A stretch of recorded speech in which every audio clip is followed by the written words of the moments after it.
of a fight. I'm not gonna fight. I'm not gonna fight. I'm Don't fight for gonna fight that our fight. We are in this fight for our lives. This is the fight of our lives. But we are going to make sure that this fight does not end tonight. This is a fight for our lives, the lives of our friends and family members and neighbors. It is a fight. It is a fight that we're going to work to make sure continues. It's a fight. It is a fight. It is a fight, and that's what this fight is for. Well, I'm wired to fight anyone who isn't doing their job for us. I'm John Fight and fight and fight. We have lots of fights ahead of us. Fight. I'm ready to stand Fight. up. Put up your and keep dukes. Fighting. We have to fight. We're gonna fight. We're gonna fight. We need to fight, and we need to fight. We're gonna fight. We got a few more fights. We're gonna take the privilege of a few more fights, and we have the biggest fight of all. I will never stop fighting. I will fight like hell. Fight. Fight back against Fight. anyone. We need to say loud and clear that we are ready to fight. It's a bare knuckles fight. Now they're going to have to actually fight back against people. The fight has to be conducted. It's so important that we need to fight. Fight that fight. We have been fighting. I was fighting very hard. Time is of the essence, both in terms of the fight. I think we should be fighting. Well, I really believe we need to fight. We're simply not going to take this line down. We're going to keep fighting. So I'm telling all my colleagues, this is the fight of our life. Whose side are you on? Who are you fighting for? They're fighting, but I'm fighting. We're both fighting. We will fight back. We're not going to just take this line down. I'm just going to keep the fight up. What we have to do right now is fight as hard as we can. We have to rise up and fight back. And so we're going to fight, and we're going to continue to fight. I am going to be fighting like hell.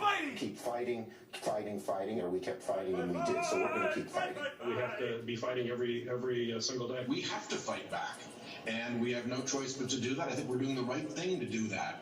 Fighting. And I'm fighting. Well, our job right now is to fight. It's really important. I'm going to keep fighting. I'm asking for the support of people across the country to fight back. And you got to be fierce in fighting. Keep fighting. Brown have been fighting. I've told President Biden I will fight like mad. I'll tell you what, now more than ever, we have to fight like hell. We have these battles on the floor of the Senate. I'm going to go down and battle, and I'm going to be down there on the floor fighting. But we Democrats are fighting as hard as we can.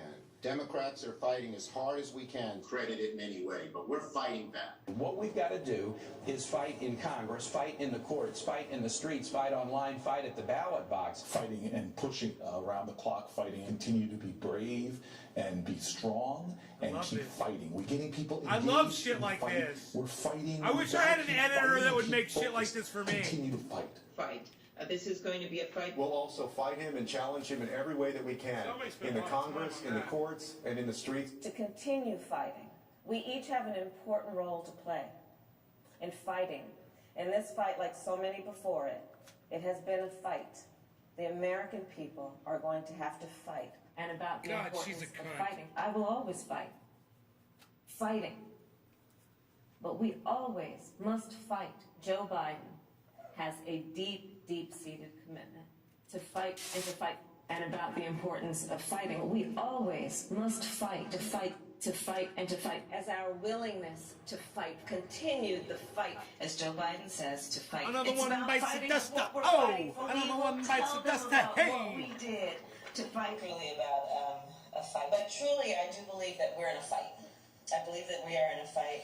I believe we are in a fight. I believe we are in a fight. So there's a fight in front of us. A fight for all of these things. And so we're prepared to fight for that. And we know how to fight. Our ongoing fight of fight. We know how to fight. We like a good fight. We were born out of a She's fight. such a dumb This is cunt. what is our fight. I hate Kamala Harris. There's the fight, and then there's the fight to defend. Back in the fight. Our mission is to fight. That is the guiding purpose of House Democrats, fighting. He has never forgotten who he is fighting for. Marched and fought, and we just have to fight. But this is a fight for our country. Fighting the health crisis of COVID. I led the fight and continue to fight. Never, never, never give up this fight. I am a citizen fighting for it. It means not only fighting a leader who fought for progressive change, as a lawyer who fought for people his whole life, as well as other fights. And I'm proud that to have Tim in this fight with me. And above all, it's time for America to get back up and once again fight. We will fight when we must fight. What kind of America are we fighting for? We've been fighting, so we need to fight, but we also need to fight for an America. I am going to wake up every day and fight hard. I have been fighting. We're going to fight. We are going to fight. We're going to fight. We're going to fight. And I will fight. We're in the fight of our lives right now. We fight like hell to fight. To fight. Fight against the Trump administration. Democrats are standing up to fight. We're in this fight in a serious way. If you'll fight. We're eager to take on this fight. Get in this fight and we'll fight it out. I have taken on the fights. As representatives for the people, as legislators here in the halls of Congress, our job is to fight. Who has led us in this fight. Is to fight for this fight. And every day I'm in the United States Senate, I will fight. And one of the things we do is fight, should fight. And because my constituents send me here each and every day to fight. We've been fighting this fight, and we need to be side by side so we can succeed. And so I hope that you will all join us in our fight. And if we fight, and as the next governor of Georgia, I will never stop fighting. We can show the old guard something new, and we can fight. My fight, those fights need to fight an administration. Requiring us to fight, and fight we will. Their fight, and their fight, and their fight. The fight is a fight. I'm all fought out, man. Woo! The fight that we are in. They've outfighted And me. We are fighting this fight. We are fighting this fight. Who we are is we will fight, and we will fight. We're fighting this fight. We will fight. We are in a We're fight. fighting this fight. Is the best of all of it. It is a fight. It's a fight, and it is a fight. We're fighting this fight. Of patriotism. This is a fight. Fighting. I say fight on. Fight on. Fight on. This is the fucking greatest. I'm here to say It's the one more fucking time greatest in the defense fight. right here. It's so This is funny. not a fight I wanted to take on, but this is the fight in front of us now. It's a great defense, but like I said, I Every can single destroy it in one 1 of second. you. Great Every video. one of you. That's okay. Great video. Now I'll destroy it in 1 second. None of those people were talking to a rabid crowd and telling them to march to the Capitol. And that's one thing that I think they left out. When you tell people to march, that's also a military term. You know, armies march. Yeah. Okay? You didn't do anything wrong. It's a word people use. But please stop the hypocrisy. And did you tone down the rhetoric last summer when all of this was happening? Did you condemn the rioters? Or did you stand with Nancy Pelosi, who said, people are going to do what they're going to do? People gonna do it. A movement, I'm telling you, they're not going to stop. And everyone beware, because they're not going to stop. They're not going to stop before Election Day in November, and they're not going to stop after. And fight, and fight, and fight, and fight, and strike, and strike, Please, strike. show me where it says that protesters And are strike, supposed to be and strike, polite and strike. and peaceful. I just don't even know why there aren't uprisings all over the country. Maybe there will be. It was a violent night. Left-wing violence. Oh, those violent liberals. Destroying property which can be replaced is not violence. We knew they were going to be showing this And it just stuff. collapsed. Their building just collapsed. I have nowhere to go now. These people did this for no reason. This is just a snapshot of some of the damage that people will be waking up to. I'm proud of New York, and I'm proud of the protests. There is damage everywhere you look. Honestly, it looks like a war And strike, zone. and strike, and strike, and strike, and strike, and strike, and strike, and strike, and strike, and strike, and strike, and strike. They keep doing it day after day after day. Our own country is a nation of protests. The Patriots were protesters. St. John's Church is on fire. That's a myth. I hope someone burns down your whole precinct with all y'all inside. It is not generally speaking unruly.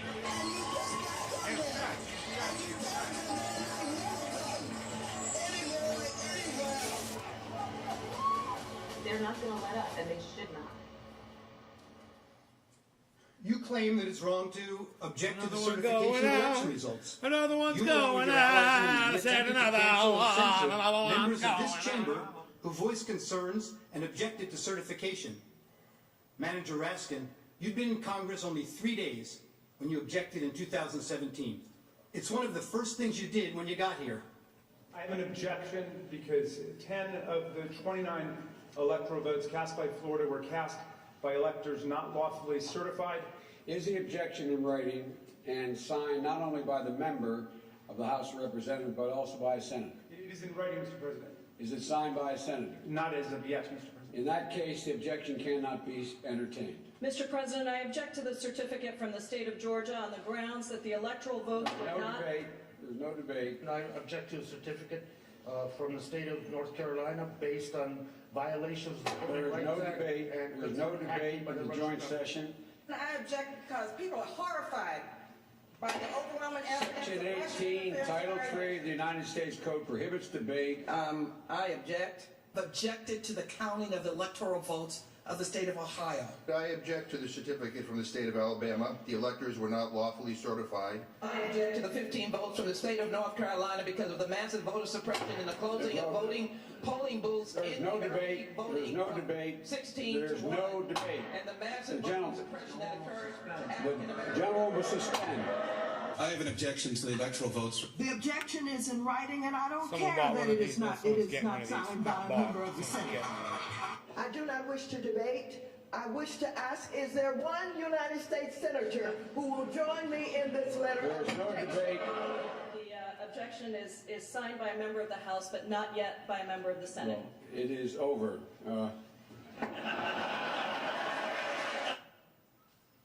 And when the House managers realized that the president's actual words could not have incited the riot, as you alleged in your article of impeachment, you attempted to pivot. You said that raising the issue of election security and casting doubt on the propriety of our elections was dangerous. One of the House managers, Mr. Cicilline, told you that this is not about the words Mr. Trump used in isolation. Rather, it is about the big lie, the claim that the election was stolen. The House managers told you that it's the big lie that incited the riot, and that the big lie was President Trump's claim that the election was not a fair election, or that the election was stolen. Claiming an election was stolen, you were told, are words that are insightful to a candidate's followers and cause people to respond violently. Claiming an election was stolen or not legitimate is something that a candidate should never do because he or she knows, or should know, that such a claim and such words can actually incite violent insurrection, you were told. Well, it seems that the House manager's position must be actually a bit narrower than that. The House manager's position really is that when Republican candidates for office claim an election is stolen or that the winner is illegitimate, it constitutes inciting an insurrection, and the candidate should know it.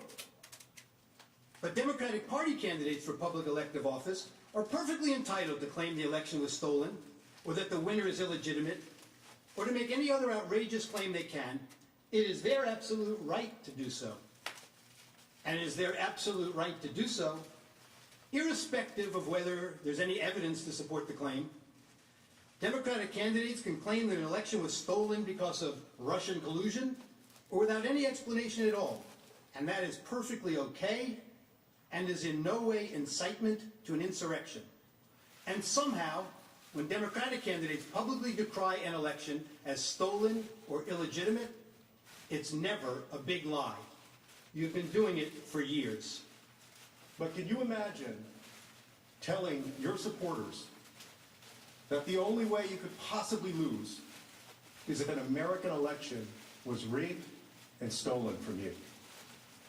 And ask yourself whether you've ever seen anyone at any level of government make the same claim about their own election. If Stacey Abrams doesn't win in Georgia, they stole it. It's clear. It's clear. And I say that publicly, it's clear. You can run the best campaign. You can even become the nominee. And you can have the election stolen from you. He knows he's an illegitimate president. He knows that there were a bunch of different reasons why the election turned out the way it did. Votes remain to be counted. There are voices that were waiting to be heard. And I will not concede. And I respect where you're coming from, and I respect the issues that you're raising. You're not answering the question. Do you think it was... You're not using the word legitimate. There are still legitimate concerns over the integrity of our elections and of ensuring the principle of one person, one vote. I agree with tens of millions of Americans who are very worried that when they cast the ballot on an electronic voting machine, that there is no paper trail to record that vote. But constantly shifting vote tallies in Ohio and malfunctioning electronic machines, which may not have paper receipts, have led to additional loss of confidence by the public.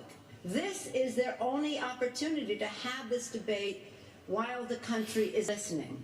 And the Democrats promised unity. They promised to deliver the very COVID relief in the form of $2,000 stimulus checks that President Trump called for. They should have listened to their own words of the past. I leave you with the wise words of Congressman Jerry Nadler. The effect of impeachment is to overturn the popular will of the voters. We must not overturn an election and remove a president from office, except to defend our system of government or our constitutional liberties against a dire threat. And we must not do so without an overwhelming consensus of the American people. There must never be a narrowly voted impeachment, or an impeachment supported by one of our major political parties and opposed by the other. Such an impeachment will produce the divisiveness and bitterness in our politics for years to come, and will call into question the very legitimacy of our political institutions. The American people have heard the allegations against the president, and they overwhelmingly oppose impeaching him. They elected President Clinton. They still support him. We have no right to overturn the considered judgment of the American people. Mr. Speaker, the case against the president has not been made. There is far from sufficient evidence to support the allegations, and the allegations, even if proven true, do not rise to the level of impeachable offenses. Mr. Speaker, this is clearly a partisan railroad job. The same people who today tell us we must impeach the president for lying under oath, almost to a person voted yes, last year Deadpool, this to is re-elect live. the speaker who had just admitted lying to Congress in an official proceeding. The American people are watching, and they will not forget. You may have the votes, you may have the muscle, but you do not have the legitimacy of a national consensus or of a constitutional imperative. This partisan coup d'etat will go down in infamy in the history of this nation. Thank you, Mr. Speaker. I yield back the balance of my time.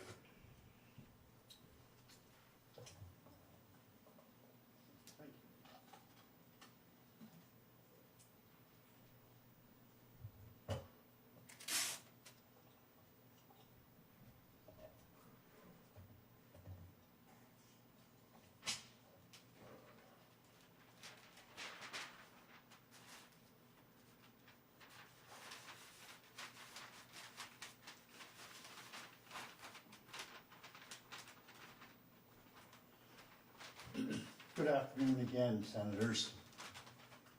President.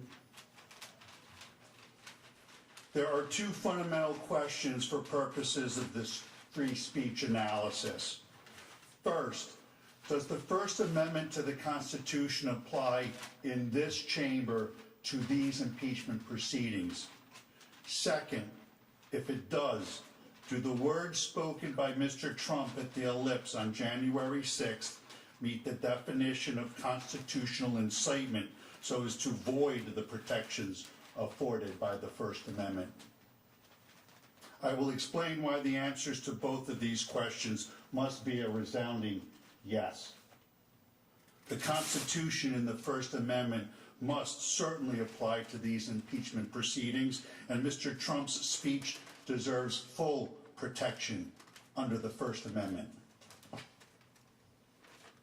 But before getting into the legal analysis, some preliminary observations about the House manager's case should be made. And let me just say this. That's all true until you say something and it causes a riot or an insurrection. And then everything that this guy says doesn't matter. Because you violate your First Amendment right when you produce hate speech or you start a riot or an insurrection. That's the law. And he's just disregarding that. This case, unfortunately, is about political hatred. It has become very clear that the House Democrats hate Donald Trump. This type of political hatred has no place in our political institutions and certainly no place in the law. This hatred has led the House managers to manipulate and selectively edit Mr. Trump's speech to make it falsely appear that he sought to incite the crowd to violently attack the Capitol. He didn't, and we will show you why. The hatred has also led the House managers to make some astounding legal arguments. They astoundingly urge you to disregard your oath by ignoring the president's inaction for 2 hours and 15 minutes proves that he did want those people to do what they were doing. For at least 2 hours and 15 minutes, Donald Trump agreed with what that fucking mob was doing at the Capitol, which was a violent insurrection resulting in death. First Amendment of the Constitution.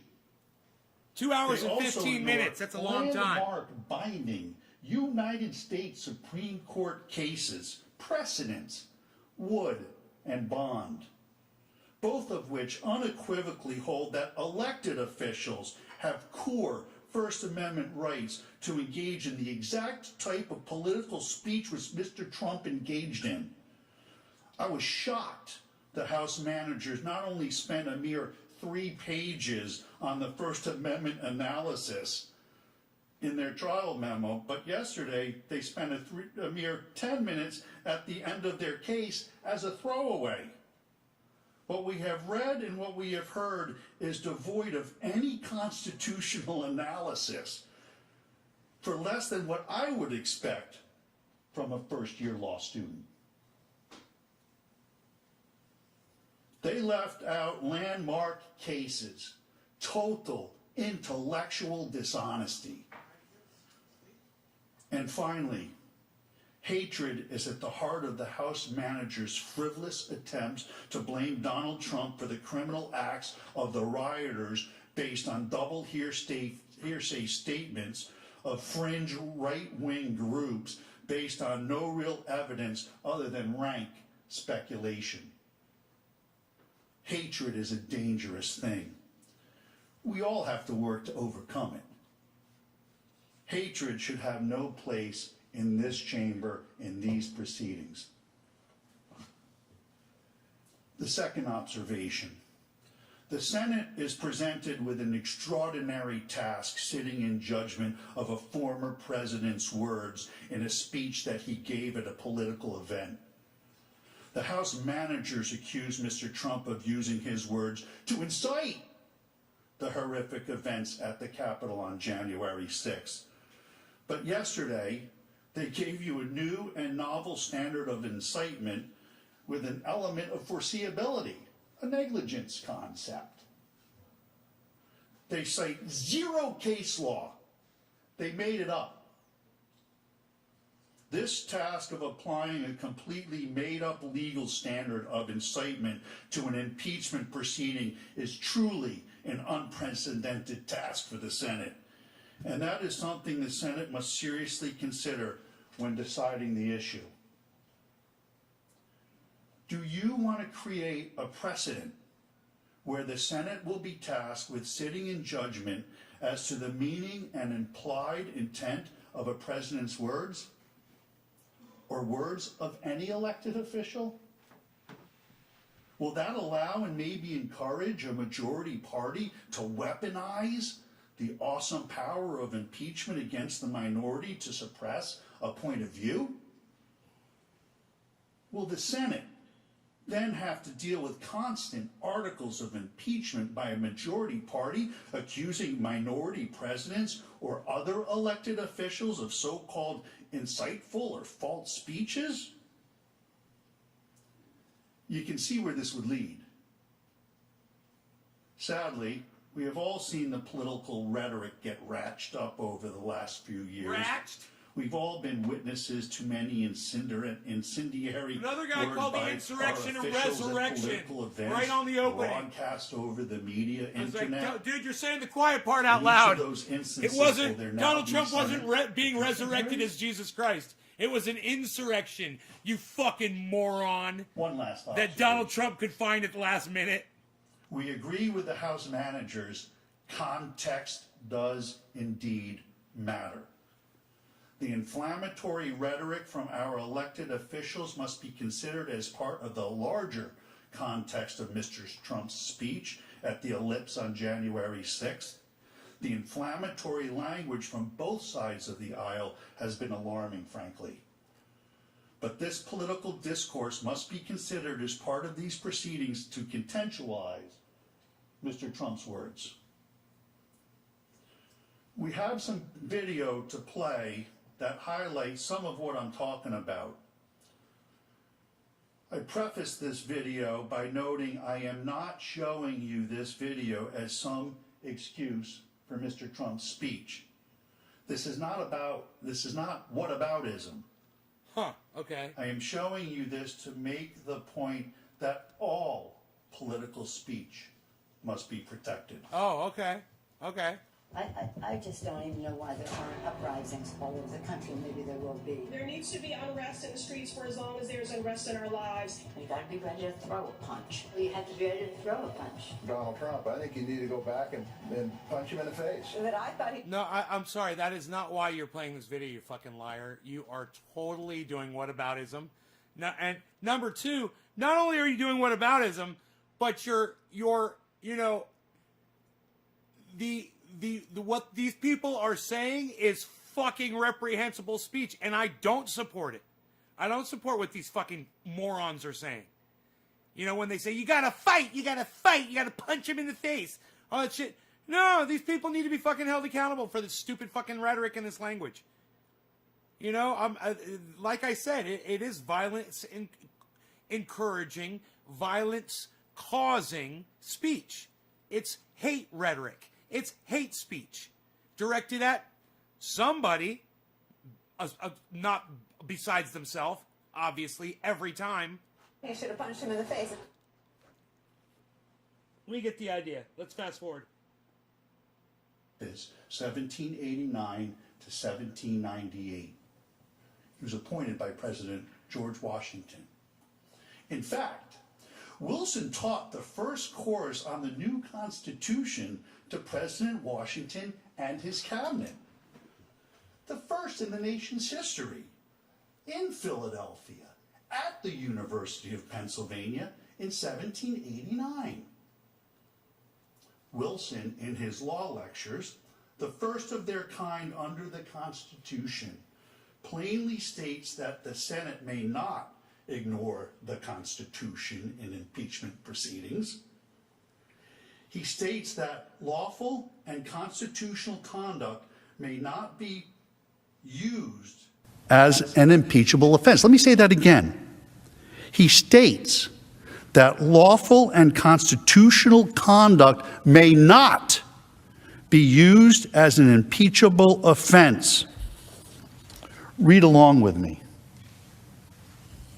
The doctrine of impeachments is of high import in the constitutions of free states. On one hand, the most powerful magistrate should be amenable to the law. On the other hand, elevated characters should not be sacrificed merely on account of their elevation. No one should be secure while he violates the Constitution and the laws. Everyone should be secure while he observes them. To be clear, James Wilson is saying that the Constitution does indeed apply when judging whether to convict an official by impeachment. If the complaint of conduct is constitutional, it cannot be impeachable.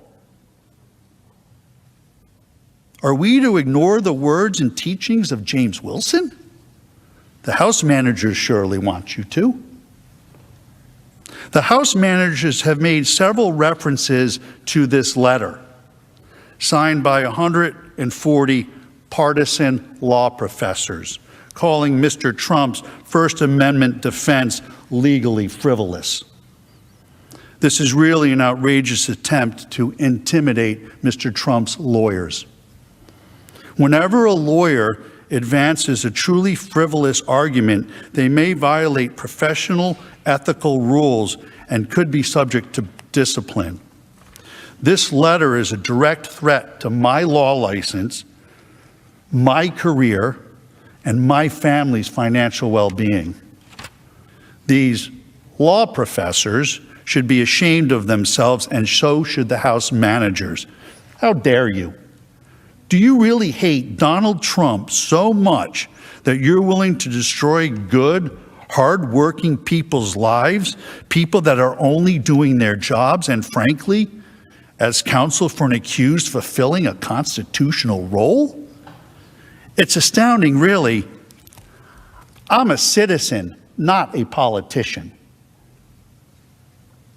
I know these First Amendment arguments are not anywhere close to frivolous. They are completely meritorious. Interestingly, the law professor's letter was issued on February 5th, 3 days before we even filed our legal brief in this matter, and they ignored landmark, bedrock Supreme Court cases directly addressing this issue. In our brief, we have a direct quote from James Wilson, the founding father, supporting our position. The direct quote was documented in the founding fathers' original legal papers. Do I have those with me? On the subject. He was the primary draftsman of the Constitution who taught the new Constitution to President Washington. He says so long as acts of elected officials like Mr. Trump are constitutionally protected, he should not be impeached. We have landmark U.S. Supreme Court decisions, Wood and Bonds, which I'll explain in detail, supporting our position. All of this the House managers and the partisan law professors completely and misleadingly ignore. Frivolous? Hardly. The letter is a bully tactic, and I think evidence is the House managers know they have a problem with the First Amendment defense on the merits, so they're resorting to such tactics. The House manager's suggestion that the First Amendment does not apply to this impeachment process is completely untenable. Ignoring the First Amendment would conflict with the senator's oath of office. It would also conflict with well-settled Supreme Court precedent and ignore the intent of the framers of the Constitution, such as James Wilson.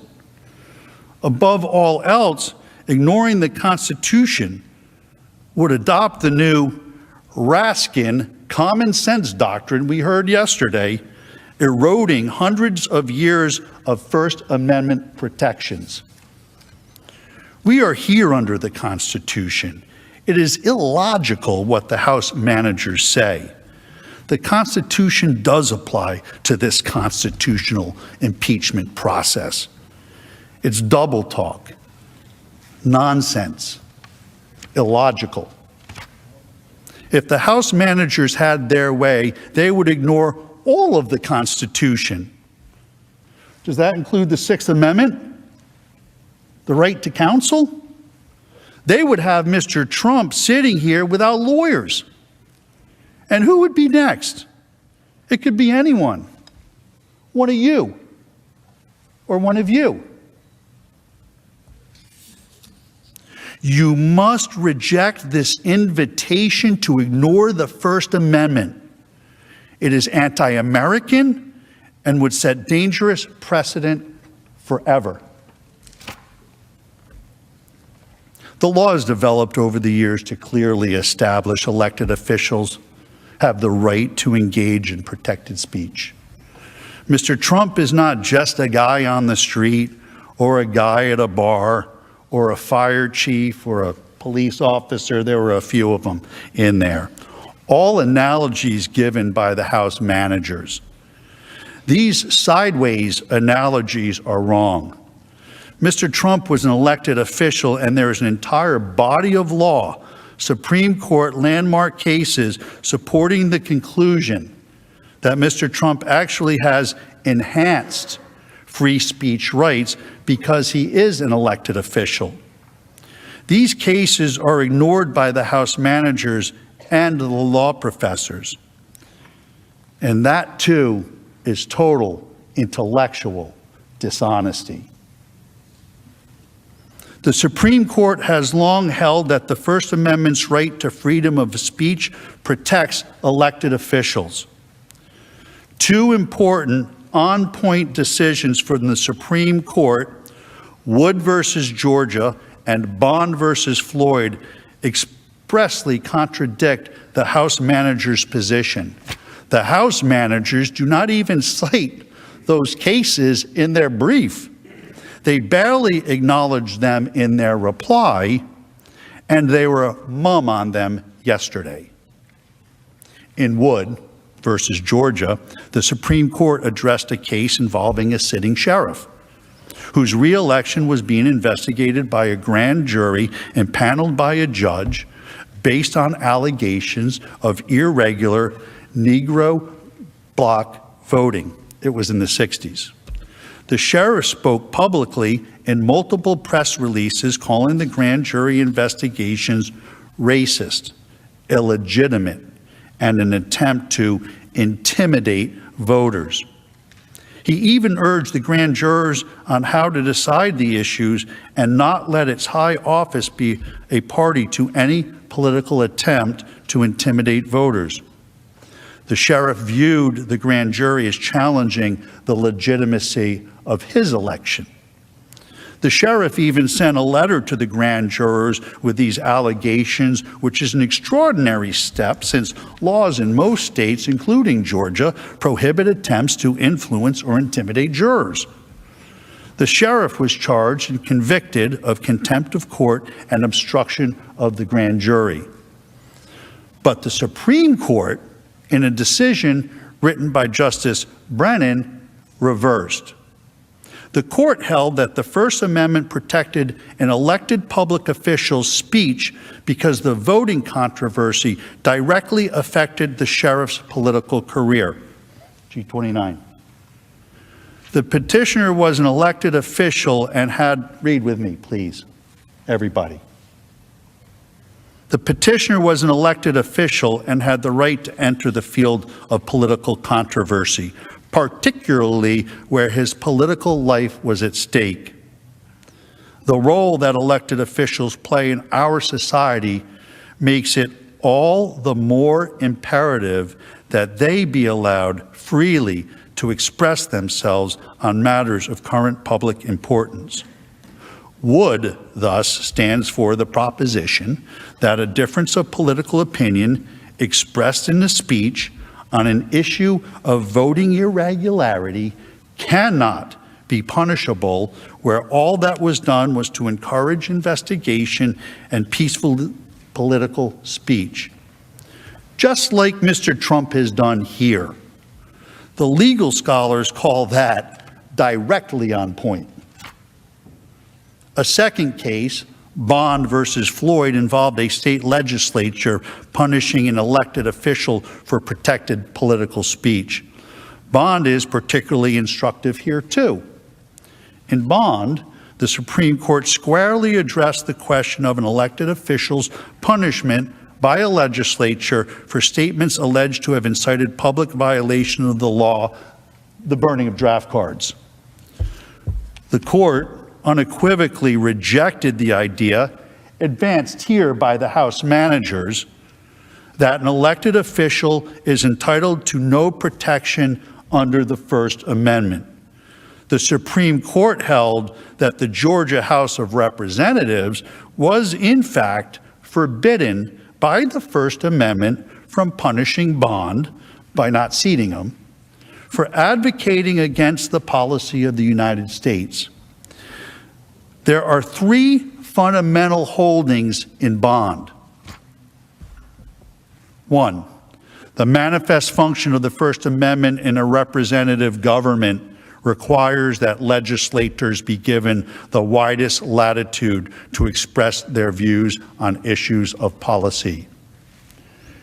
2, just as erroneous statements must be protected to give freedom of expression the breathing space it needs to survive, so statements criticizing public policy and the implementation of it must be similarly protected.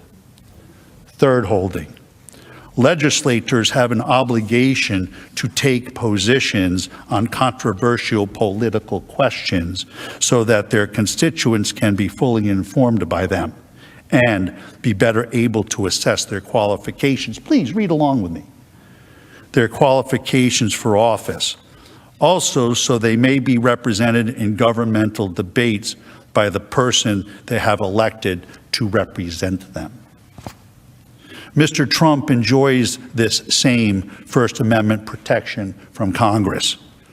The First Amendment's protections guarantee free speech addressing the electoral integrity issues essential to his career that Mr. Trump has consistently advocated.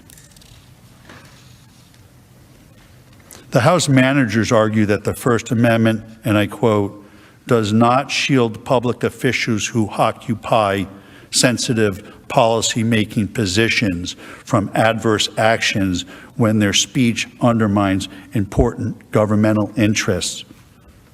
That is flat wrong. They are, in essence, attempting to treat Mr. Trump as their employee. This is not the law under Wood and Bond. Mr. Trump was elected by the people. He is an elected official.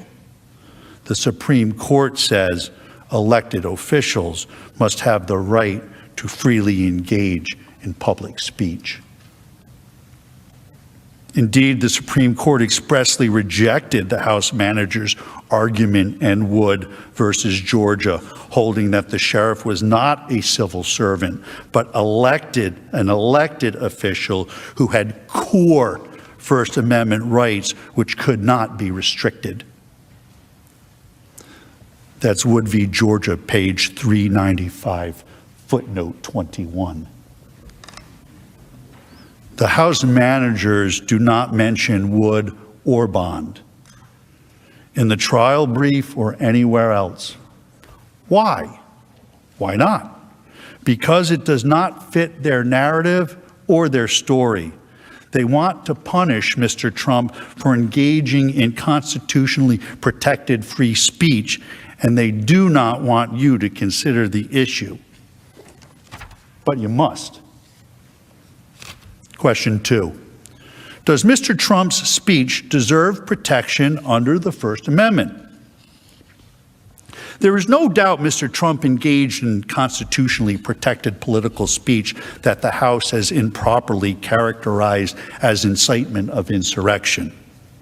The fatal flaw of the House's argument is that it seeks to mete out governmental punishment, impeachment, based on First Amendment political speech. Speech for political purposes is the kind of activity to which the First Amendment offers its strongest protection. These are bedrock principles recognized by our Supreme Court for decades. The court has stated in no uncertain terms the importance of these principles to our democratic principles.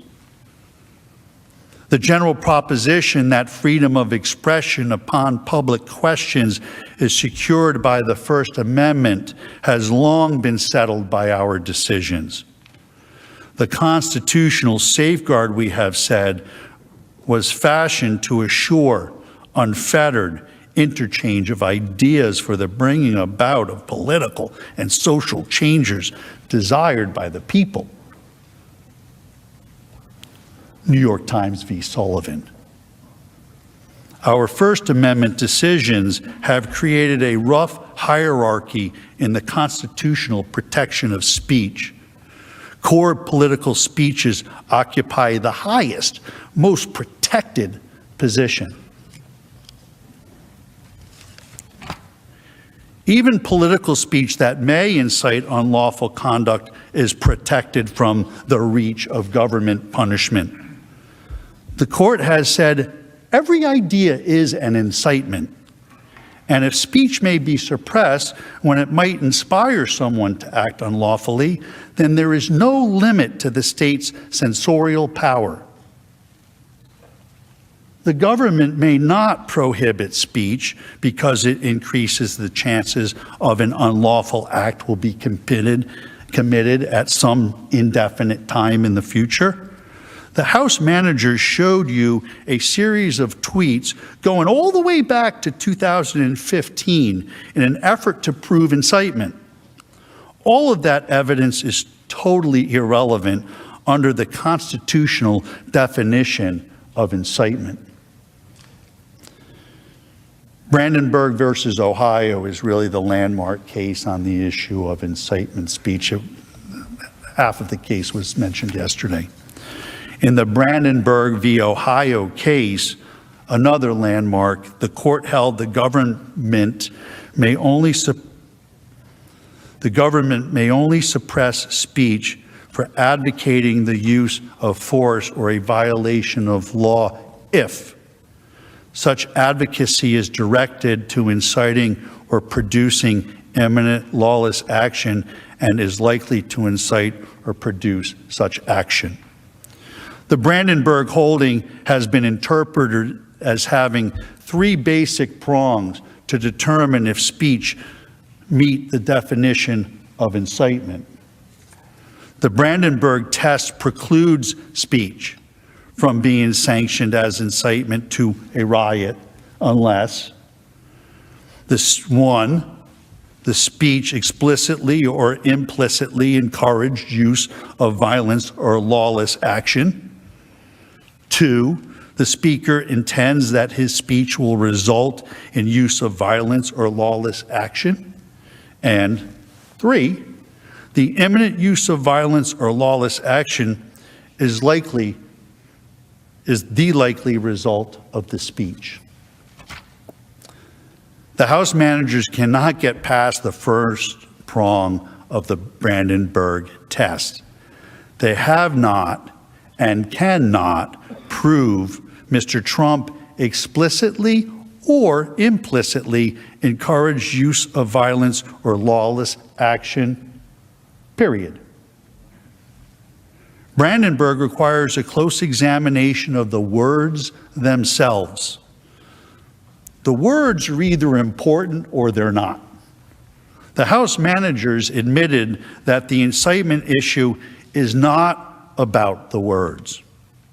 Why not?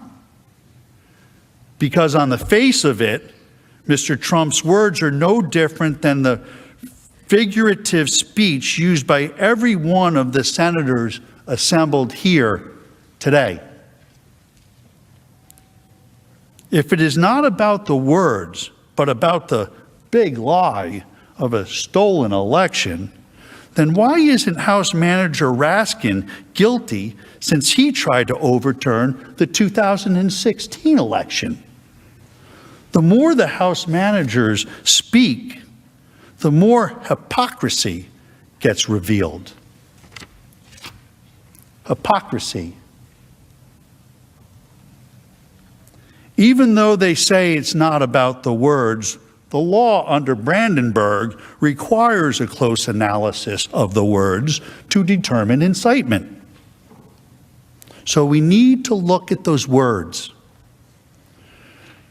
Mr. Trump did the opposite of advocating for lawless action. The opposite. He expressly advocated for peaceful action at the Save America rally. He explicitly stated, these are the words, "I know that everyone here will soon be marching over to the Capitol building to peacefully and patriotically make your voices heard." To peacefully and patriotically make your voices heard. That is how this president has spoken for years when he condemns violence, lawlessness, and rioters. The House managers have played manipulated, selectively edited parts of Mr. Trump's speech. They focus heavily on the word fight. The president used the word fight 20 times in his speech. They picked only 2. Why? Why not the other 18? Because they don't tell the story the way they want to tell it. Here are all of them. Listen to the context. And Rudy, you did a great job. He's got guts. You know what? He's got guts, unlike a lot of people in the Republican Party. He's got guts. He fights. He fights. And I'll tell you, thank you very much, John. Fantastic job. I watched. That's a tough act to follow, those two. There's so many weak Republicans, and we have great ones. Jim Jordan and some of these guys, they're out there fighting. The House guys are fighting. But it's incredible. Many of the Republicans, I helped them get in. I helped them get elected. Get rid of, how do you say, I want to get rid of America first? Even if you're going to do it, don't talk about it, right? Unbelievable what we have to go through. What we have to go through, and you have to get your people to fight. And if they don't fight, we have to primary the hell out of the ones that don't fight. You primary them. We're gonna let you know who they are. I could already tell you, frankly. Republicans are constantly fighting like a boxer with his hands tied behind his back. It's like a boxer. And we want to be so nice. We want to be so respectful of everybody, including bad people. And we're going to have to fight much harder. And Mike Pence is going to have to come through for us. And if he doesn't, that will be a sad day for our country. Because you're sworn to uphold our Constitution. And the accountability says, if we see somebody in there that doesn't treat our vets well, or they steal, they rob, they do things badly, we say, Joe, you're fired. Get out of here. Before you couldn't do that. You couldn't do that before. So we've taken care of things. We've done things like nobody's ever thought possible. And that's part of the reason that many people don't like us, because we've done too much. But we've done it quickly, and we were going to sit home and watch a big victory, and everybody had us down for a victory. It was going to be great. And now we're out here fighting. I said to somebody I was going to take a few days and relax after our big electoral victory.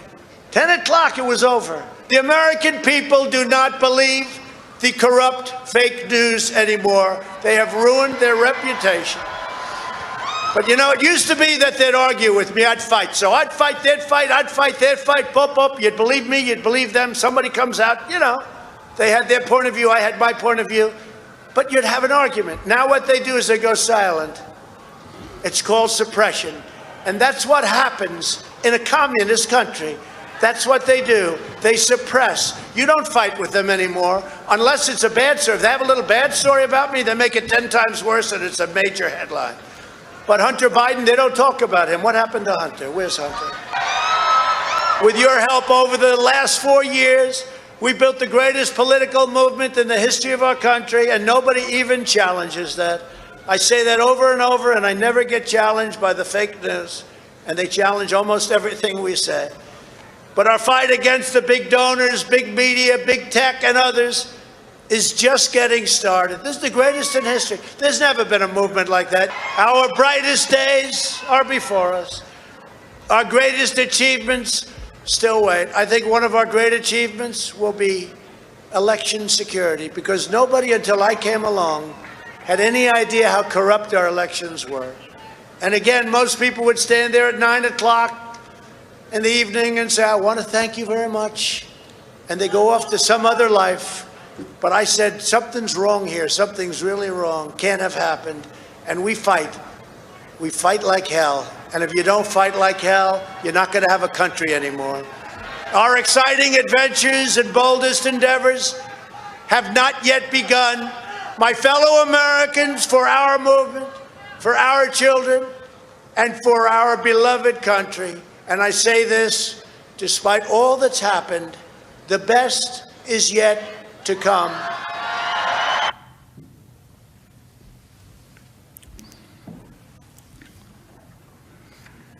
A boxer fighting with his hand tied behind his back, members of Congress fighting, Rudy being Rudy. These are the metaphorical, rhetorical uses of the word fight. We all know that, right? Suddenly, the word fight is off limits? Spare us the hypocrisy and false indignation. It's a term used over and over and over again by politicians on both sides of the aisle. And of course, the Democrat House managers know that the word fight has been used figuratively in political speech forever. But don't take it from me. It's best to listen to them. Our mission is to fight. Our job is to fight. We are in a fight. We are in a fight. We are in a fight. Democrats are fighting as hard as we can. Democrats are standing up to fight. We know how to fight. We like a good fight. Democrats are going to fight like hell. We fight like hell. I'm going to fight like hell. I will fight like hell. We're going to fight like hell. I'm going to fight like hell. Fight like hell.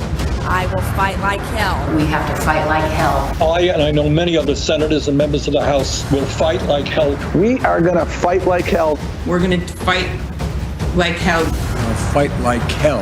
And we just have to fight. We're going to fight. We are going to fight. We're going to fight. We're going to fight. Because you'll fight. To fight. Political revolution. That means that millions have got to stand up and fight. And fight and fight. Stand up and fight back. To fight. And continue to fight. Once again, to fight back in the fight. We're fighting back. My fight. To fight an administration. You don't get what you don't fight for. We'll also fight him and challenge him in every way that we can. Fight in Congress, fight in the courts, fight in the streets. In the Congress, in the courts, and in the streets. There's the fight, there's the fight, there's the fight, and then there's the fight to defend. We're eager to take on this fight. The American people are going to have to fight.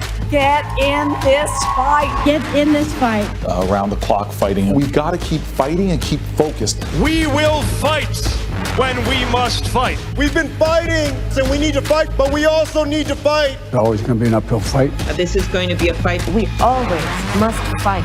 We're in the fight of our lives. And we're going to be in for the fight of our lives. This is the fight of our life. The fight of their lives.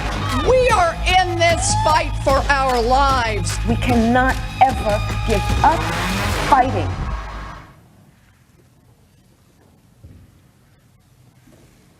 Hypocrisy. The reality is, Mr. Trump was not in any way, shape, or form instructing these people to fight or to use physical violence. What he was instructing them to do was to challenge their opponents in primary elections, to push for sweeping election reforms, to hold big tech responsible, all customary and legal ways to petition your government for redress of grievances, which of course is also protected constitutional speech. But the House managers don't want you to focus on those things because, again, it does not fit their story.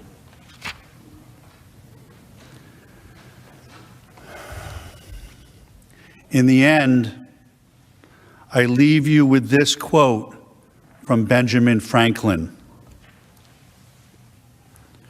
Freedom of speech is a principal pillar of a free government. When this support is taken away, the constitution of a free society is dissolved and tyranny is erected on its ruins. Thank you.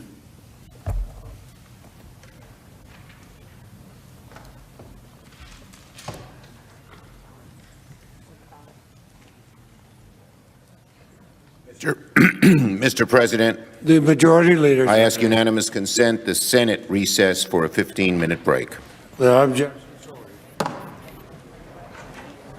All right, just about 2 hours into the defense case, the president's lawyers making the case. They are taking their first break. Keep in mind that we expect that the Trump defense will only take a few hours, so this may be the only break before they go back into it. I want to bring in NBC News political director and moderator of Meet the Press, Chuck Todd, and chief Washington correspondent, Andrea Mitchell. Chuck, this seems to have tracked along pretty much the way that we expected, to call the president's speech more political rhetoric than anything that would incite a crowd.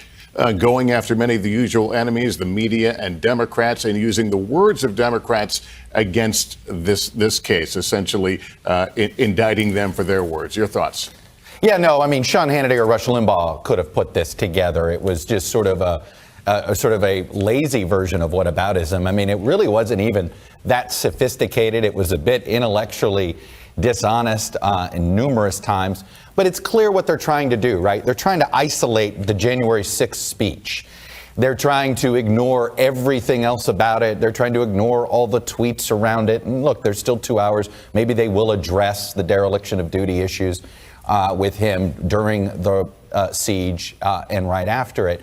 But this is a time, look, it can come across extraordinarily silly. I mean, to see them even replaying videos over and over, it almost feels as if like there's a term paper and they're trying to fill in the blanks here and adding the words very, very, very, but instead they're using the word fight and, hey, let's extend the video play more to suck up time. But it's clearly designed to the deepest of the sort of the talk radio, primetime cable base of the Republican Party, that part of it. And look, that's the animated part of this base, right? That is the Trump base.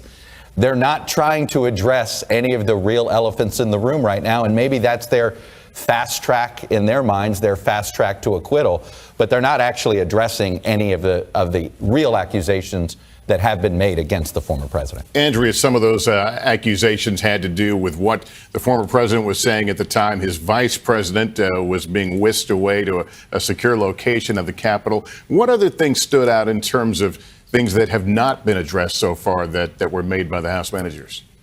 Well, they certainly never addressed what he did during those 6 hours. And after being told by Senator Tuberville of Alabama that the vice president was being taken out and not responding at all with any concerns about his vice president or any effort to get the National Guard or anyone else in. But also the fact checking, there was no Antifa leader who was arrested there. There was someone arrested, but not connected to Antifa. To try to describe that rally as a left-wing inspired rally is absurd on its face. There was also the claim that that the House managers did not disclose the security footage beforehand to the defense. Well, this is not a trial in the classic sense of a trial. As the senators are not jurors, there is no obligation to disclose to the defense what their strategy is. I don't know if the defense had asked for that security footage. There's no indication that they had. They didn't claim that they had. They misstated what happened in Lafayette Square. There was no fencing around Lafayette Square at the time. There was no breach of any security wall. They also misstated Hillary Clinton. She conceded the morning after the election. I was there. She conceded that in the overnight hours as well at 2 or 3 in the morning. But she had a news conference. She, surrounded by her family and her top aides, were at a hotel in New York saying that President Trump had won and that she wished him well as a citizen. So it's not that she was denying the reality of the election results as Donald Trump did. She certainly raised questions about whether or not there had been election interference by the Russians, but that was certainly subsequent to years after, actually, to having conceded. Lester? All right, Andrea, let me go to Casey Hunt, who's on Capitol Hill. Casey, many of the members who were in that room were unwitting stars of some of the videos that were played today as the president's lawyers really honed in on this idea of hypocrisy. What was the reaction among Democratic senators or even Republican senators as those videos were played? Lester, I was actually in the chamber watching the senators as this video played on the screen. And while for the most part, senators who saw themselves on the screen had studied non-reactions, it prompted whispers from their colleagues, comments throughout. And when the attorney turned at the end of that montage and seemed to direct his comments at the Democratic senators, there was a lot of shifting in seats, some outright laughter, and clearly a sense of what is the point here? Why did we just go through that exercise? Now, on the Republican side, everyone seemed to be watching along. Senator Josh Hawley, who, as we've noted earlier in the week, had been doing other things during the proceedings, seemed to be watching this time and perhaps taking notes on a pad of paper. At one point in the fight montage, Senator Rand Paul openly laughing as the Elizabeth Warren clips continued to play. It felt clear to me in the room that this was really a play to former President Trump's sensibilities, to the sensibilities of his supporters, to those who watch media outlets where many of these themes come. Because this was not something really that in the room, I don't think was taken in the same kind of serious way that it may be by people who are consuming that sort of media. Now, another note I should make, Lester, we've got some new reporting from the House managers who you may have seen at the top of the performance today. The Trump attorney took some issue with how some of the things were presented in the House managers' presentation. So they're defending themselves at this point. They acknowledge that there was a mistake with a tweet that showed a blue check mark, but they also point out that they've had to recreate a lot of this because former President Trump was kicked off Twitter after the riot. And so they have to use archives to reconstruct all of these graphics, which they say that President Trump's attorneys should be willing to or should rather know as they're working on this presentation. Casey, let me ask you, will the House managers have a chance to rebut some of the things said today, to walk us through the end game and all this? Well, Lester, there still are going to be closing arguments, so we will have another opportunity to hear from House managers, and then, of course, again, from former President Trump's defense attorneys. The way that it's structured, the managers could save out some of their time and have basically the last word on the floor. But before we get to that point, we're going to have a question and answer session from senators. And while the prosecution and the defense seem to have not taken the entirety of their time, I'm interested to see the senators have 4 hours for Q&A. In the last impeachment trial, they took all of their time. They don't typically like to give up their own time, but then again, there is a very real sense people want to get on with this. So I think you could potentially see them asking questions that allow the House managers to come back and make these cases in public, potentially to respond to what the Trump team has done here. But we're just going to have to wait and see. We do know that right now, senators are crafting questions, submitting questions behind the scenes. They're going to be looked at to make sure that they're not repetitive and organized ahead of time before we get to that phase of the trial, which could come later today or tomorrow, Lester. All right, Casey, let's bring in senior Washington correspondent Hallie Jackson. Hallie, ultimately, this is about some Republican senators needing the sufficient cover to vote for acquittal. That's the bar here. How does it look?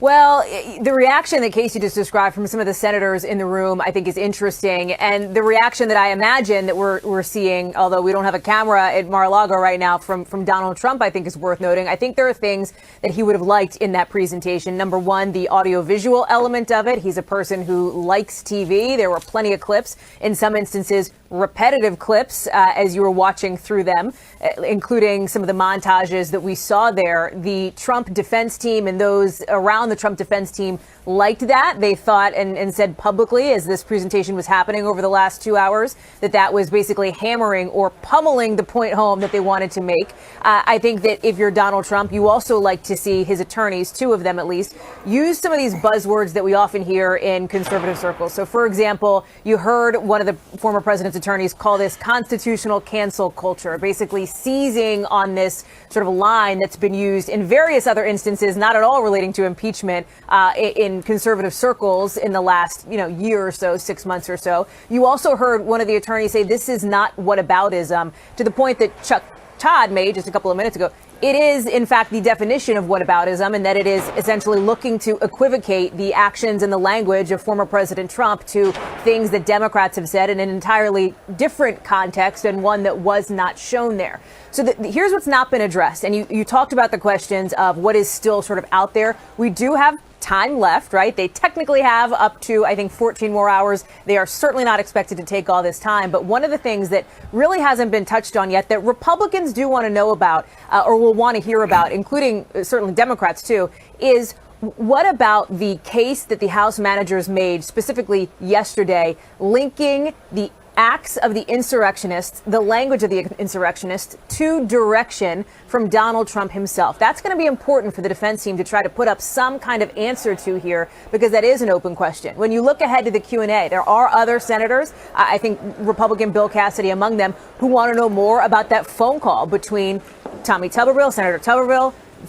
then President Trump, now former President Trump, the timing of what he knew and when he knew it. There are things that Republicans sitting in that room will want to hear. Broadly, however, at this point, the defense team is making much more of a political argument than a legal argument. It took probably 90 minutes or so to get to some of the meat and potatoes of the legal case. But then again, Lester, as we've been saying, that's not necessarily what this is about. This is not a court of law. That has been made very clear. This is a political proceeding, and the Trump defense team is seizing on that, Lester. Yeah, and yet there are legal arguments. Let's go to former U.S. Attorney and senior FBI official and an NBC News contributor, Chuck Rosenberg, and NBC News legal analyst Carol Lamb is a former U.S. attorney. There seem to be two legal arguments that were put there, so I'm going to let you guys split it up. Chuck, first take on the First Amendment argument that the president's attorneys are making. Is it a solid one? Where do you see holes in it, if there are? Oh, I don't think it's a solid one at all. And I think there's a significant hole in it, Lester. Let me give you an example. Imagine that on Martin Luther King Day, former President Trump decided to put on a Ku Klux Klan robe and a Nazi swastika armband and march down Pennsylvania Avenue. Is that protected by the First Amendment? Absolutely. Absolutely clear. No question about it. Would that be impeachable? Of course it would be impeachable for a whole bunch of reasons, including that the Senate has the sole power to try all cases of impeachment, and the House has the sole power to impeach for high crimes and misdemeanors, which we know includes public misconduct. And so the First Amendment argument, reference to the 1969 Supreme Court case of Brandenburg, a very important case in First Amendment jurisprudence, is interesting. It's also completely beside the point. All right, let me turn to Carol on the other legal argument I heard. There may have been more in there, but the idea that the former president has been denied due process. Carol, dissect that argument for me. Well, that argument has even less merit than the First Amendment argument. That argument, and I'm sure Chuck would agree with this, as all former prosecutors would, there is no due process right during an investigative stage. The Republicans brought this up last year, in last year's impeachment hearing as well, when they argued, unfortunately incorrectly, that they were denied due process and the ability to attend the hearings that led up to the impeachment. But when a prosecutor is investigating a case and determining whether to bring charges, as is the House's role in an impeachment, there is simply no due process allowance. And as Jamie Raskin noted yesterday, sometimes that opportunity is presented to the person who might be impeached, but it does not have to be. There was time pressure here, and there was also, probably more importantly, just a lot of public evidence in this case. There was no secret about what was being investigated or what the evidence was, frankly. Well, so that was simply not a meritorious argument. Yeah, I mean, the president's lawyers will argue, and they did argue, that those surveillance tapes, which were revealed for the first time, weren't presented to the defense ahead of time as you would in a trial with discovery. Does that in itself undermine due process? You know, the rules are what the rules are, what the Senate decides the rules are.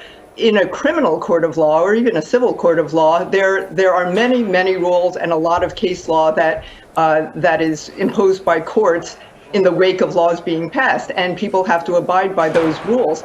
In this case, there are simply no rules governing discovery. If the defense wanted to show videos, as they did, that They will return soon, I'm sure.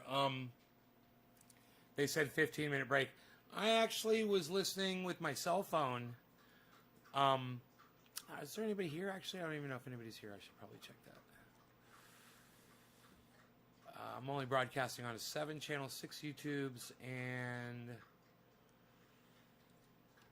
the oh yeah, someone's here. 2 people on YouTube, and I'm one more on the other YouTube, one on the other.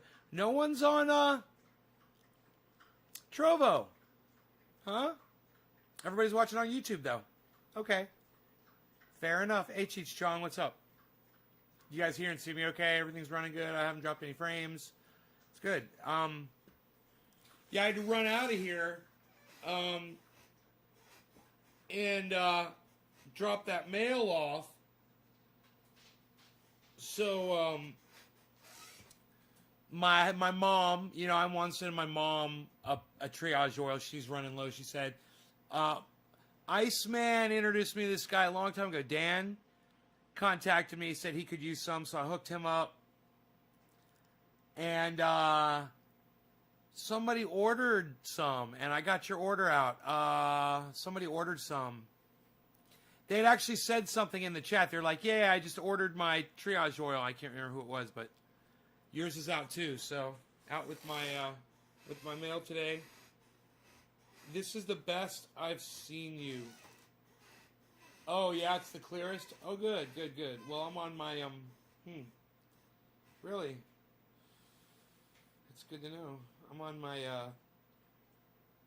I believe I'm broadcasting. Yeah, I'm Wi-Fi to the say it, man, to the satellite router. Yeah.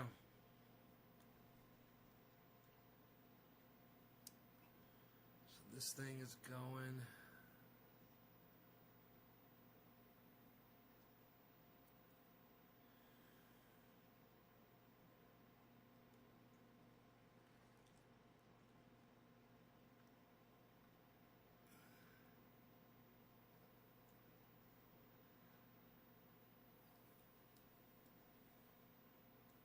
Saying that he thinks it could sway some minds. And now, just moments ago, in the press briefing room, Jen Psaki, who's the White House press secretary, weighed in again on the matter. She said that it's all a reminder of why this can't happen again, and that the president wants his Republican colleagues to take their responsibility very seriously. So that is the tone that is coming from. You know, it's funny. I was driving my Rockster down the road, and I was listening to the fight thing, the fight video they were playing, and everyone was saying fight, fight, fight. And I was like, that just proves that even Bernie Sanders, all of these motherfuckers got it wrong. You're telling everybody they got to fight with the other side. You're literally saying that. You couldn't think of better wording. You know, how about instead of fight, we've got to vote, we've got to vote, we've got to vote, we've got to vote. But we need to work together as much as we can and stop this fight mentality, you fucking stupid politicians. You're all a bunch of dumb cunts. Even Bernie Sanders, oh, we're going to have to fight. It's a hell of a fight. We're going to go, then we're going to fight like hell. We're going to fight like hell. Up, Medicare for all, we're going to fight for that. We're going to go fight. We're going to tell Joe Biden, we're going to push him to the left. We're going to fight, fight, fight. That's what we're going to do. Shut up. Shut up. I'm so sick of your rhetoric.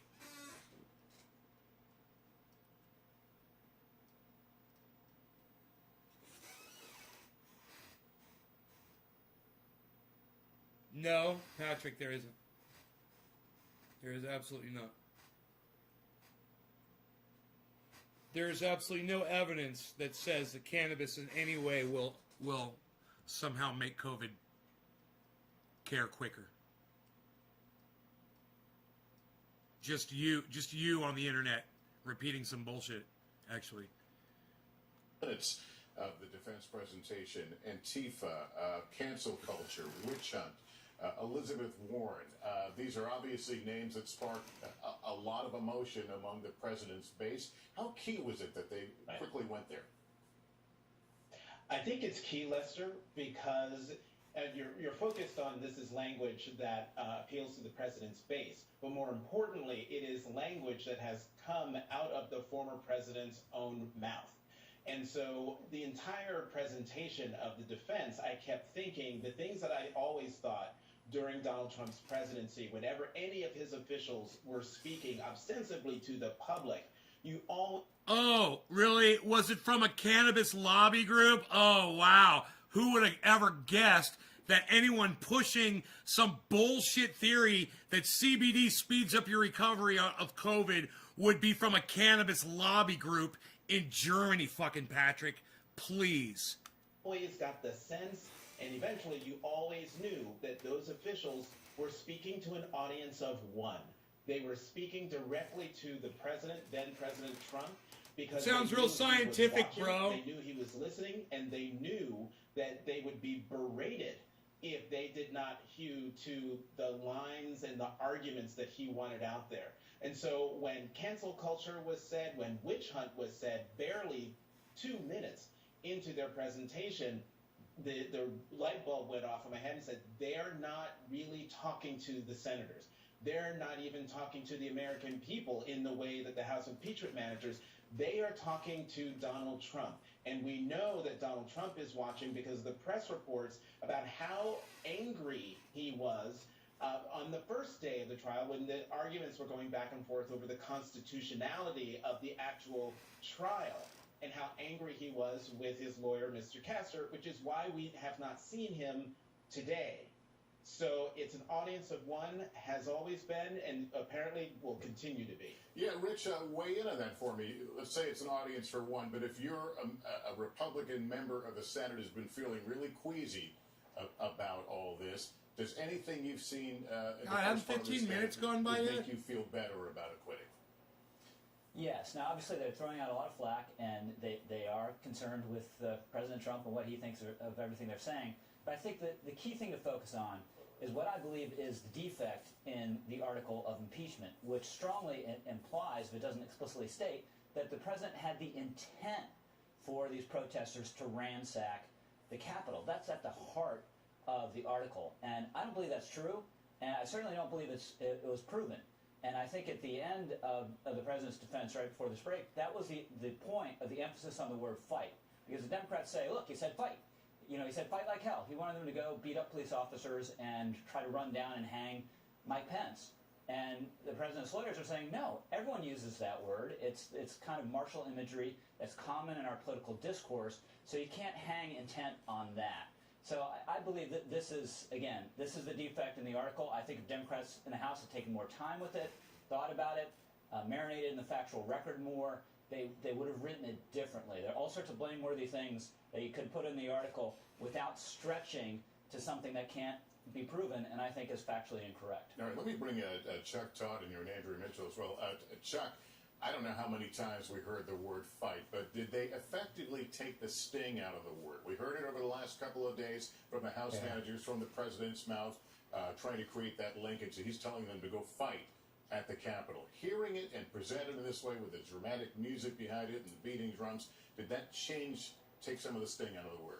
Well, what they want to do, I think, in fact, I think it's even more narrow than that, Lester, what the motive is. It's to make the focus the speech itself. They want the January 6th speech itself in isolation. They want that to say, well, that wasn't, you can't point to just that. Now, of course, that's not the Democratic House manager's case. They have a case where they're saying, hey, this was a 5-year campaign and certainly a 30-day effort to sort of plan and make this happen. But I do think the whole point of the fight montage was to try to say, hey, don't pay attention to the other arguments. Just pay attention to that speech. So I do think it both exposes their own defense flaws. It's hard to defend against much of what the House impeachment managers have laid out. So they're trying to find the narrowest path that they think they can find something that's, a fig leaf to defend themselves with. So diluting the word fight is about the best they could come up with. And Andrew, we just watched Senator Mitch McConnell walk by the camera there. This trial is moving at a very quick pace. If we understand right, the defense is going to wrap up here within the next hour or two. At what point are Republicans going to need to hear from Mitch McConnell about where he's going? Some of them may already have heard from him, although he's been very oblique. to say the least. But there was a gathering of some of the more moderate conservative Republicans around Mitch McConnell that Casey and others noted during recesses yesterday. And so he may be signaling to some of his allies. Senator Thune, who sits near him, of course, is the number 2 in their caucus. So they may already understand where he's going. And there's no one really who thinks that 17 Republicans will vote to convict, but there may be more than the 5 or 6 that we are now suggesting if Mitch McConnell does and some of these other Republicans who do have questions. I think the questions actually that are asked by the senators will give us a pretty good clue as to what they want to ask from each side. I just want to point out also something interesting, that the same Supreme Court case was cited by both sides, Jamie Raskin and by the defense, on opposite sides of the argument about the First Amendment. Why aren't they starting? They said 15 fucking minutes, man. How long is a minute in fucking Washington? Jesus fuck. Civil Rights Act was passed by Lyndon Johnson and, of course, signed by Lyndon Johnson. He was a Ku Klux Klan member leading a rally in Ohio, and he was jailed for incitement of a riot and wearing KKK robes and the like.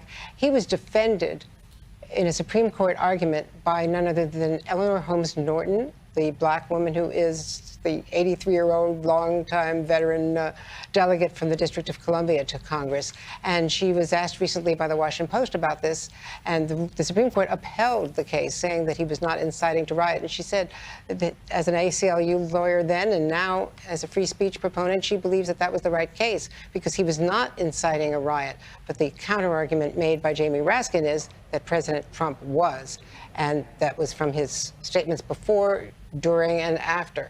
So that selective editing of the January 6th speech by the defense is very much in dispute. All right, Andrea, thanks again. We've been watching members of the Senate and staff making their way down these corridors, and there's likely some interesting conversations taking place, and Casey Hunt has been observing some of them. Casey. Lester, that's right. And we just saw Senator Ted Cruz go into the LBJ room off the Senate floor where the defense has been working throughout this trial. We saw him yesterday meeting with Donald Trump's defense team here at the Capitol, along with a couple of other Republican senators. And I think that gives you a window into how they're proceeding here, because the reality is, I think there was a sense it would be hard for the defense team to do worse than they did in their opening arguments. They were widely panned, criticized by Republicans as being unfocused. Of course, we've reported, our White House team has reported that former President Trump was not pleased with their presentation. So clearly there were some who felt a need to make sure that they were involved here. And, you know, what you've seen, I think, is an attempt to push everyone back into their partisan corners. There are reminders to people watching, whether they be in particular Trump supporters, that these are your enemies, the media, the Democrats, the way that they are being hypocritical toward you. You are the victim of their manipulation. Those are themes that really hit on many of the culture war items that many of Republicans, certainly like Ted Cruz, often push on when they appear on places like Fox News or Newsmax. So I think you're seeing that play out in real time. And the question for me is, okay, we've seen all of this play out, but the reality is the actions that were taken in the wake of what President Trump said, they have not been the focus of the defense today. And the reality is we're still living here at the Capitol with all of the impacts of that. I mean, there are National Guard troops in the tunnels underneath these buildings, hundreds of them, with guns that are very, frankly, jarring to see. There's razor wire around the entire complex. The roads are still closed. It's hard to drive down those broad avenues here in Washington, D.C., along the mall that's supposed to be, America's really demonstration of democracy, that the Washington Monument, the Lincoln Monument, and of course, down at this end, the Capitol of the United States. And that's all because of the actions that were taken in the wake of what President Trump did. And I also think it shows you why the House managers set up their arguments the way they did. They started well before January 6th to show how what the president did in the lead up to that speech that he made were also relevant to this argument about incitement. So again, the question is, are there any Republicans that are going to be convinced here? Is there some cover that the defense team can give to Republicans who don't want to vote to acquit the president, but who are feeling conflicted or troubled about it? And, you know, that I think is the one answer that's still outstanding. We've had a little bit of praise for the Republican presentation today from people like Lisa Murkowski, but the reality is we also believe that we know where Murkowski is going to come down on this and that she is likely to vote to convict this president. So there's still that big question hanging out there of what Mitch McConnell is going to do.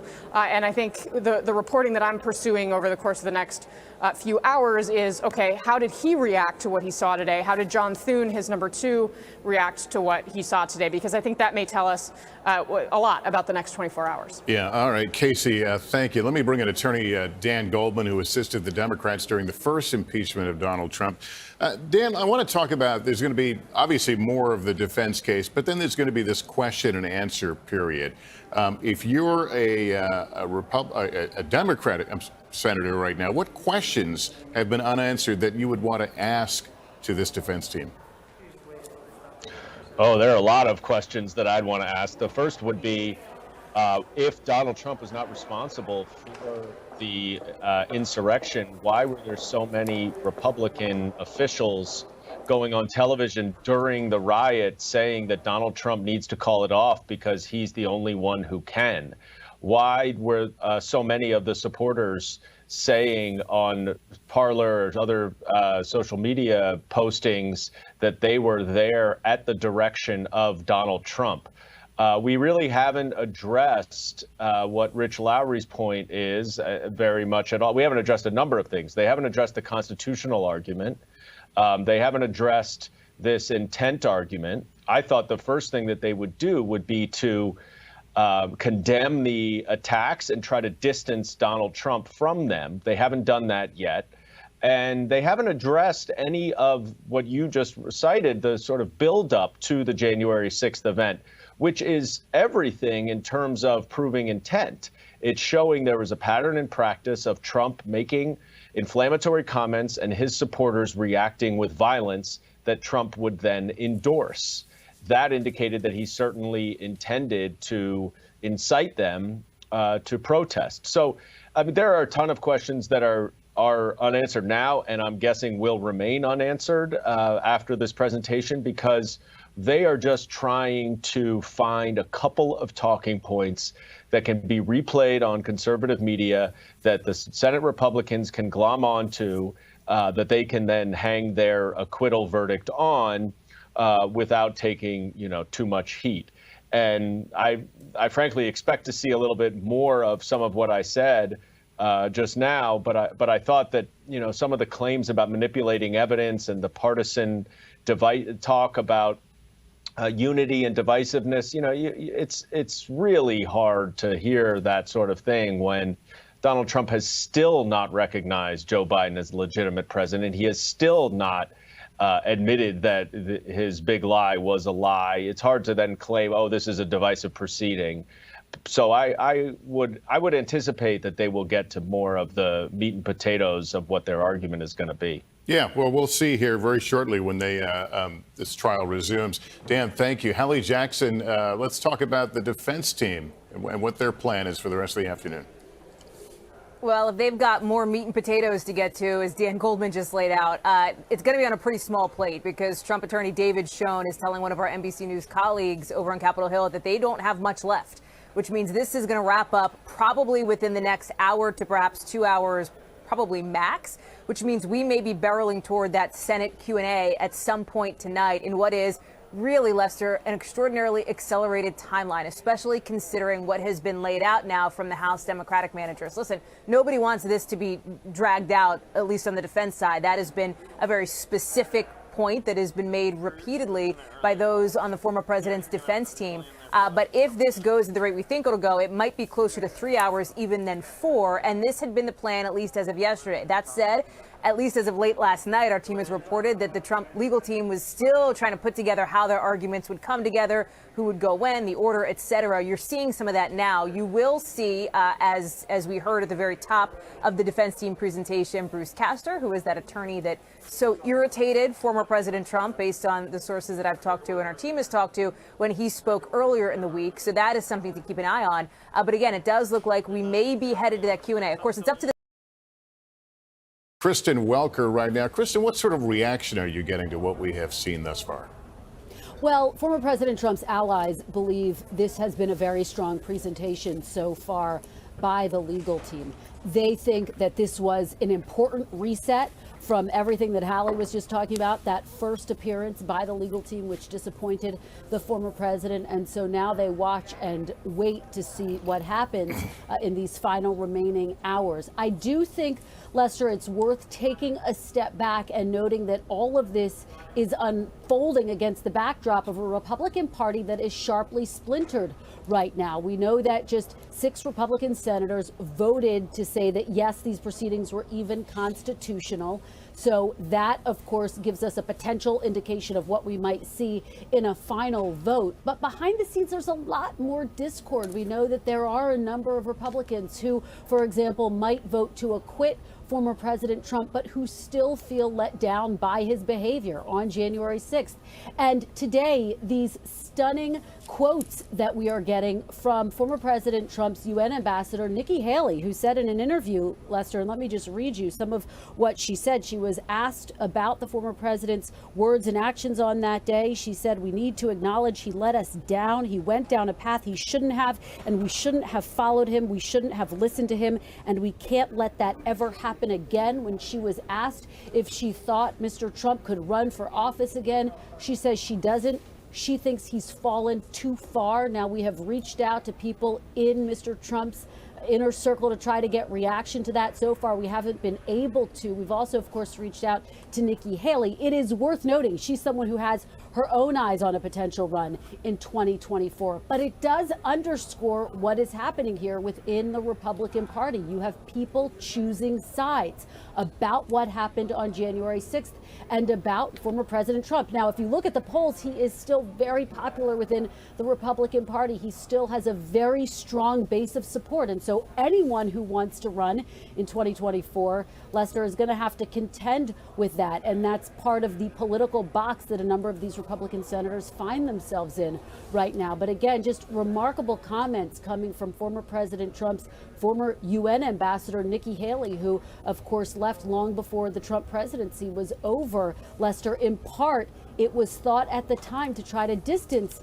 herself from a very controversial figure who is now increasingly more controversial. All right, Kristen, thanks. I want to bring Chuck Todd back into the conversation if I can. Chuck, unless I miss it, they didn't really address in a big way what the Democrats have been labeling the big lie, the president's contention that the election had been stolen.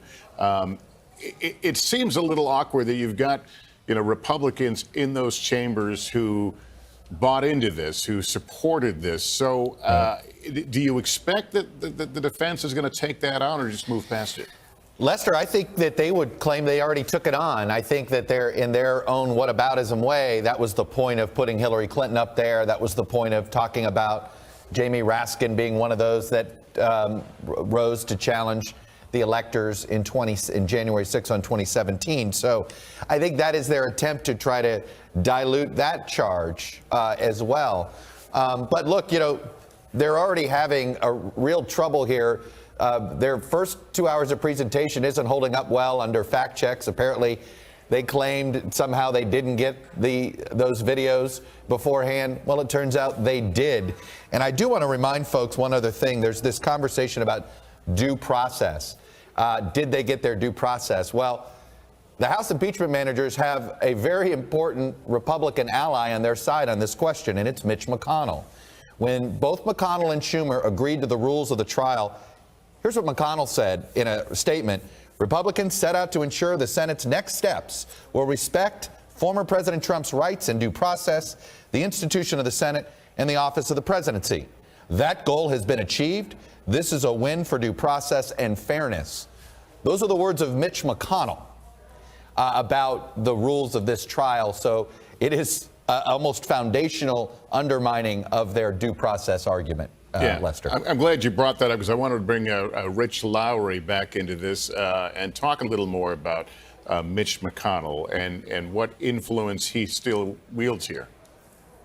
Yeah, obviously a key and interesting player. And I've never thought conviction was in the cards, Lester, except for that moment, couple days, when there was a leak from McConnell's team, very deliberate, very calculated, to the New York Times saying that he was glad that Trump was getting impeached by the House and he didn't know where he was going to come down on conviction. And I think that was McConnell kind of testing the waters, seeing if something would break loose within his own caucus and you'd get more than the 5 votes we're probably going to get for conviction, whether it be a higher number.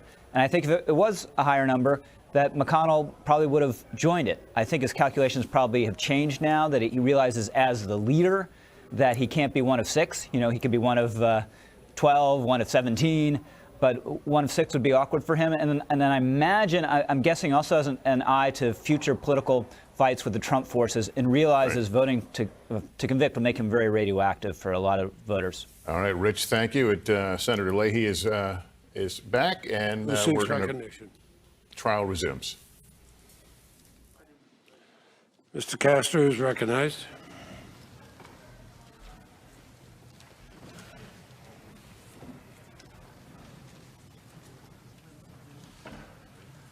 Mr. President, Mr. members Castro. of the Senate, good afternoon. It has been my great privilege over the past couple of weeks to lead this outstanding team of lawyers and dedicated professionals in the defense of the 45th President of the United States. One of the most difficult things in leading such a talented group is deciding who's responsible for what and the strategy and the order in which we will present our evidence. And you have heard from Mr. Van der Veen and Mr. Schoen on the importance of the First Amendment and the importance of due process of law. And because I had the opportunity to set out the schedule, I decided that I would take the last substantive part of the case for myself. You can take that 2 ways. The first, perhaps, is the best, and that would be that it's almost over. The second is that perhaps you have to wait another hour for it to be over. The reason why I chose this section, and believe me, it was a very difficult decision to make because I thought that the other arguments presented by Mr. Schoen and Mr. Van der Veen were outstandingly researched, thoroughly vetted, and wonderfully and articulately presented by them. But the critical issue in this case is the very narrow issue that is charged against the 45th president. And that issue is, did the 45th president engage in incitement of, they continue to say, insurrection? Clearly, there was no insurrection. Insurrection is a term of art. It's defined in the law. It involves taking over a country, a shadow government, taking the TV stations over, and having some plan on what you're going to do when you finally take power. Clearly, this is not that. What our colleagues here across the aisle meant is incitement to violence, to riot. So the word incitement is the critical case and the critical issue in the case. Now, the first time that you heard from us, I told you that you would never hear from our side that what happened on January 6th was anything other than horrific, and that the 45th President of the United States and his lawyers and his entire team adamantly denounce that violence by those criminals that occurred in this very chamber, this very building.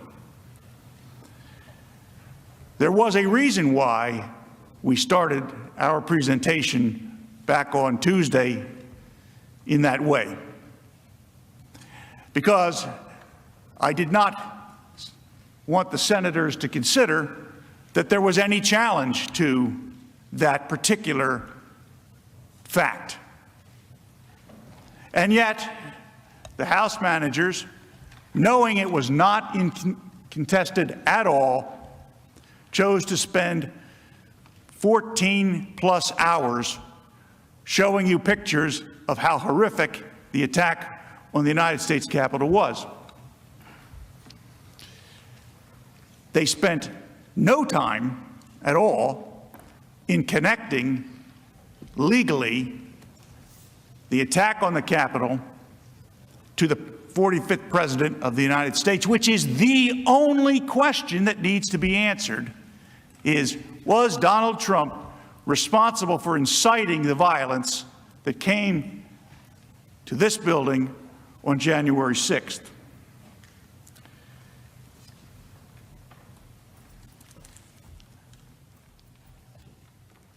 Now, by any measure, President Trump is the most pro-police, anti-mob rule president this country has ever seen. His real supporters know this. He made it clear throughout his presidency. He made it clear during the violence this past summer. He made it clear on January 6th. But politics changes things. Politics has created and interposed an element that should not be here. It has interposed the element of hatred. And the political world changes when hatred becomes part of the dynamic. As we wrote in our answer to the original charging document, and I hope that this is a phrase that lives on long after we are all departed, and that I hope someday this becomes the mantra by which all of us operate who work for the benefit of the public. That political hatred has no place in the American justice system, and most certainly no place in the Congress of the United States.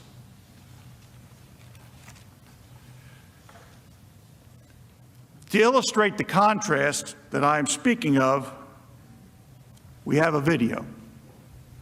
I am your president of law and order and an ally of all peaceful protesters. The vast majority of the protests have been peaceful.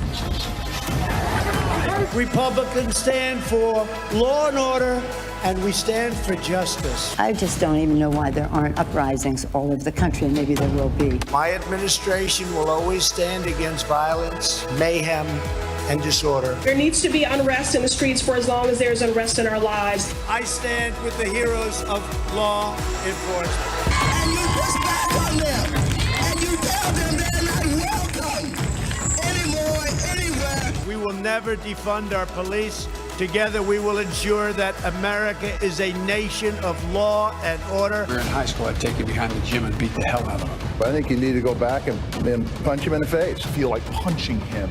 We just want law and order. Everybody wants that. I want to tell you, Gorsuch, I want to tell you, Kavanaugh, you have released the whirlwind, and you will pay the price. We want law and order. We have to have law and order. Show me where it says that protests are supposed to be polite and peaceful. We believe in safe streets, secure communities, and we believe in law and order. Is there truly anyone in this chamber who disagrees with the words as spoken by President Trump on that video? Surely not. Surely not. This contrast, and in this context, I ask you to keep that in mind.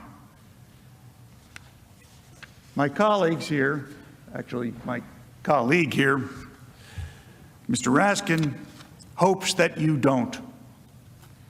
They have used selective editing and manipulated visuals to paint a picture far different from this truth. Make no mistake, and I will repeat it now and anytime I'm ever asked, January 6th was a terrible day for our country. The attack on this building shocked us all. President Trump did not incite or cause the horrific violence that occurred on January 6th, 2021. They know that. We know the president did not incite the riot because of his plain words that day, as Mr. Van der Veen elucidated on a few moments ago. We know the president could not have incited the riots because of the timeline of the events of that day. We heard a great deal from the House manager about their prosecutorial bona fides and their ability to analyze evidence, apply it to statutes, use timelines, and figure out what happened based on circumstantial evidence and direct evidence and testimony and forensic analysis. I can't recall any of the House managers who got up that didn't make some reference to prosecutorial bona fides. Well, I spent more than 3 decades locking up killers, and I do know a little bit about applying the facts to the law. We know that the president would never have wanted such a riot to occur because his long-standing hatred for violent protesters and his love for law and order is on display, worn on his sleeve, every single day that he served in the White House. But if we're going to apply the facts to the statute, it has to be done systematically. It has to be done with precision, the way a court would expect us to do that. Let's look at the letter of the law. Again, Mr. Van der Veen gave you an overview of the Brandenburg case and some of the related cases. You notice that when Mr. Van der Veen listed the elements that he took verbatim or close to verbatim right out of Vandenberg, they bore no reference whatsoever to the elements that were flashed up by the Democrat managers the other day repeatedly. He actually used the Supreme Court's case. He didn't make it up. Let's look at the letter of the law. The Supreme Court of the United States over 50 years ago laid out a clear test to determine whether speech is incitement. Under that test, the Brandenburg versus Ohio test, there are 3 elements that must be proven beyond a reasonable doubt by a preponderance of the evidence, whatever the Senate considers, I suggest, beyond a reasonable doubt. First, the speech in question must explicitly or implicitly encourage the use of violence or lawless action. But here, the president's speech called for peaceful protest. Second, the speaker must intend that his speech will result in the use of violence or lawless action. And again, as Mr. Van der Veen pointed out, the president clearly deplores rioters and political violence and did so throughout his term as president and never hesitated to express his admiration for the men and women that protect this country. Finally, the third element under the Brandenburg test is the imminent use of violence. Imminent use of violence. In other words, right then, the imminent use of violence or lawless action must be the likely result of the speech. The likely result of the speech. Well, that argument is completely eviscerated by the fact that the violence was pre-planned, as confirmed by the FBI, Department of Justice, and even the House managers, not the result of the speech at all. Several of my colleagues at the House managers got up and spoke about the proceeding in the House being like a grand jury proceeding. Well, I've been in grand jury proceedings. I have run grand juries. In grand jury proceedings, you call witnesses. You hear evidence.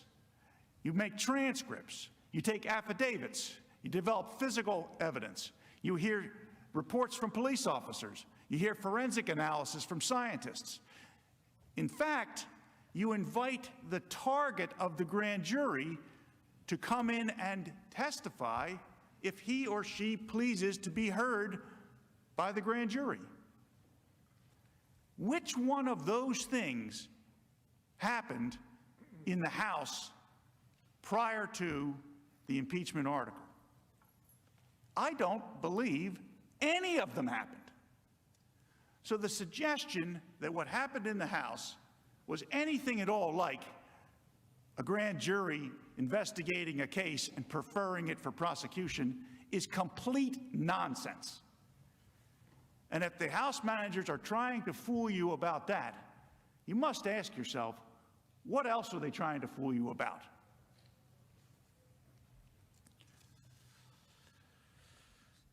Let's look more closely at the president's speech. We have mentioned this line before, but it is so critical we need to talk about it again. The president asked that the attendees at his rally peacefully make their voices heard. I know that everyone here will soon be marching over to the Capitol building to peacefully and patriotically make your voices heard.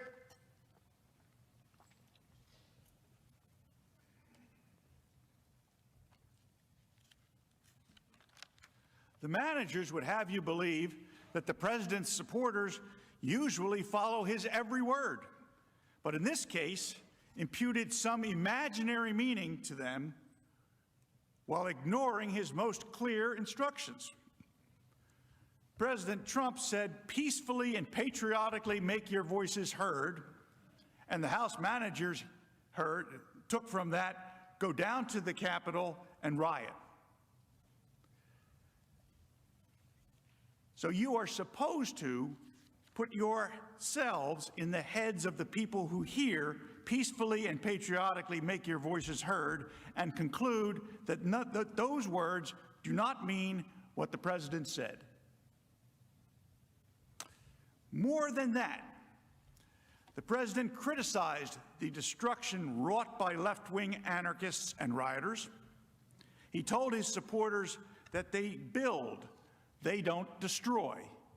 If this happened to the Democrats, there'd be hell all over the country going on. There'd be hell all over the country.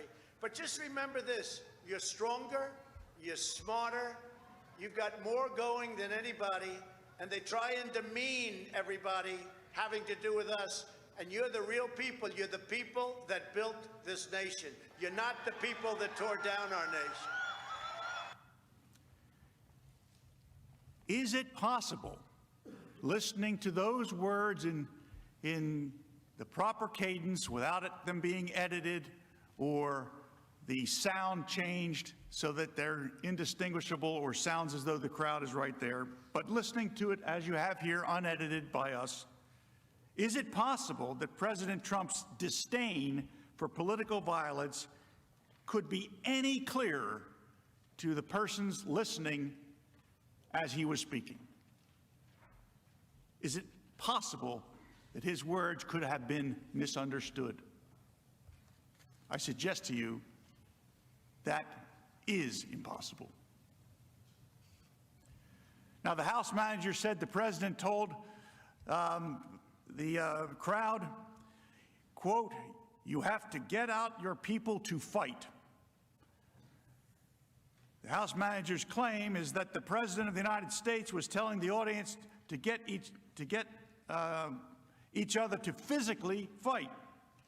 But that is not what the President said.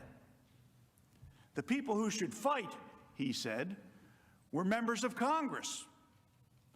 If they don't fight, what the President said is, what should the rally attendees do?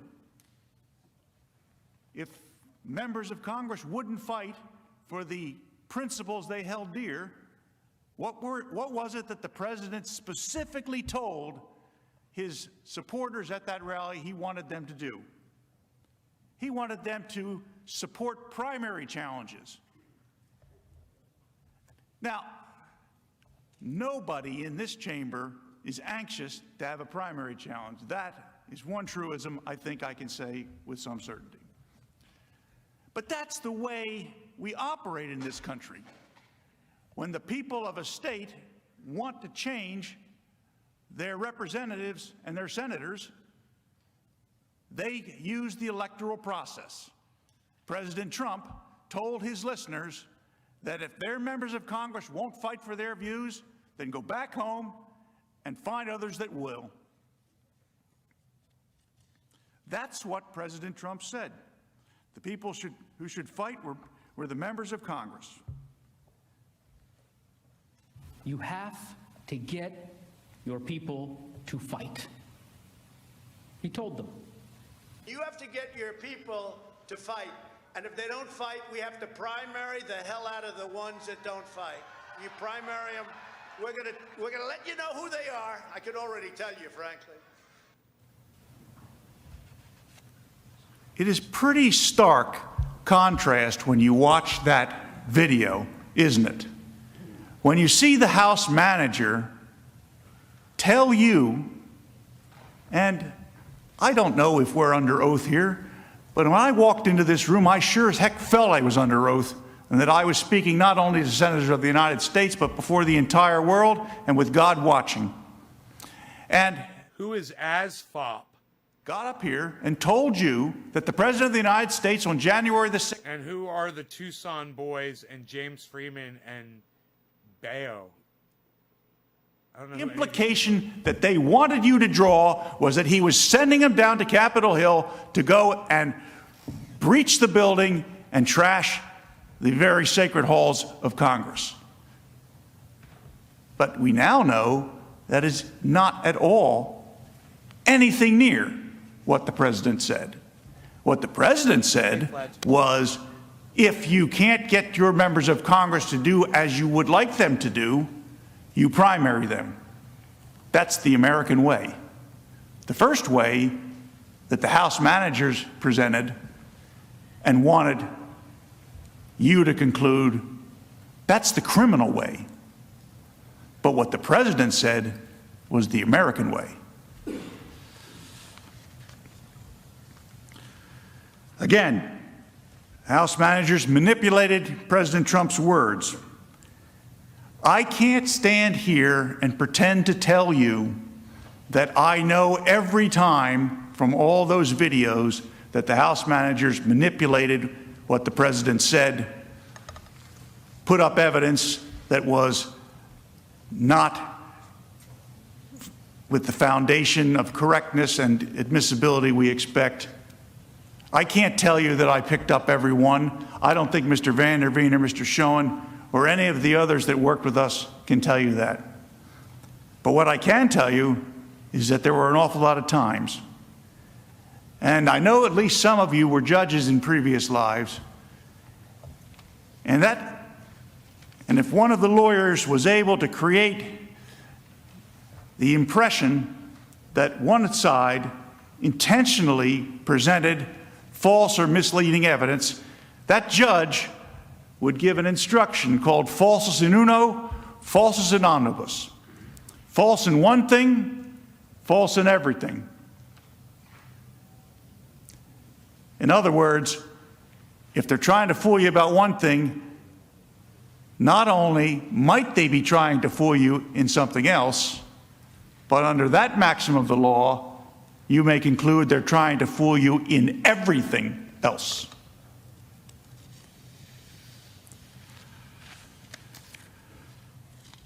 President Trump was immediate in his calls for calm and respect for law enforcement. The House managers emphasized President Trump's tweet in the 6 p.m. hour where he told crowds to, quote, go home in love and peace and remember this day. What is it that they left out? Well, the House starts their recitation of what President Trump said as far as the aftermath of when the Capitol was breached at roughly 6 p.m. What they don't tell you, and didn't tell you, and which you probably don't know because I think I'm the first one to say it in this forum, is at 2:38, President Trump urged protesters at the U.S. Capitol to, quote, stay peaceful, please support our Capitol Police and law enforcement. They are truly on the side of our country. Stay peaceful. And before we run the graphic, I just want to point out to you, President Trump's speech ended at 1:11 p.m. So at 2:38 p.m., by the time word reaches the president that there's a problem down here, he's out urging people to support the police, stay peaceful, support our Capitol Police and law enforcement. They are on the side of the country. Stay peaceful. So, where's all the fucking birds at?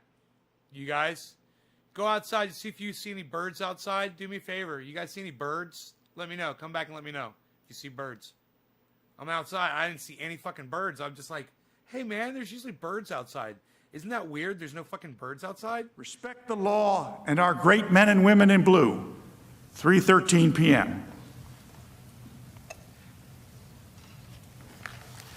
President Trump's words couldn't have incited the riot at the Capitol.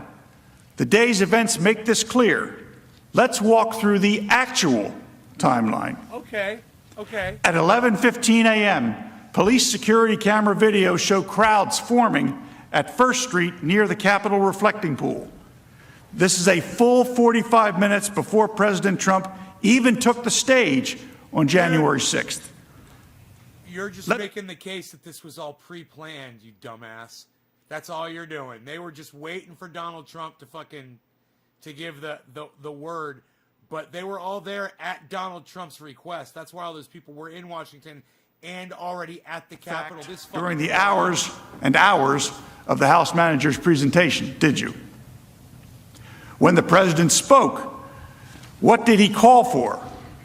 He called for rally attendees to peacefully and patriotically make their voices heard, for them to walk down Pennsylvania. Hey man, I don't mean to be rude to you guys, but does anybody hear me right now at all? Anything that I'm saying? Is anybody here?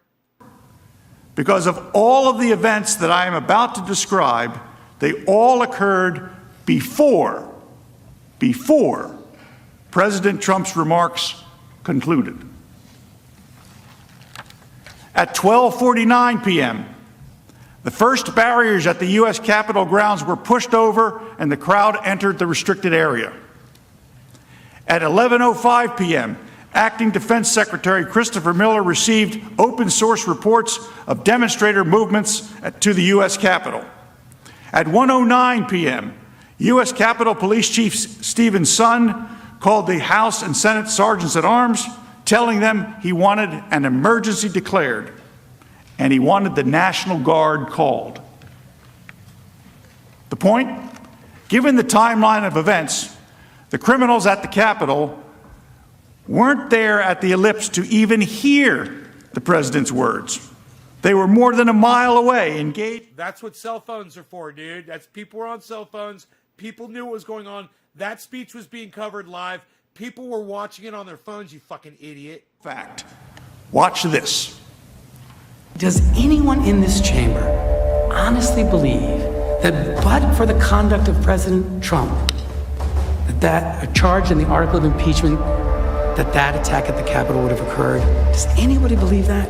It was not some sort of spontaneous decision by a bunch of, quote, protesters to go up to Capitol Hill and storm Capitol Hill. This was all planned out. How much of it was planned? How much of this was strategized ahead of time? They are getting indications, some evidence that they've seen that indicates that there was some level of planning. There appears to be premeditation. You guys, I'm gonna ask you one more time. Is there anybody here watching this? If you are, respond now, because I don't really need to be broadcasting this and risking all my channels. Is there anybody here right now?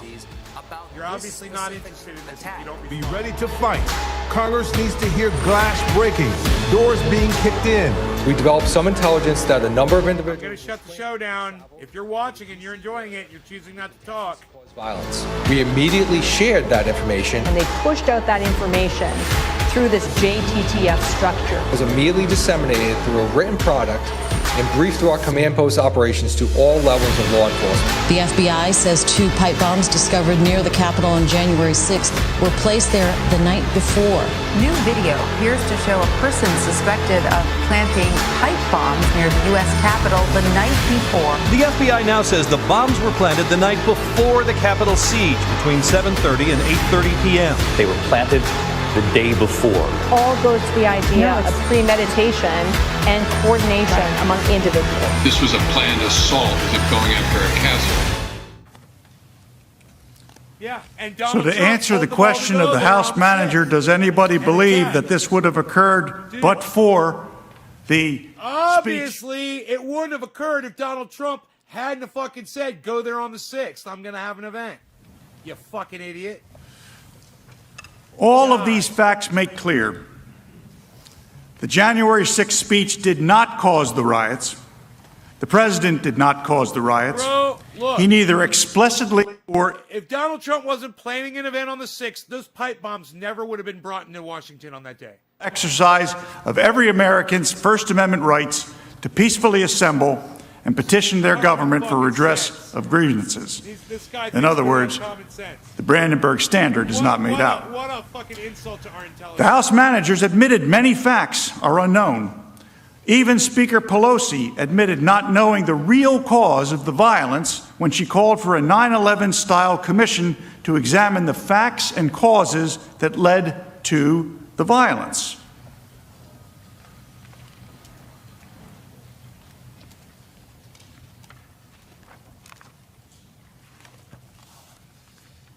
On the screen is Speaker Pelosi's call for the 9/11 commission.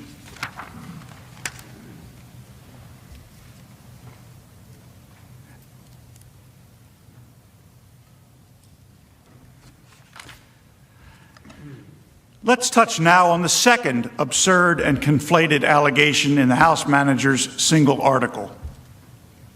President Trump's phone call to Georgia Secretary of State Ben Roethlisberger, surreptitiously recorded, by the way, included multiple attorneys and others on the call.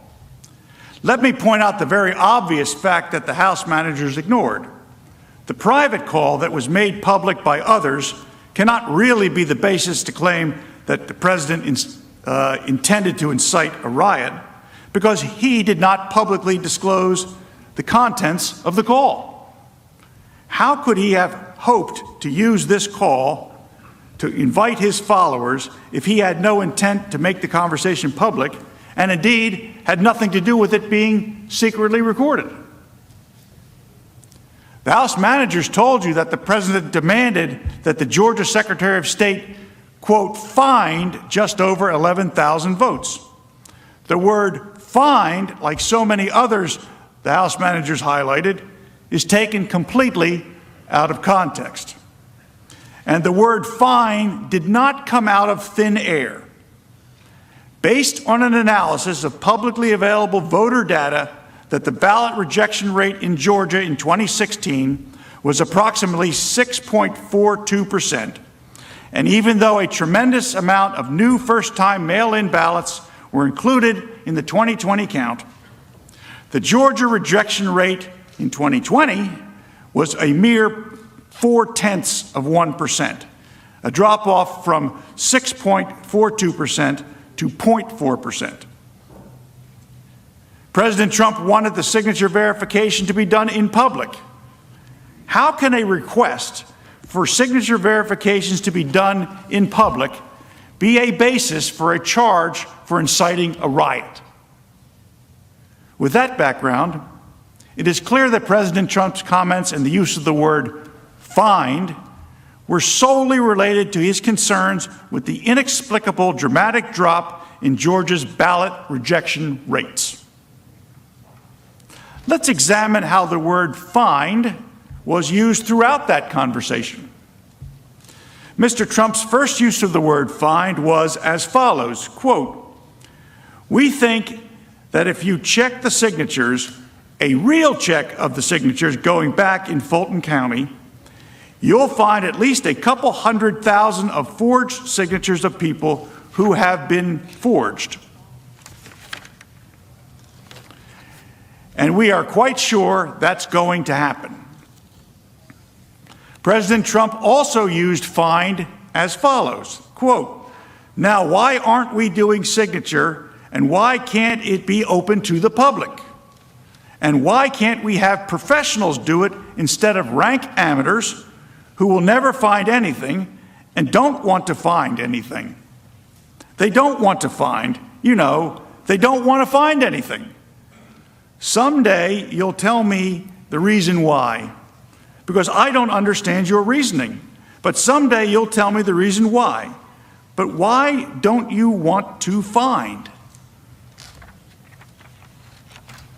President Trump echoed his previous sentiments, again in the context of pursuing a legitimate and robust investigation into the lack of signature verification for mail-in and absentee ballots. Quote, "And why can't we have professionals do it instead of rank amateurs who will never find anything and don't want to find anything? They don't want to find anything, they don't want to find anything. They don't want to find, they don't want to find anything. Someday you'll tell me why, because I don't understand your reasoning, but someday you'll tell me why. But why don't you want to find? We can go through signature verification and we'll find hundreds of thousands of signatures, and you can let us do it. And the only way you can do it, as you know, is to go to the past. But you didn't do that in Cobb County. You just looked at one page compared to another. The only way you could do a signature verification is to go from one that signed it on November whatever, recently, and compare it to 2 years ago, 4 years ago, 6 years ago, or even one. And you'll find that you have many different signatures. But in Fulton, where they dumped ballots, you will find that you have many that aren't even signed and that you have many forgeries." End quote. Mr. Trump continued to use the word find throughout the conversation.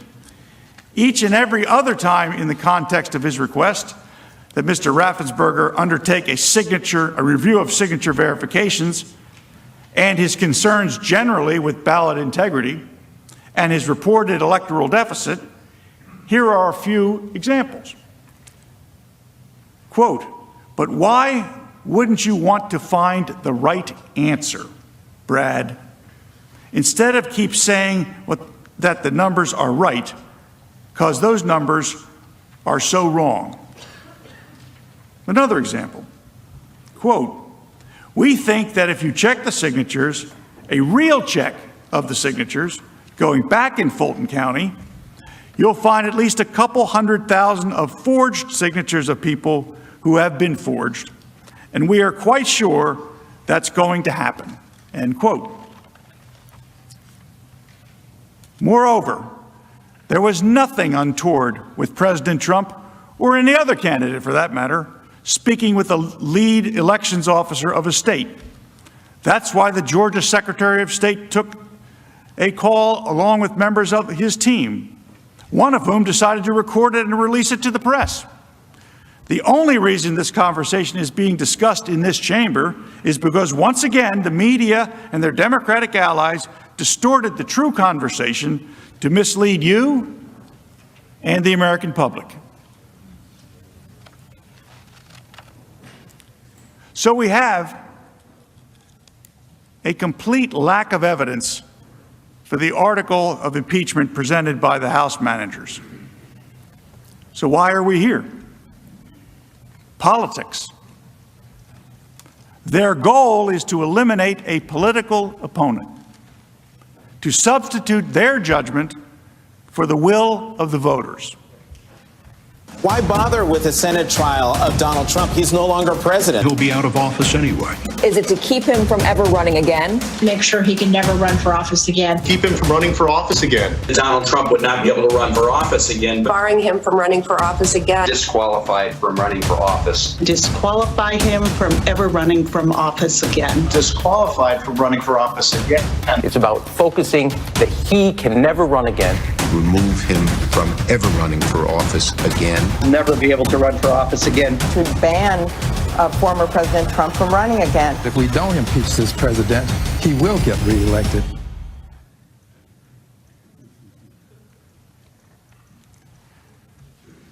The goal is to eliminate a political opponent, to substitute their judgment for the will of the voters. Members of the Senate, our country needs to get back to work.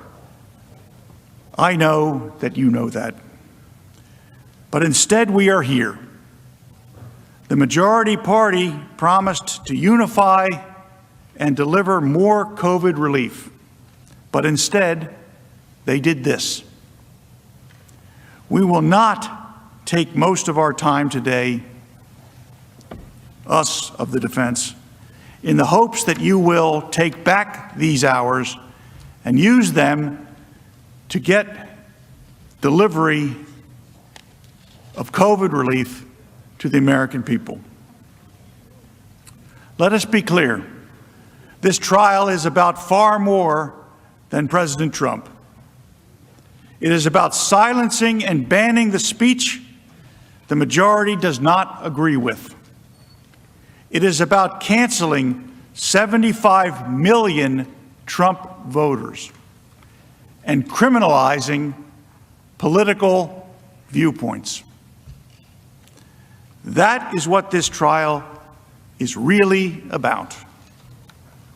It's the only existential issue before us. It asks for constitutional cancel culture to take over in the United States Senate. Are we going to allow canceling and banning and silencing to be sanctioned in this body?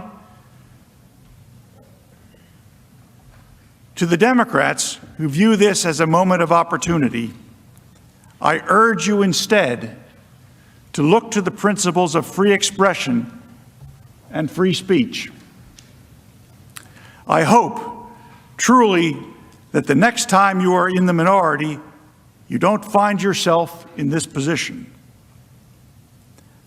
To the Republicans in this chamber, I ask, when you are next in the majority, please resist what will be an overwhelming temptation to do this very same thing to the opposing party.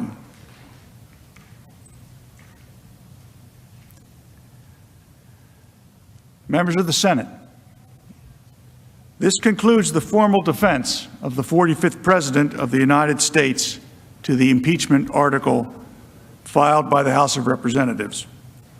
I understand that there is a procedure in place for questions, and we await them. Thereafter, we will close on behalf of President Trump. Mr. President, we yield the balance. And I ask unanimous consent. We take a 15-minute recess. Without objection, the Senate will stand in recess. All right, things rocketing along at a rather quick pace as the president's defense presentation by his lawyers ends up being a little less than 3 hours of their allotted 16 hours. They had telegraphed going into today that they would make very short work of trying to essentially attack all of the House managers' characterizations and calling it a monstrous, preposterous lie. This idea that the president somehow incited the attack on the Capitol on January 6th. Let's go to Casey Hunt, who is on Capitol Hill. So, Casey, we are way ahead of schedule. How does this play out? We are ahead of schedule, Lester, and a couple things I want to pick up on from the presentation that we just saw. One note, the attorney there tried to say that what happened on January 6th was not an insurrection under the definition. He walked through the legal definition of that and tried to suggest that it was something else. I think it's important to underscore that Mitch McConnell actually, after this happened, called it a failed insurrection in public. I think that's an important point to make. There has not been a lot of dispute about what happened, the way that the Trump team described it. And I think you're going to see that get some attention going forward. The other thing I would highlight, too, that stood out to those of us who were listening and who cover Capitol Hill every day is this quote about primary challenges. He said, no one in this chamber is anxious to have a primary challenge. That's one truism I think I can say with some certainty, but that's the way we operate in this country. It really read like a threat, came across like a threat. And that is, of course, what the former president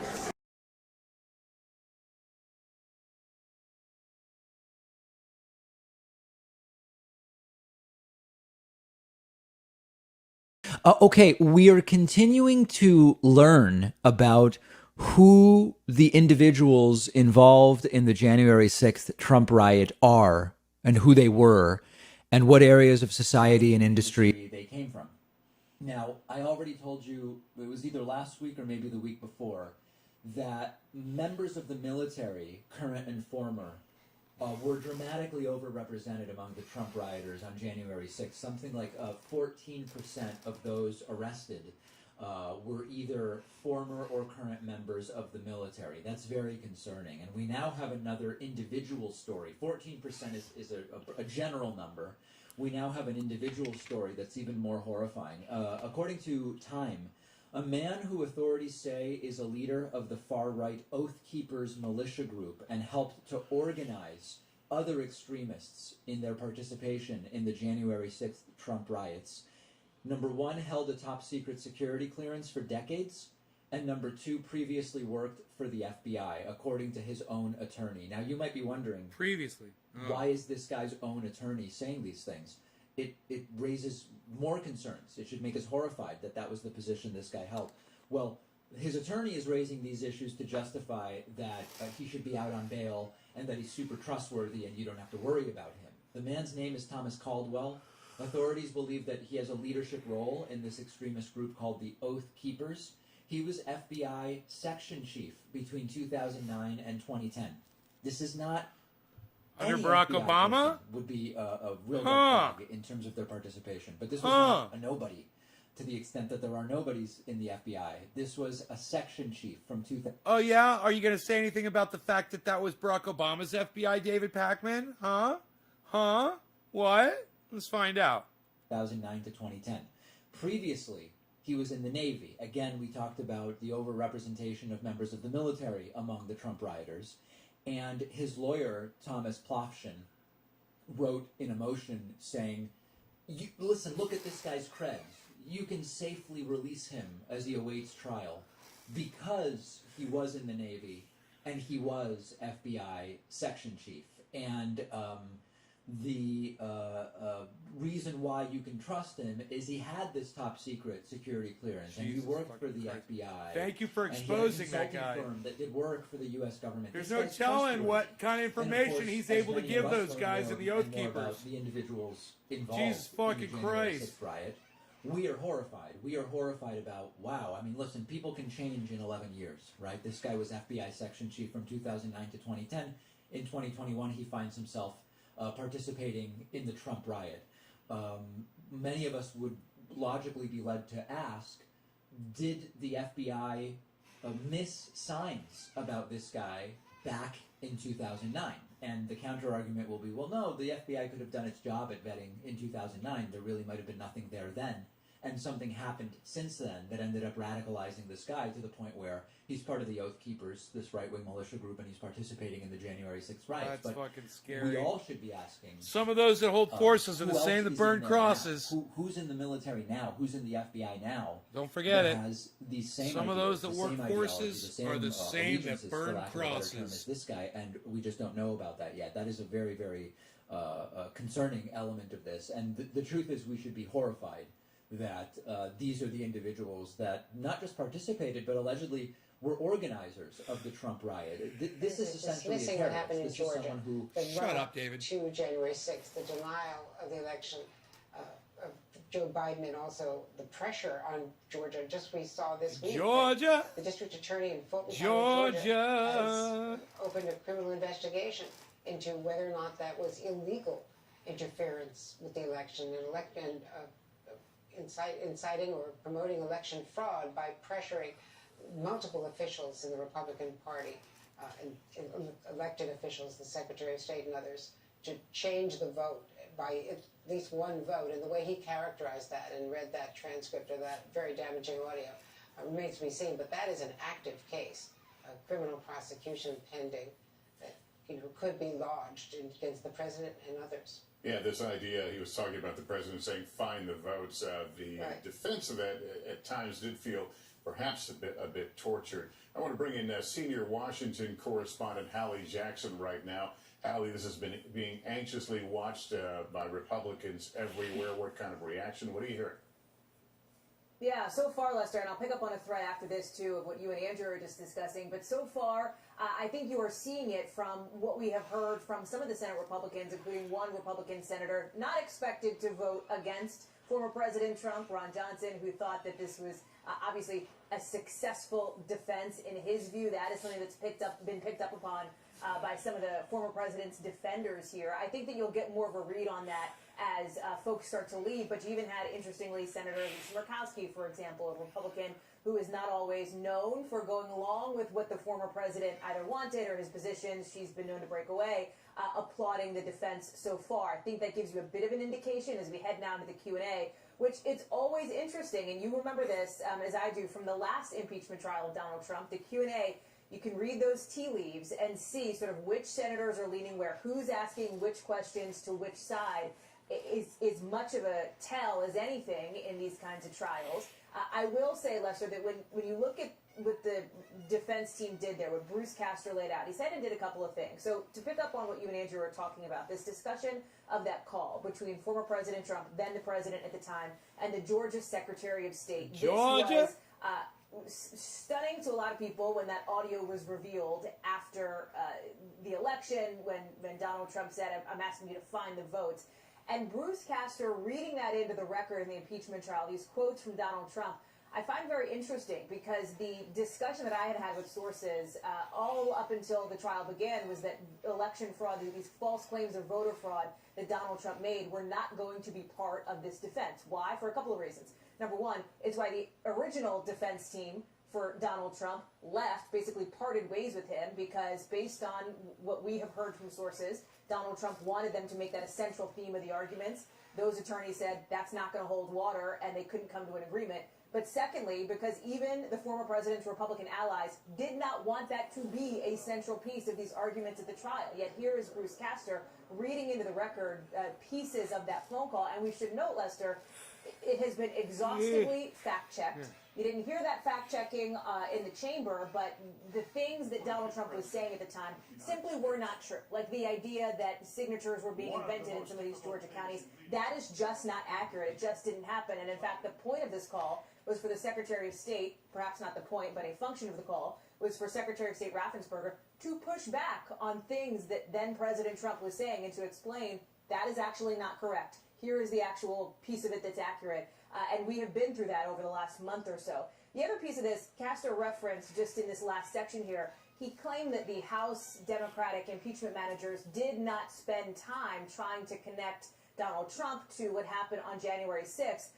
Although, as you know, Lester, that was largely the focus yesterday of the House Democratic impeachment managers' close, basically. The wrap-up, I should say, of their initial arguments was trying to connect the dots and draw that line between those two things. So I imagine that that's going to be a line of inquiry that you will see when we hit the Q&A portion, possibly in the next couple of minutes here. All right, Hal, let's turn to our colleague, NBC News political director and moderator of Meet the Press, Chuck Todd. Chuck, where do you think the president's lawyers may have landed some punches, not knockout punches, but those that might turn Republican senators in the direction they want to go?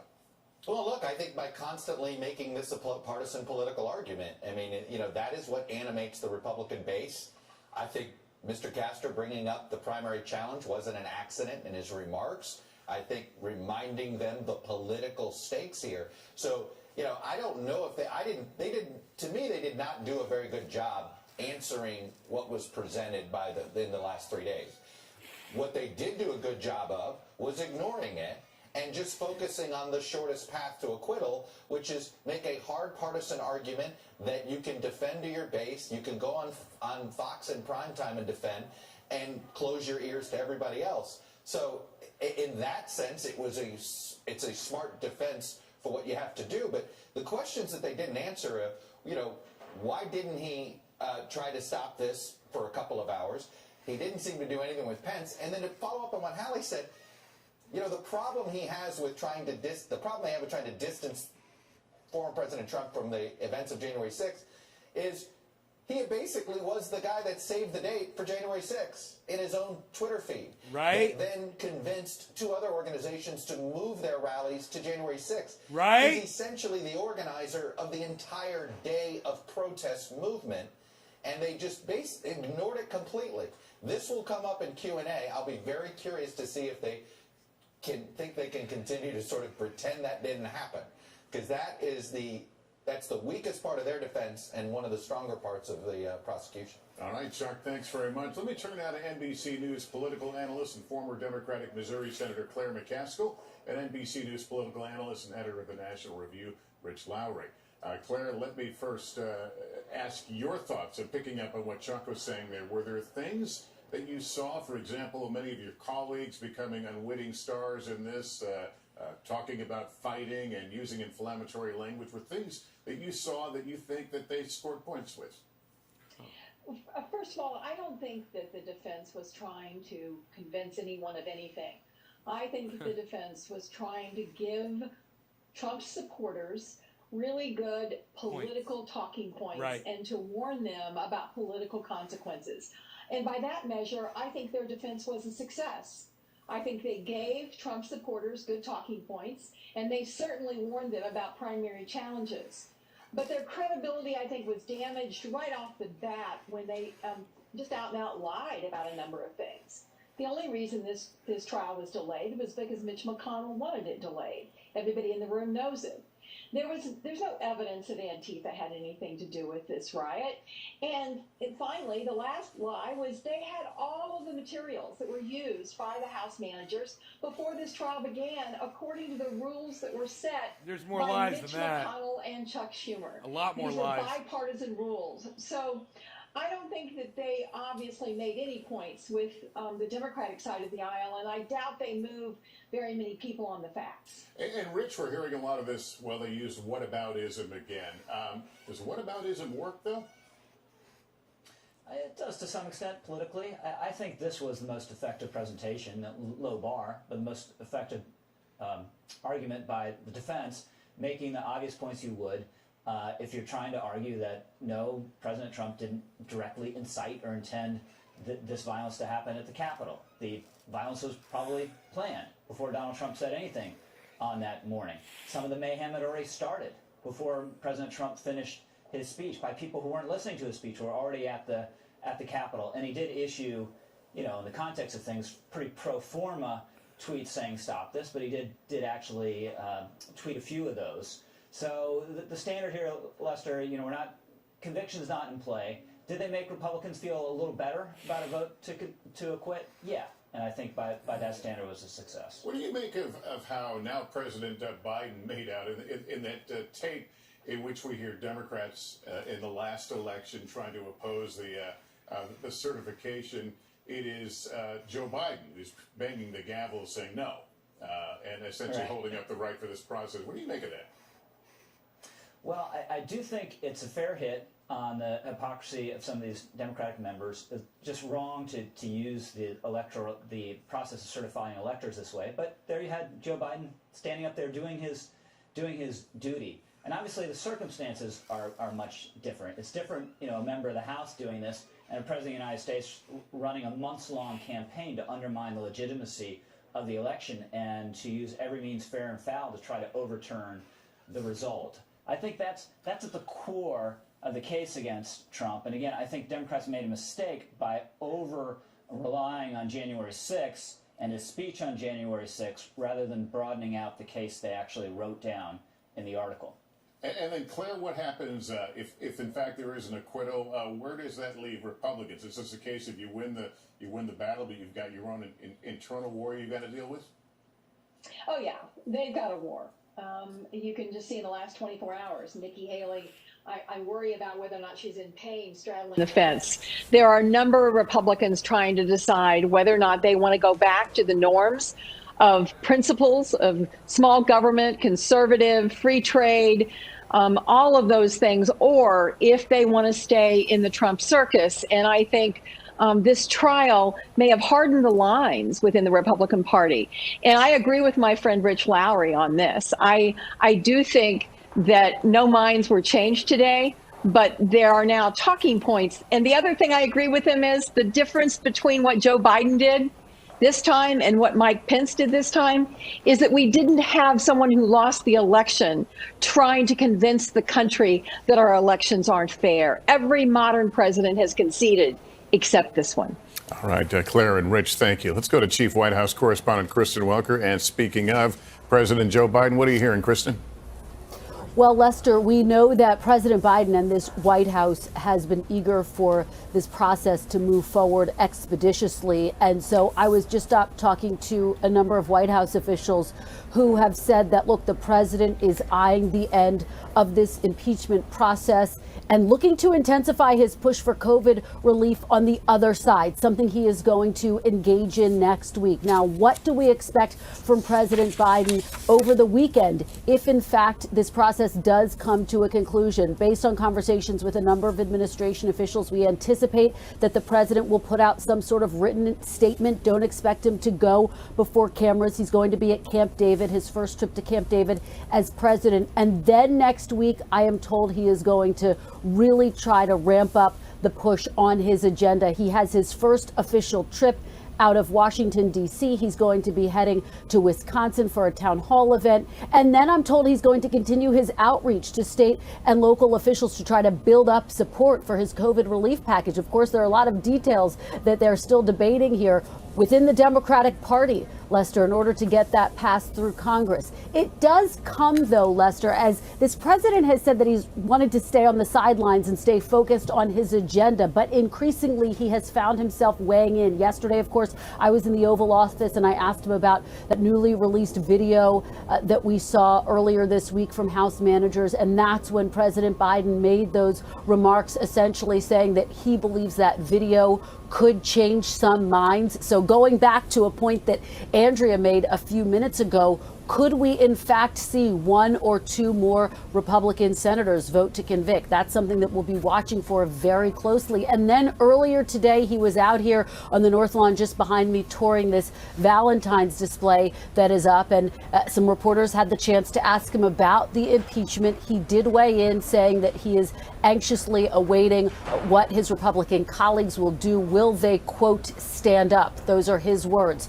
So, Lester, this attempt to try to stay focused on his agenda and to try to keep the focus there, but increasingly finding himself peppered with questions about something that is gripping the nation right now. His press secretary also saying that the president found the videos to be harrowing. So they await the conclusion to this process along with everyone else. I can tell you, I was just back in the press offices, and of course all of the TVs are trained on this very trial. So they are clearly watching and monitoring these developments quite closely, Lester. All right, Kristen, thanks very much. Again, we are in a break. If you're just joining us, the president's lawyers have concluded their presentation using less than 3 hours to do so, a fraction of what they were allocated. Depending what happens at the end of this break, we may get a better sense of how quickly things will move from this point on, whether we could see an immediately move to questions from both sides, to both the prosecution and defense, and perhaps even as soon as tomorrow, a final vote on all this. But again, it remains to be seen. I don't want to get too far ahead of us. We're joined now by a veteran of the Justice Department and the Mueller investigation, NBC News legal analyst Andrew Weissman, and NBC News legal analyst Carol Lam is a former U.S. attorney. Good to have you both with us. Andrew, let me begin with you. A lot of the arguments in the latter part of the defense presentation was the definition of incite, the definition of insurrection, saying that when you dismantle it, those things didn't exist. Is that the case? I think that the defense left themselves very open to the questioning that's now going to happen on those issues. And I think that one thing that I think your viewers should sort of be prepared for is I think the Democrats are going to ask very pointed questions on, you say that but for the president, this still would have happened. Well, do you say that there's evidence, material evidence of election fraud? Are you saying that the president did not win the election, that is President Biden? If so, what is the evidence? And wasn't that what was the fire for the insurrection on January 6th? So I think there are going to be pointed questions about that. And on the issue of January 6th, I think that the defense did a very poor job on this issue of inciting. I think that there's going to be a lot of questions about what the president did not do.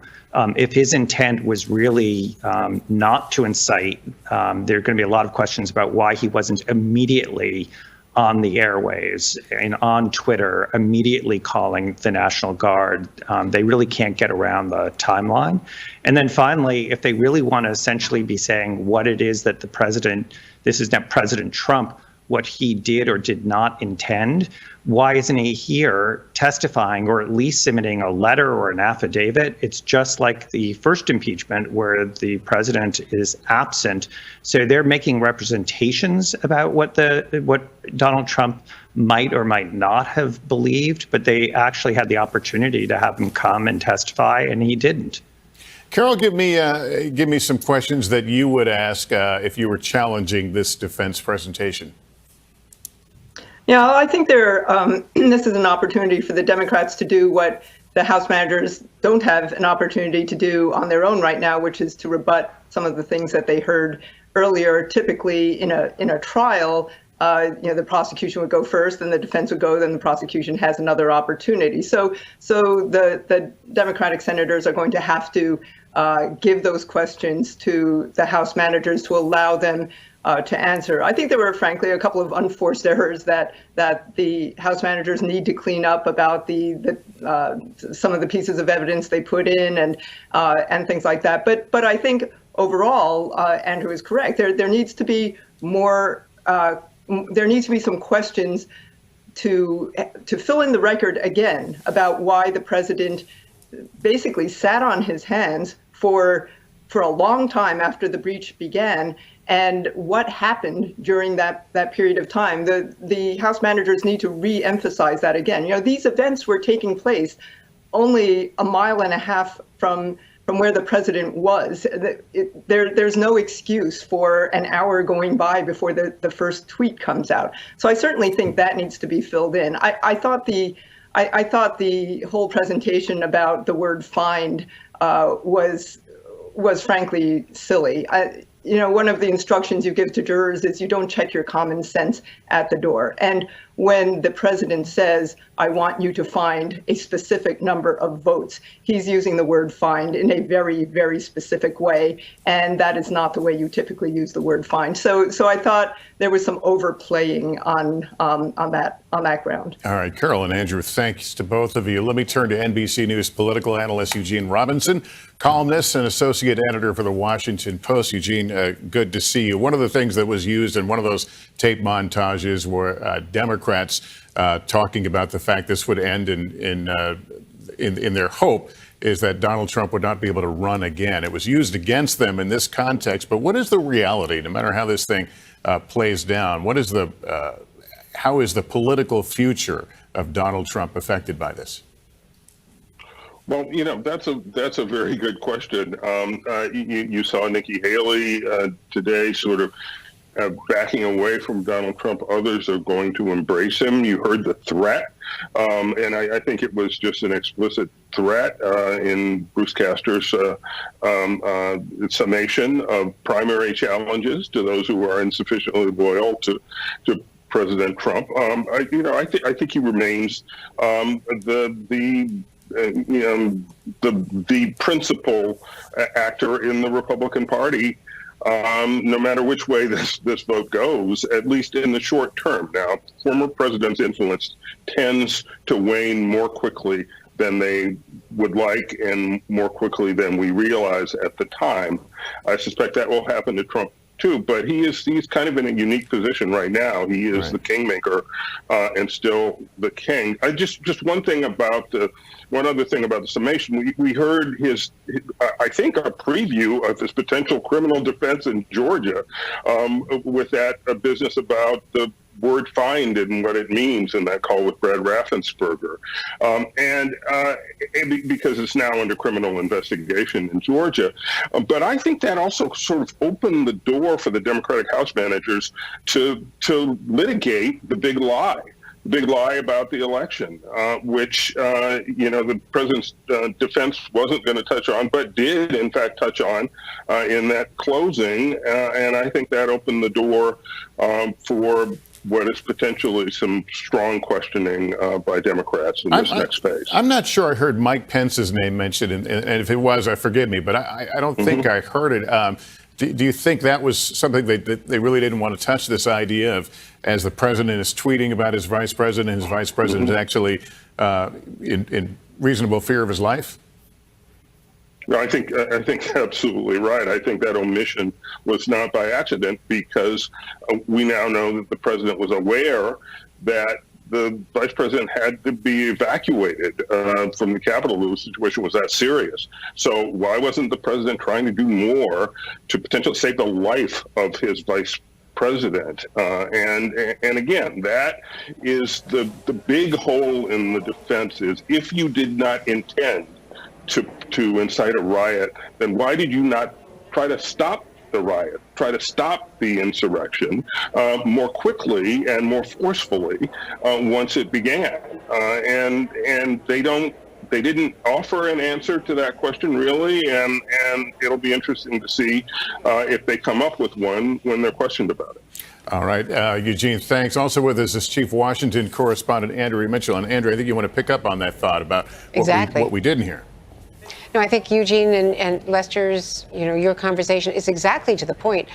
The fact that he did not mention, that the defense did not address the whole issue of Mike Pence, because the president, for all of those hours, was aware of it, as we know from what Senator Tuberville said, but also was tweeting attacks on Mike Pence. And what we've seen in the video is that the Mike Pence was really a rallying cry. Hang Mike Pence. A gallows was constructed outside the Capitol itself, on the grounds there, by the rioters. So that, and the fact that the defense cherry-picked statements from the president's January 6th speech, trying to, I think, mischaracterize the intent of the speech, whether or not it was for incitement, was, of course, their contention.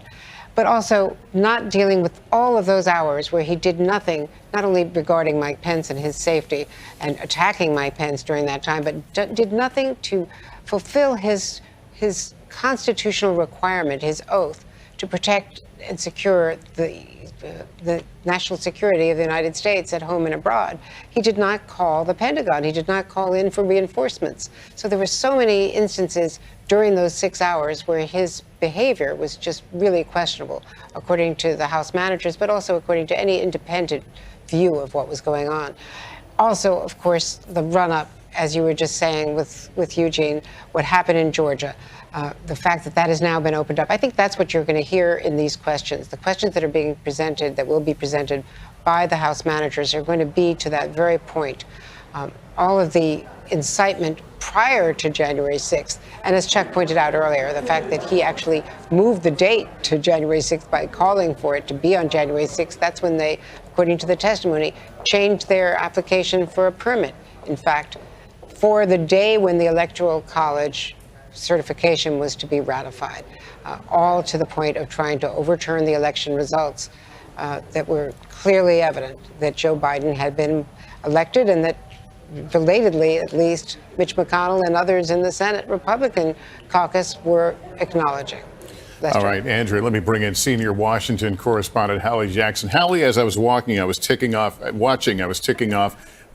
some of the things that I knew would play well to the base. They brought up the media, Antifa, Democratic hypocrisy, cancel culture, witch hunt, Elizabeth Warren, Hillary Clinton. Obviously, things that we know that play very strongly with the Republican base. Was that a lot of the goal, the audience outside those chambers? Because the audience outside the chamber, Lester, is affecting the audience inside the chamber, right? Like it or not, as we've heard again and again, it's a political proceeding in many ways. And those specifically Republican senators who are the ones who are the core audience here, because it does seem like Democrats know how they're going to vote on this to a large degree, they have constituents. And those constituents still support, in large part, speaking broadly about the Republican Party, Donald Trump. And you see that, Lester, in new polling. A new poll just out this week from CBS YouGov shows that 2/3 of Republican voters say it is still very important or somewhat important that the GOP continue to back Donald Trump. 71% say that a vote to convict the former president would be seen as disloyal to the party, a sign of disloyalty, not a sign of, for example, being able to stand up for whatever you may think is right. And so I think that those numbers give you a sense more broadly of where this party is. You heard Eugene talking about the comments from Nikki Haley that are out today that are making a lot of waves in the sort of beltway politicosphere, if you will. Nikki Haley, widely speculated to be a contender for 2024, talking very harshly about the former president, saying he has fallen so far, we should not have listened to him. But just 2 weeks ago, it was Nikki Haley appearing over on a different cable network saying, give the man a break, arguing against impeachment. You do have people like Karl Rove, for example, Senator Lisa Murkowski, who have suggested that there is no way that Donald Trump could have a political future now and could really realistically run again in 2024, although he is likely to continue to talk about it. But the numbers show you where the base is. I also want to draw your attention to something else, Lester. We've been looking, as we're having these conversations, if our viewers have seen on the right side of our screen, this is the area sort of outside on the Hill where reporters are talking with, you know, if they can, members of the Senate, any of the attorneys who walk by. There's a pool camera there. I don't know if that's live or tape of Chuck Schumer, but this is what we're talking about. If you notice, you saw Senator Graham, Senator Lindsey Graham walk by. Our team on the Hill reports that Senator Graham, even just in these last couple of minutes, was conferring with the Trump defense team, or was seen inside that room with the Trump defense team. This is notable because, as Casey Hunt reported, Senators Graham, Lee, and Cruz talked with the defense team late yesterday. We know, based on the reporting that we have, that they were basically kicking around ideas, getting and giving advice, if you will, a signal that even as late as yesterday, there were some Republicans, allies of the former president, who were a little bit concerned about what they might see from this defense presentation today. It has concluded after 2 hours and 30 minutes, just by way of comparison, Lester. Obviously, this is a different trial than the first one, different time frames, different references. The defense in trial one, the first impeachment, went just about more than 9 hours during that first impeachment. This time, the defense felt like they made the points they needed to make. They want to, for lack of a better phrase, get this show on the road, because I think they have seen, and Republicans that I've talked to believe, that an acquittal is going to be at the end of this path, at least based on how things are going at the moment. As always, things could change, Lester. All right, Hallie, let's go over to Casey Hunt right now in Capitol Hill. Casey, you were showing us earlier those cards in which the senators will submit their questions. To what extent are there any not deliberations, but conversations about what questions might be helpful to a particular side? Or is this strictly the senators on their own just asking what they want to know?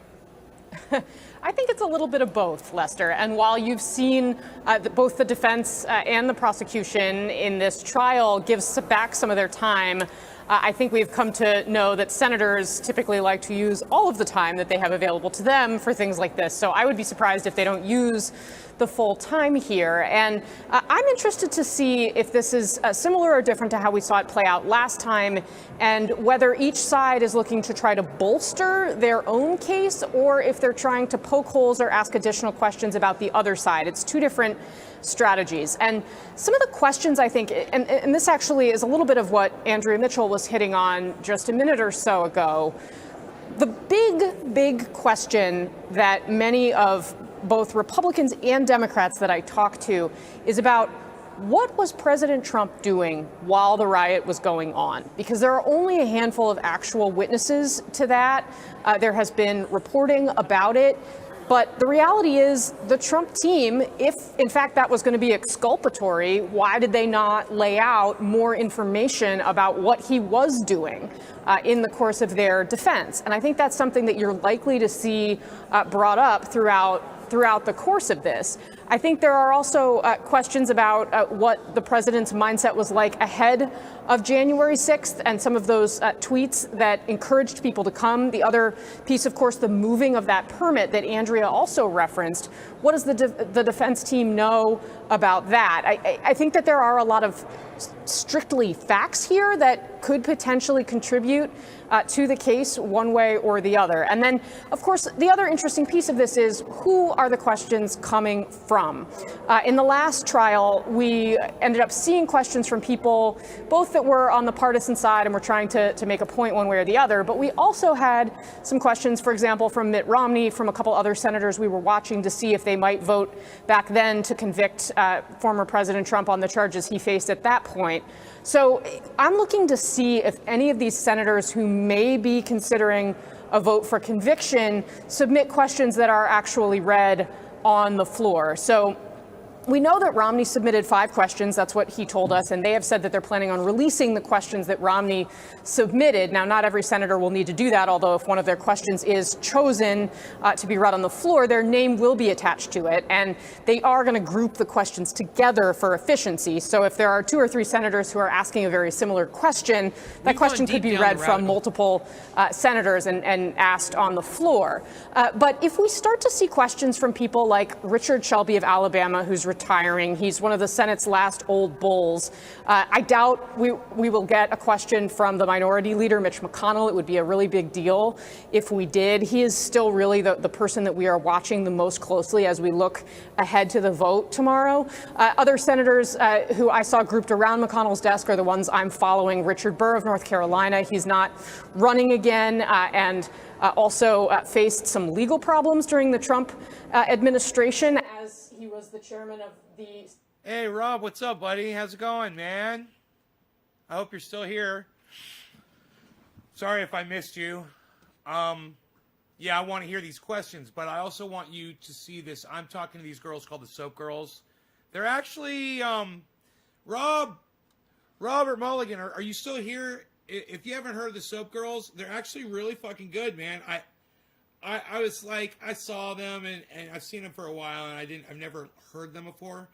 And I saw a video of them doing a live show. It was like a 3-hour video and I fast forwarded like 24 minutes into the video. You know, I hit play and one of the girls was playing this guitar, just bang, bang, bang, bang. I was like, oh God, what is this going to sound like? And then I guess it's her sister or the other girl. I think she started playing bass. And I was like, God, this music is so infantile. But then they start singing. I was like, oh, wait a minute. This is good. And it's really good, actually. The music was good. I was impressed. I think you'd like them, too. Plus, they got a message. But anyway, they think that Bill Gates is this evil vaccine-pushing fucking monster, and they sent me this short little video. I wanted to see what it was about. Is directed to the House managers. The clerk will read it. But now this happened. The questions started getting asked. I want to see this. Isn't it the case that the violent attack and siege on the Capitol on January 6th would not have happened if not for the conduct of President Trump? Yes, true. Absolutely true. That's a fact. Of up to 5 minutes.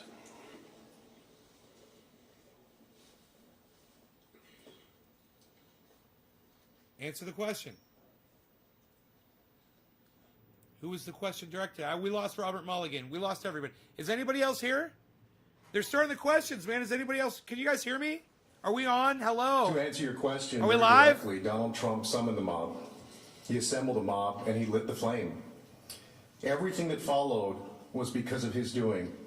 And although he could have immediately and forcefully intervened to stop the violence, he never did. In other words, this violent, bloody insurrection that occurred on January 6th would not have occurred but for President Trump. I agree.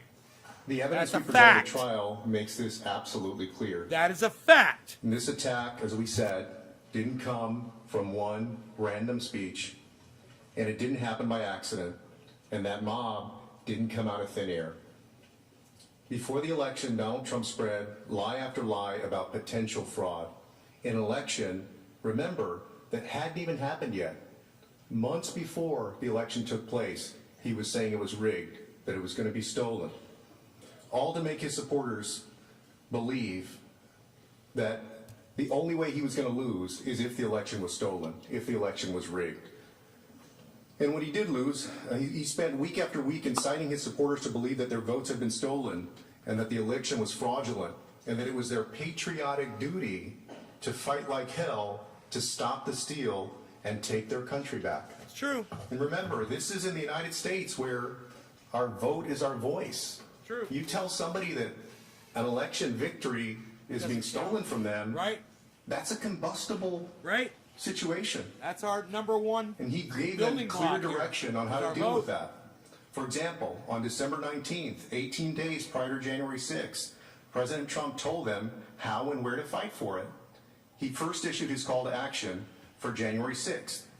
This was a save the date sent 18 days before the event on January 6th.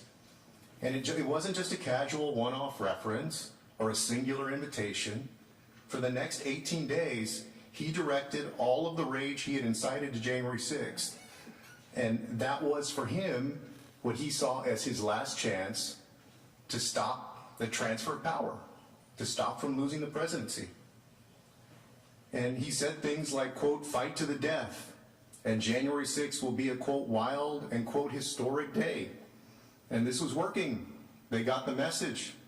In the days leading to the attack, report after report, social media post after social media post confirmed that these insurgents were planning armed violence, that they were planning it because he had been priming them, because he had been amping them up. That's why they were planning it. We're interrupting just for a few seconds so some of our stations can leave us for local coverage. For everyone else, we return you to the trial. Insurgents were planning to carry weapons, including guns, to target the Capitol itself. And yet, Donald Trump, from January 5th to the morning of his speech, tweeted 34 times, urging his supporters to get ready to stop the steal. He even, on the eve of the attack, warned us that it was coming. He warned us that thousands were descending into D.C. and would not take it anymore. And when they got here at the Save America March, he told them again in that speech exactly what to do. His lawyer opened with, quote, let's have trial by combat. That was Rudy Giuliani. And Donald Trump brought that message home. In fact, he praised Rudy Giuliani as a fighter. And President Trump used the words fight or fighting 20 times in that speech. Remember, you've just told these people, these thousands of people, that somebody has stolen your election, your victory. You're not going to get the president that you love. Senators, that is an incredibly combustible situation when people are armed and they've been saying that they're mad as hell and they're not going to take it anymore.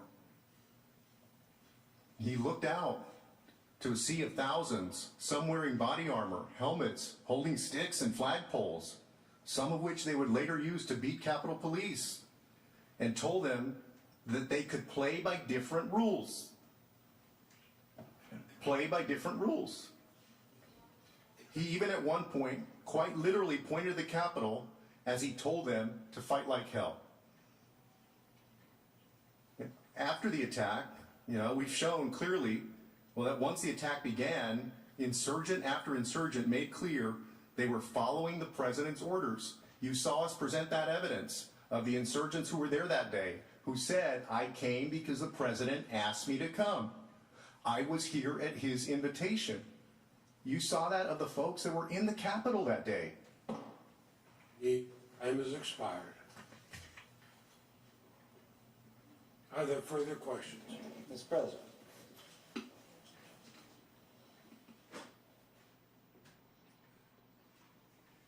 Senator from South Carolina have a question. Thank you very much, Mr. President. Submit it. I send a question to the desk on behalf of myself, Senator Cruz, Marshall, and Kramer to council. I'm making some coffee. I'll be right back with you here in a second. Give me a second, guys. I'll be right back. Senator Graham for himself, Senator Cruz, Senator Marshall, Senator Kramer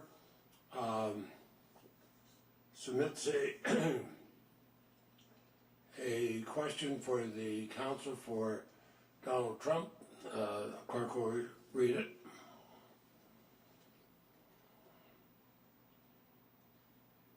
Does a politician raising bail for rioters encourage more rioting? Counsel has 5 minutes. Yes. Does counsel yield back the rest of their time? Council's time is yielded back. Are there other questions? Mr. President, The senator from Georgia. I have a question for the desk. Send it to the desk.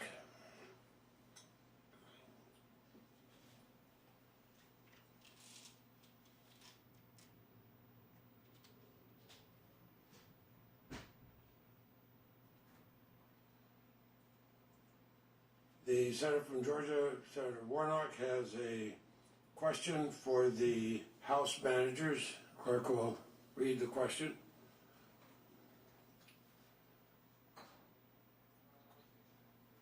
Is it true or false that in the months leading up to January 6th, dozens of courts, including state and federal courts in Georgia, rejected President Trump's campaign's efforts to overturn his loss to Joe Biden?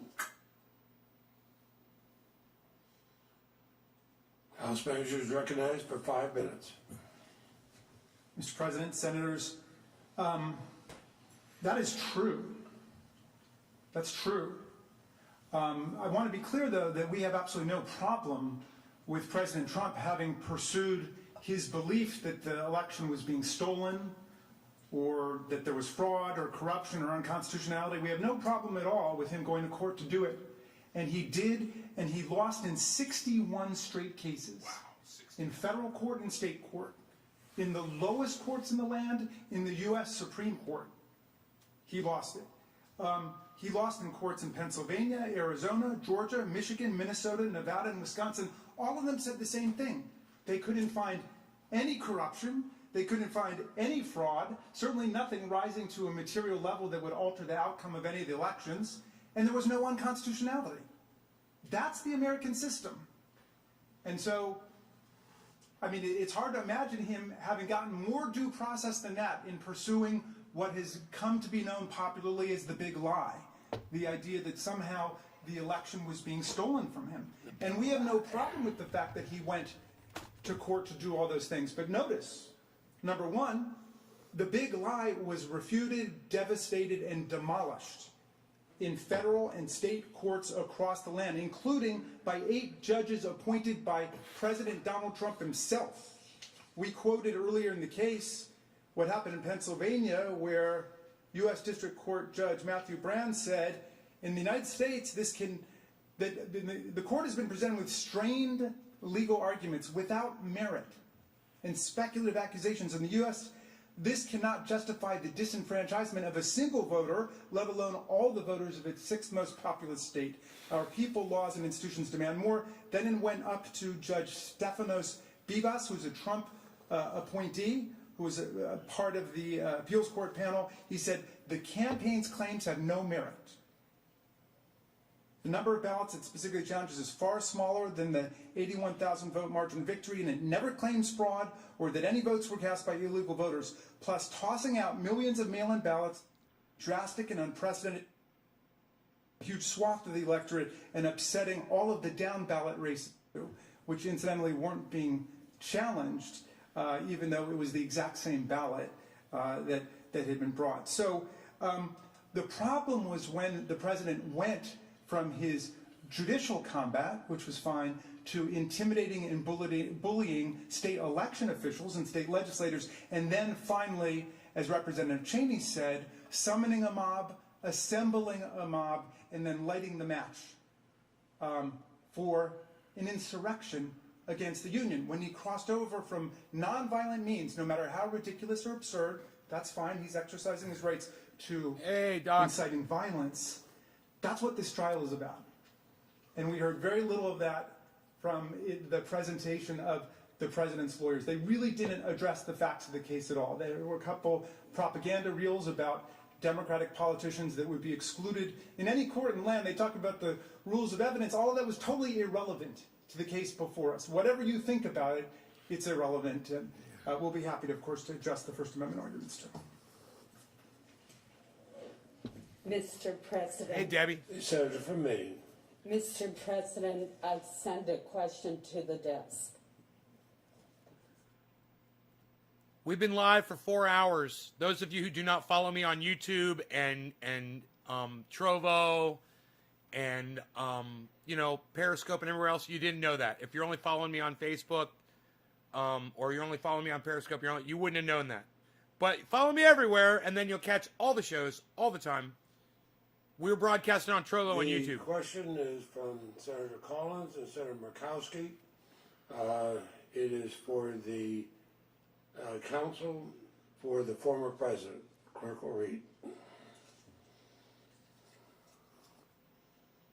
I love this part.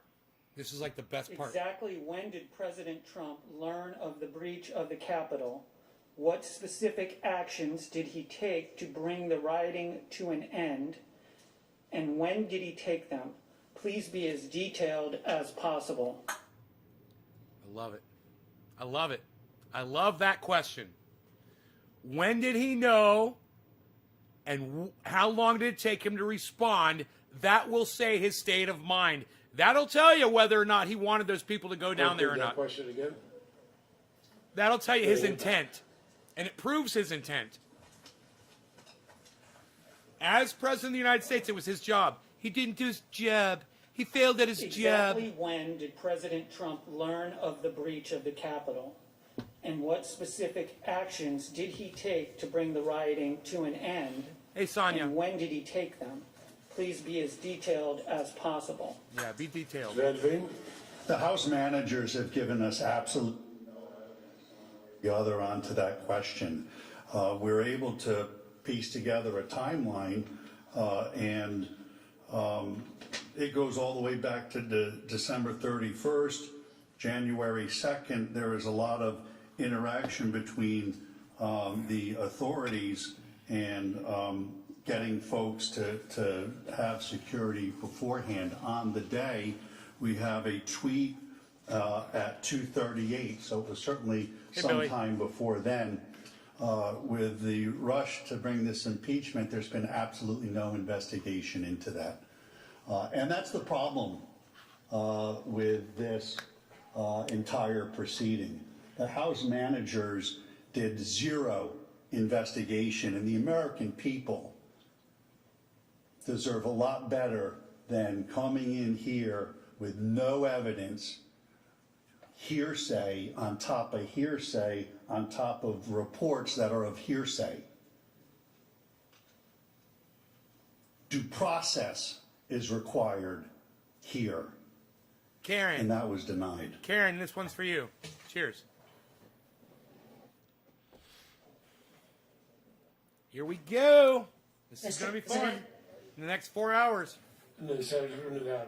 Mr. President, I send a question to the desk.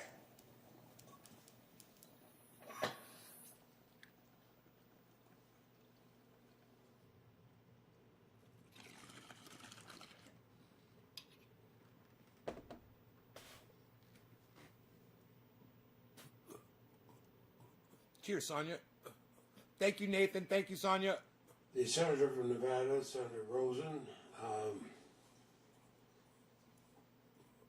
They do sound half asleep. It's a question for the House managers. Who is this? What time is it? Do you know what time it is right now?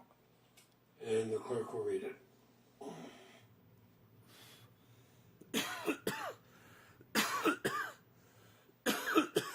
On January 6th, the anti-Semitic Proud Boys group that President Trump had told to stand by laid siege to the Capitol alongside other rioters, including one wearing a Camp Auschwitz shirt. Is there evidence that President Trump knew or should have known that his tolerance of anti-Semitic speech, hate speech, combined with his own rhetoric, could incite the kind of violence we saw on January 6th. What a question. That's a fucked up, stupid question. Jesus fucking Christ. That was a long walk. That was an awfully long walk to get there. Wonder how much Mr. that President, pulpit cost. Senators, Donald Trump has a long history of praising and encouraging violence, as you saw. It's ply He's and faux, espoused bro. hateful rhetoric himself. It's ply faux. He has not just tolerated faux it, ply. but he's encouraged hateful speech by others. He has refused, as you saw in the September debate, that interview, to condemn extremist and white supremacist groups like the Proud Boys. And he has at every opportunity encouraged and cultivated actual violence by these groups. I took 4 Advil. Yes, he has encouraged actual violence, not just the word fight. All of this shit gives me a headache. He told groups like the Proud Boys, who had beaten people with baseball bats, to stand by. When his supporters in the 50-car caravan tried to drive a bus of Biden campaign workers off the road, he tweeted a video of that incident with fight music attached to it and wrote, "I love Texas." When his supporters sent death threats to the Republican Secretary of State Raffensperger in Georgia, he responded by calling Mr. Raffensperger an enemy of the state after he knew of those death threats. And in the morning of the 2nd Million MAGA March, when it erupted in violence behaviors and that are burned constantly repeated by the churches, president. he began that day with the tweet, "We have just begun to fight." I want to be clear that Donald Trump is not on trial for those prior statements. However, that hateful and violent and inappropriate they may be. But his statements, the president's statements, make absolutely clear 3 important points for our case. First, I feel like we're watching President football, Trump had a and all the pattern and stats are practice of coming up. praising and encouraging violence, never condemning it. It is not a coincidence that those very same people, Proud Boys, organizers of the Trump Caravan, supporters and speakers of the 2nd Million MAGA March, all showed up on January 6th to an event that he had organized with those same individuals who had organized that violent attack. Second, his behavior is different. It's not just that it was a comment by an official to fight for a cause. This is months of cultivating a base of people who were violent, not potentially violent, but were violent. And that prior conduct both helped him cultivate the very group of people that attacked us. It also shows clearly that he had that group assembled, inflamed, and all the public reports ready to attack. He deliberately encouraged them to engage in violence on January 6th.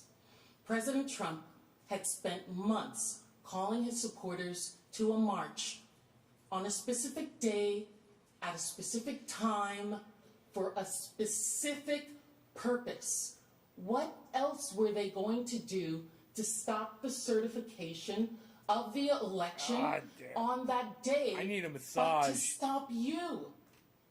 But So to stop bad. you physically. God. There was no other way, particularly after his Right on my vice neck. president said that he would refuse to do what the president asked. The point is this, that by the time you call the cavalry, not Calvary, but cavalry of his thousands of supporters on January 6th, an event he had invited them to, he had every reason to know that they were armed, violent, and ready to actually fight. He knew who he was calling and the violence they were capable of. And he still gave his marching orders to go to the Capitol and, quote, fight like hell to stop the steal. Exactly! How else was that going to happen? Stop the If they steal! had That's stayed what I with told you us, guys. Maybe it would have just I been said they to need to say that in the Senate. In fight, in protest. They with need to their say words. that stop But the to steal come to was the the call to Capitol, action. That is why this is different, and that is why he must be convicted and acquitted. And disqualified. And disqualified. They all laughed. That's great. I love it. Man, she said, oh, God, she said exactly what I wanted them to say. On behalf of Senator Scott of South Carolina and myself, They speak for me sometimes, you know? It makes me feel good. Senator Tennessee, That's what I would say if I was there.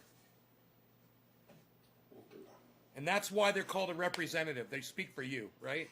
Hopefully. That's why I watch, to hear what they're saying for me. My representatives. Right, guys? Are you with me? Anybody here? Are we live? Fuckers. Hello? The question is for counsel for the former president from Senators Hagerty and Scott of South Carolina. Clerk will read the question.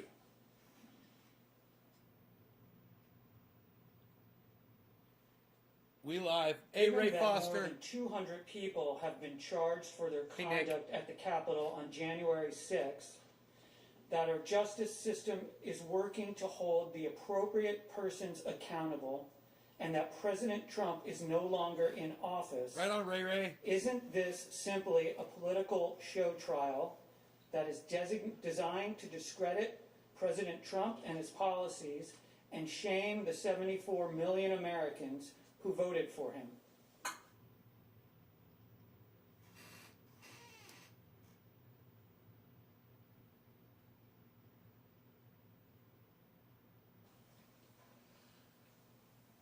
Thank you, Senators, for that question. That's precisely what the 45th President believes this gathering is about. We believe in law and order and trust that the federal authorities that are conducting investigations and prosecutions against the criminals that invaded this building will continue their work and be as aggressive and thorough as we know them to always be, and that they will continue to identify those that entered the inner sanctum of our government and desecrated it. The Right on, Ray. 45th President no longer holds office. There is no sanction Curtain on a wall. available under the Constitution, in our view, for him to be removed from office that he no longer holds. The only logical conclusion is that the purpose of this gathering is to embarrass the 45th President of the United States and in some way try to create an opportunity for senators to suggest that he should not be permitted to hold office in the future, or at the very least publicize this throughout the land to try to damage his ability to run for office when and if he is acquitted, and at the same time tell the 74 million people who voted for them that their choice was the wrong choice. I believe that this is a divisive way of going about handling impeachment, and it denigrates the great solemnity that should attach to such proceedings. I yield the remainder of my time, Mr. President. Just because people voted you in doesn't mean that you're not a bad person. I mean, Hitler got voted in, you know? President. Senator from Massachusetts. President, I send a question to the House managers to the desk because the President's lawyers did not answer the question when it was close enough. The senator will send the question. Debate's not allowed. The lizard tongue in their mouths, Ray Foster. It's those shape-shifting reptilian interdimensional reptilian aliens, of course, Ray Foster. You know, you go to Infowars.com, you check out prisonplanet.net, you'll be able to get all the information you The need. question is from Senator Markey with Senator Duckworth to the manager of the part of the House Representatives. The clerk will read the question. LAX Terminal 31. Exactly when did the president learn of the breach at the Capitol, and what steps did he take to address the violence? Please be as detailed as possible. Yeah, why haven't they answered that yet? Why did they just go on about Some bullshit. Thanks, Ray. Thanks, Trendy Nick. Let people know about it. Tell people about it. Take a video of it. Put it on the internet. Put it on your Facebooks. Bring more people in. Do what you got to do. The struggle is real. Answer the goddamn question, legal team for Trump. Just wish to respond. I don't understand this lag. This needs to be like this.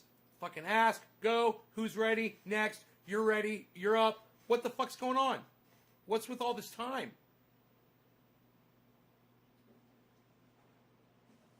The cheese trays are located off camera, Billy. You cannot let the peasants see. Let them eat This cake. attack was on live TV, on all major networks in real time. The president, as president, has access to intelligence information, including reports from inside the Capitol. He knew the violence that was underway. He knew the severity of the threats. And most importantly, he knew that Capitol Police were overwhelmingly outnumbered and in a fight for their lives against thousands of insurgents with weapons. Very important point We here. know he knew that. This is one of the most We important know points. that he did not send any individuals. We did not hear any tweets. We did not hear him tell those individuals, stop. This is wrong. You must go back. We did not hear that. So what else did the president do? We are unclear. But we believe it was a dereliction of his duty.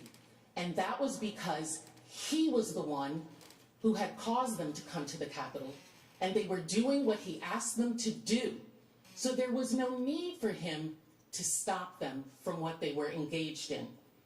But one of the things I would like to ask is we still have not heard and posed to you all the questions that were raised by Mr. Raskin, Manager Raskin, in his closing argument. Why did the President Trump not tell the protesters to stop as soon as he learned about it? Why did President Trump do nothing to stop the attack for 2 hours after the attack began? Why did President Trump do nothing to help protect the Capitol and law enforcement battling the insurgents? Knowing the people that he just worked with for 4 years were inside that building. Police officer at 4:29, still fighting. 4:29 after, since what time? 1, 2 o'clock in the afternoon. Why did he not condemn the violent insurrection on January 6th? Those are the questions that we have as well. And the reason this question keeps coming up is because the answer is nothing.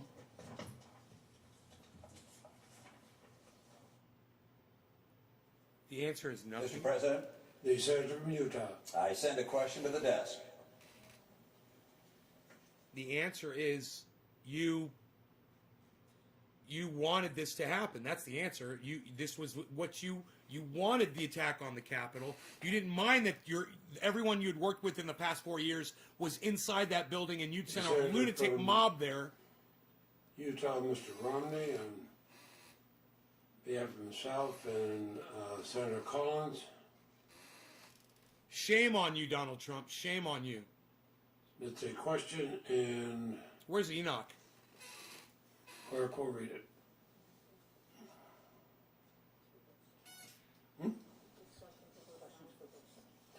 Oh, and I apologize. The question is for both sides, so the time will be evenly divided.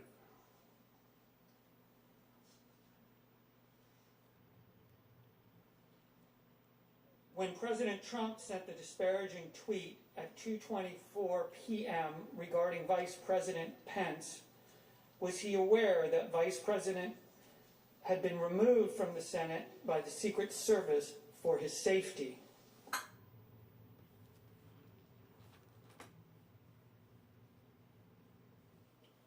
The House Manager.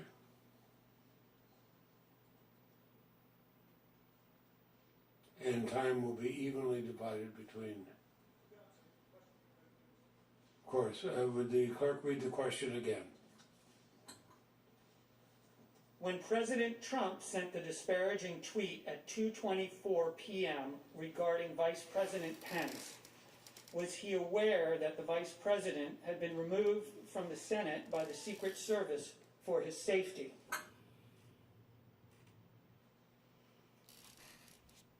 The House of Representatives, managers are recognized 2.5 minutes. Thank you. I don't understand the reason. Well, let me tell you what he said at 2:24 p.m. He said Mike Pence didn't have the courage to do what should have been done to protect our country and our Constitution. USA demands the truth. And you know by now what was all over the media.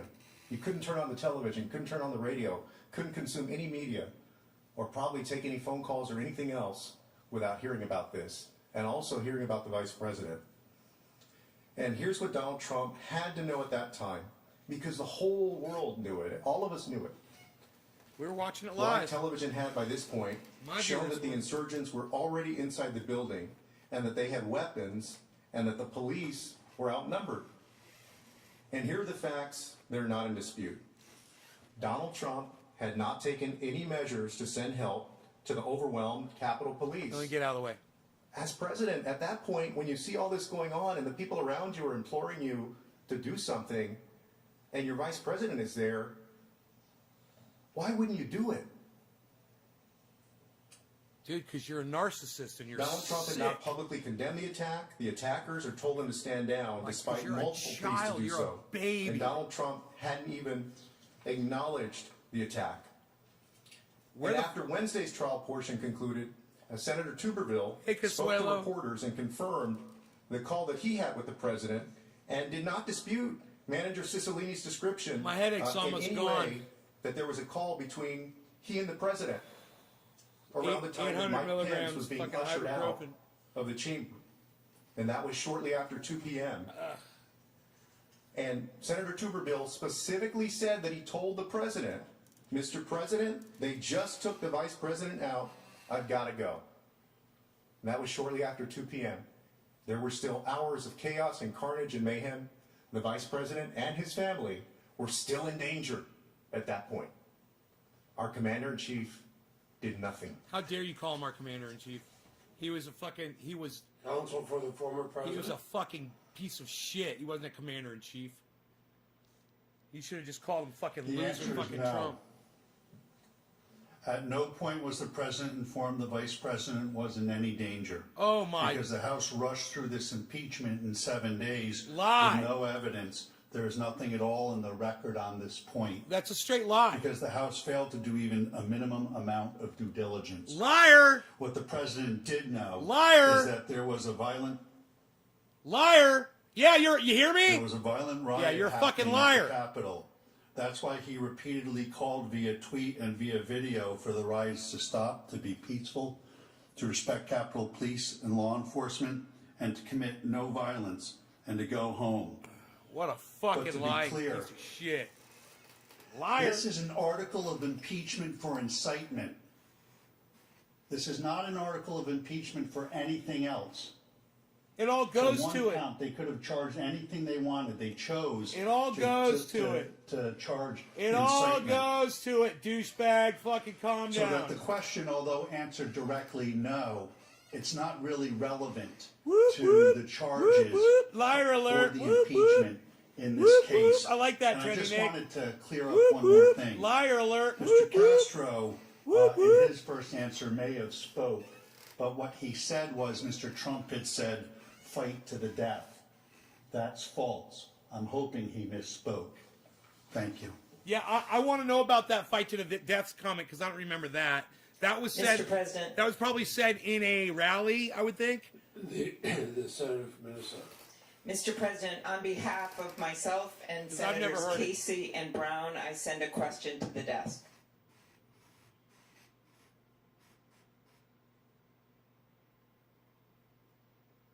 God, these fucking. How you can rationalize this shit in your mind?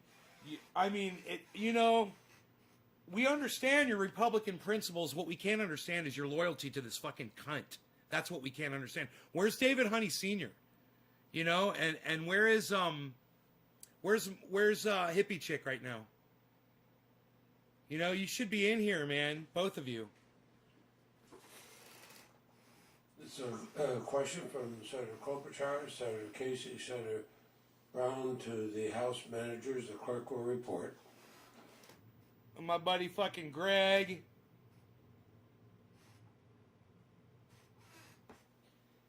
In presenting your case, you relied on past precedents from impeachment trials, such as William Belknap's impeachment. After what you have presented in the course of this trial, if we do not convict former President Trump, what message will we be sending to future presidents and Congresses? Stupid question. You know, because they could just say that your freedom of speech is, you know, utmost of importance, and that you will be able to speak freely, because your speech is the most important thing. President Trump engaged in a course of conduct that incited an armed attack on the Capitol. He did so while seeking to overturn the results of the election and thwart the transfer of power. And when the attack began, he further incited violence aimed to his own vice president, even as demonstrated his state of mind by failing to defend us and the law enforcement officials who protect us. The consequences of his conduct were devastating on every level. Police officers were left overwhelmed, unprotected. Congress had to be evacuated. Our staff barricaded in this building, calling their families to say goodbye. Some of us, like Mr. Raskin, had children here. And these people in this building, some of whom were on the FBI's watch list, took photos, stole laptops, destroyed precious statues, including one of John Lewis, desecrated the statue of a recently deceased member of Congress who stood for nonviolence. This was devastating, and the world watched us, and the world is still watching us to see what we will do this day. Everyone's And we'll know what we watching. did this day. See what you will 100 years from now. do. Those are the Everyone's immediate looking consequences, at you. and our actions will reverberate Oh. as to what are the future consequences. The extremists who attacked the Capitol at the president's provocation will be emboldened. All our intelligence agencies have confirmed this. It is not House managers saying that. There are quite literally standing by and standing ready. Donald Trump told them this is only the beginning. Another epic They show. are waiting and watching to see if Donald Trump is right that everyone said this was totally appropriate. Let me also bring something else up. My Beazle. I'll briefly say that defense counsels put a lot of videos out in their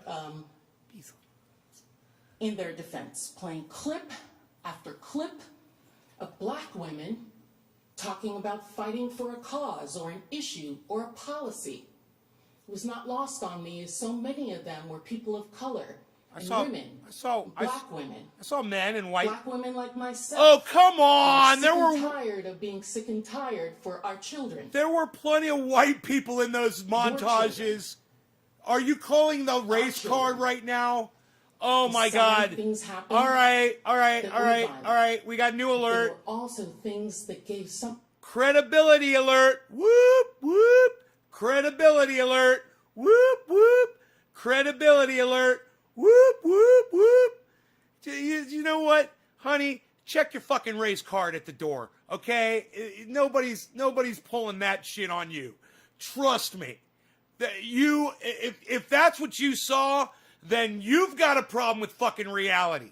And I wasn't even watching it with my eyes. A lot of those clips I heard with my ears. I heard Bernie Sanders. I heard Pete Buttigieg. I heard Elizabeth Warren. I heard plenty of white folk. And I heard plenty of men, you know? So don't give me that fucking bullshit. of us black women great comfort.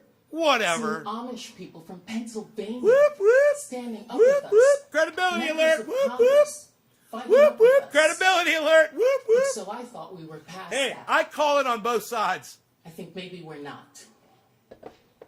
There are long-standing consequences. Decisions. She like jumped the this shark on that that. will She shouldn't have define even done that. who we are You know what as she a did? people. She just Who took America a is. fucking beautiful argument that she had everybody behind. Everybody was supporting it. And then she turned it around, and what did she do? She made it about her.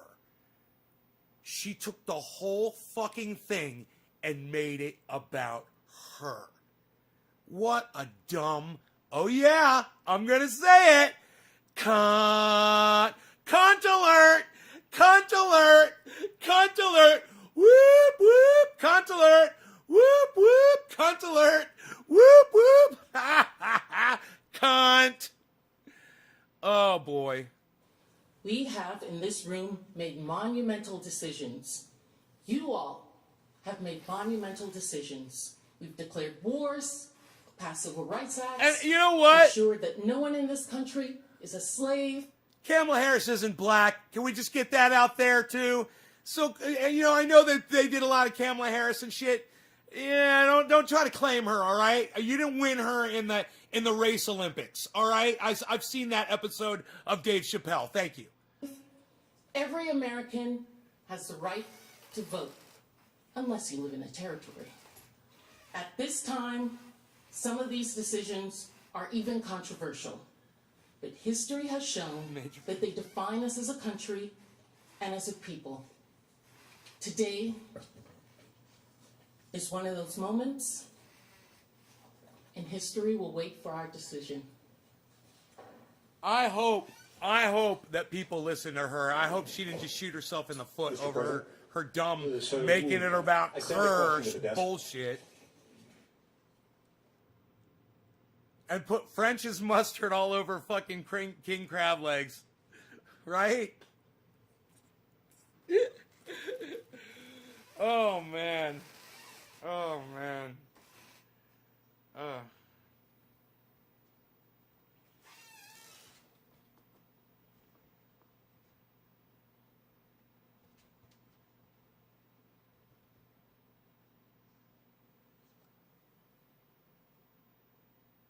The senator from Utah, Mr. Lee, sends a question on behalf of himself, Senator Hawley, Senator Crimple, Senator Blackburn, and Senator Portman. What time is it? You know what time it is? Who's calling on the phone? Question is, What? You know what time it is? the counsel for the former You're right, president. Billy. Every time they talk, he's in Hey. bed. Hold on. What's up? I'm having a nightmare.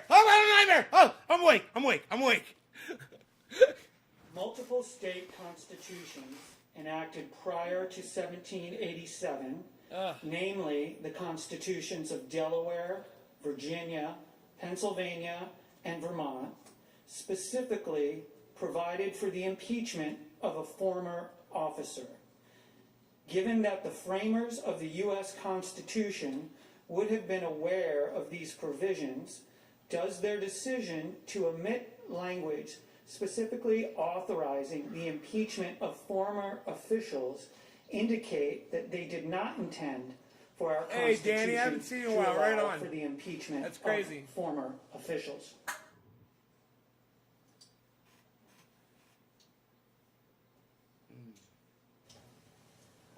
Good question. And the answer is yes, of course they left it out.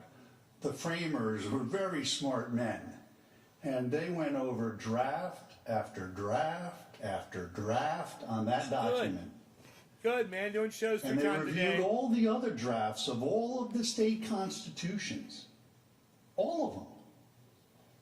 And they picked and chose what they wanted, and they discarded what they did not. And what they discarded was the option for all of you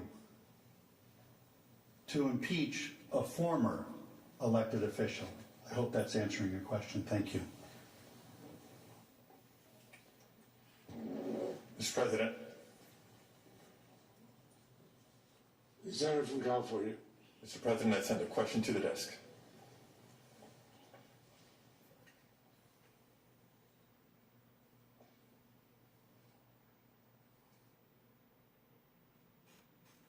These questions are pretty lame.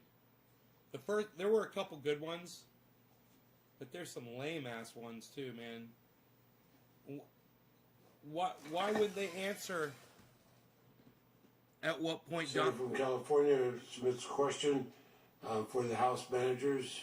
Clerk will report. The clock. What is it? Time? PM? AM? Huh? Having been on the front lines of combating the big lie over the past 4 years as California's chief elections officer, it is clear that President Trump's plot to undermine the 2020 election was built on lies and conspiracy theories. How did this plot to unconstitutionally keep President Trump in power lead to the radicalization of so many of President Trump's followers and the resulting attack on the Capitol?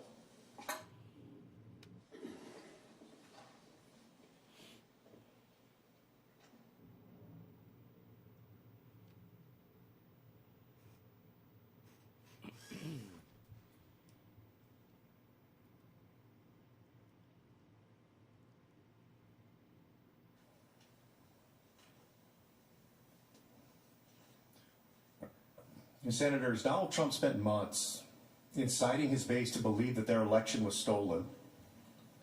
And that was the point, that was the thing that would get people so angry.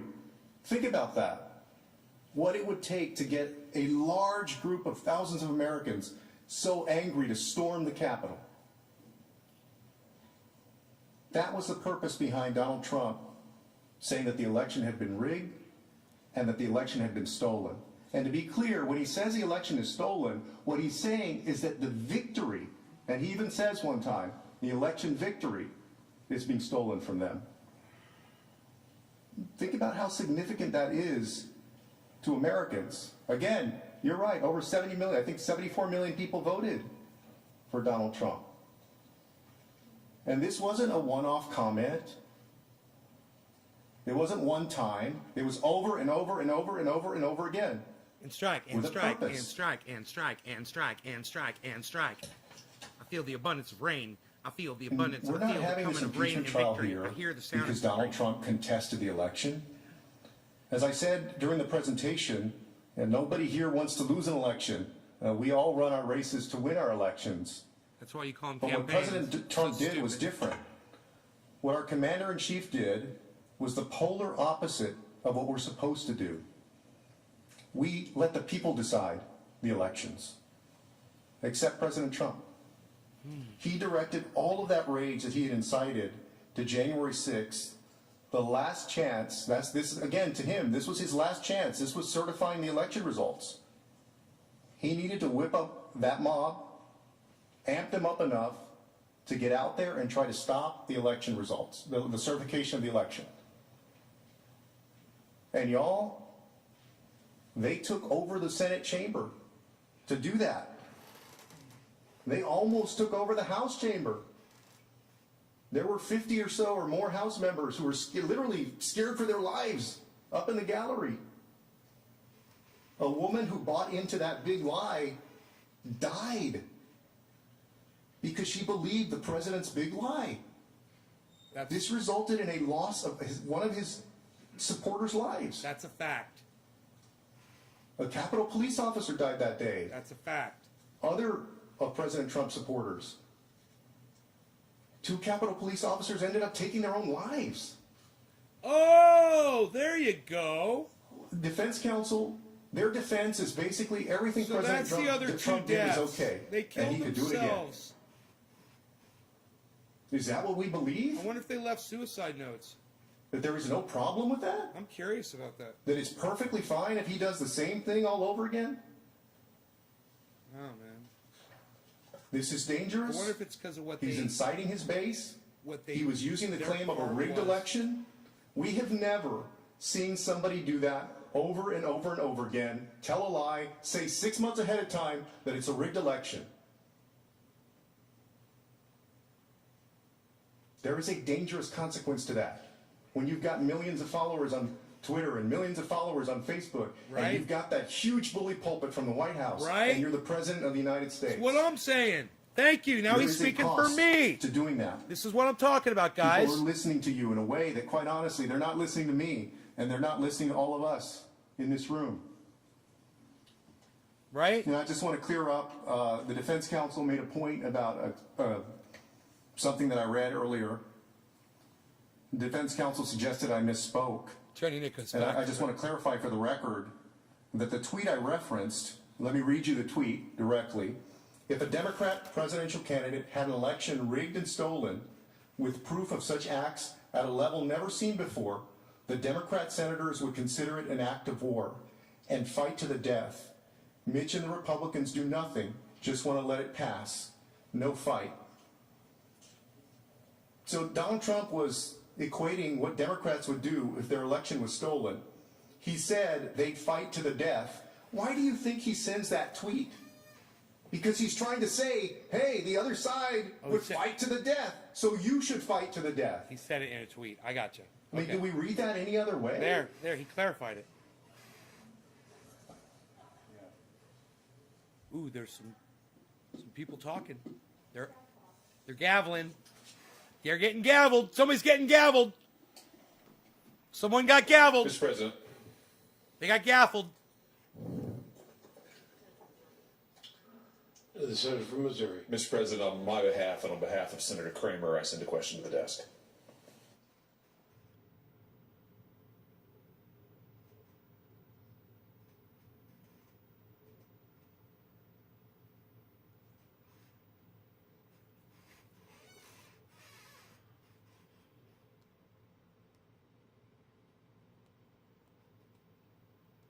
What's the question? They're quiet. Listen how quiet they are. I hear a pin drop in there. Senator Hawley, on behalf of himself and Senator Kramer, send a question for the council and House manager. And following our procedure, the first one to respond will be after it's read will be the counsel for the former president.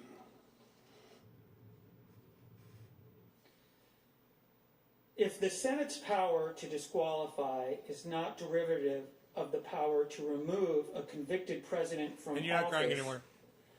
could the Senate disqualify a sitting president but not remove him or her?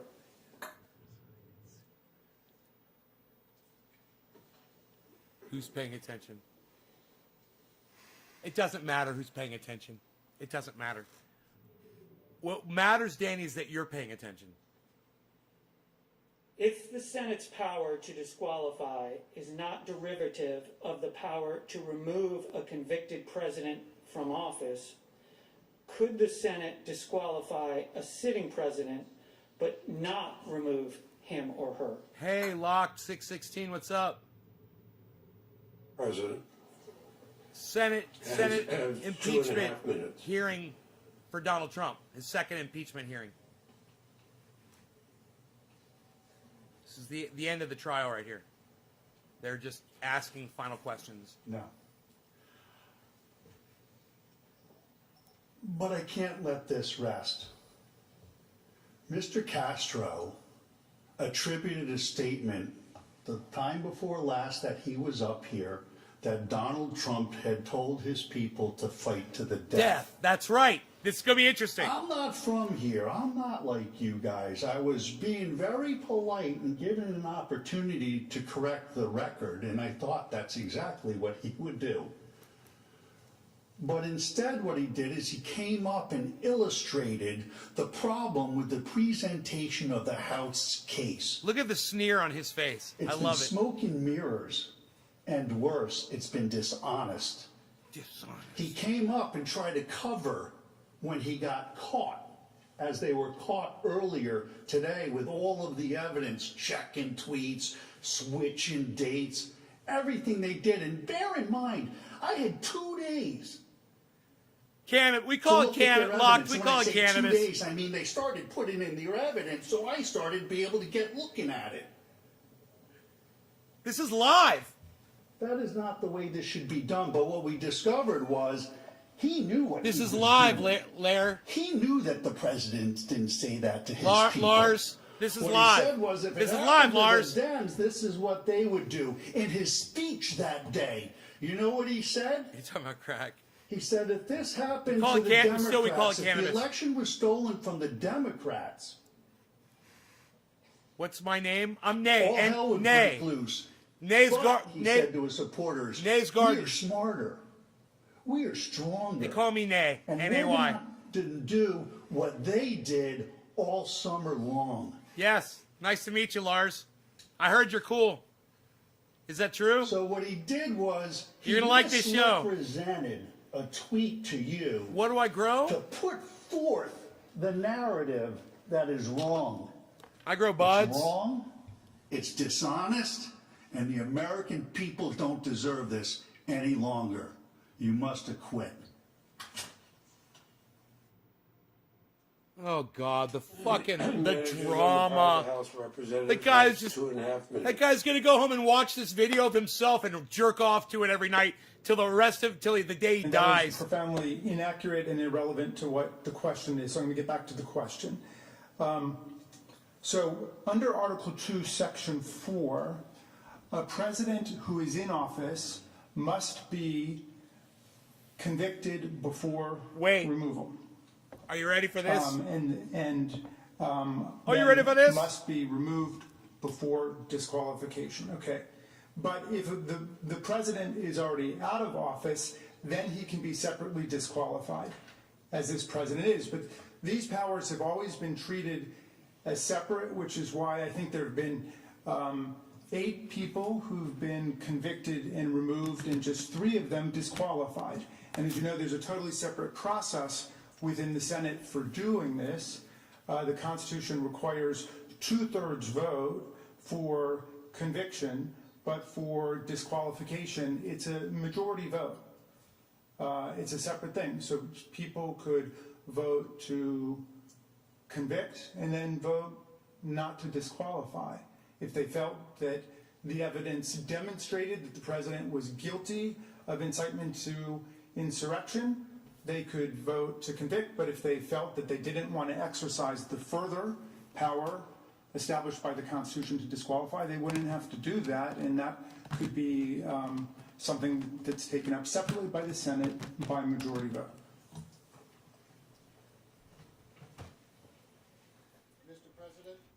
Am I going to smoke all of it? Yeah, I'm going to smoke all of it. Everything has been sped up because the defense. How long will it team last owns a very me? small It'll last me amount of for time years. presentation, So we're well into what. Thank you. See the question. Thank and you. answer Thank you, period, Justin. Perhaps, Hell yeah, Danny. Political aspects of what Am is I a seller? a political trial. No, I make a political triage director, oil moderator, out of Press, the Chuck Todd, scraps. and Chief Washington Out of the correspondent Andrea Mitchell. here. We don't need to hear Chuck, Lester walk Holt. us through this day, and we're we're done. We're done with that. Okay, the president's defense team decided to make a very hard partisan argument, basically a cable TV argument, and it may be successful. And you see during this question and answer period, they're sort of sticking to this, make it a red-blue fight, make it about polarization, try to make this as political as possible, and I think give Republican senators... Shut up, Chuck. Shut up, Chuck Todd, you fucking idiot. Nobody likes you, Chuck. Nobody likes you, man. So,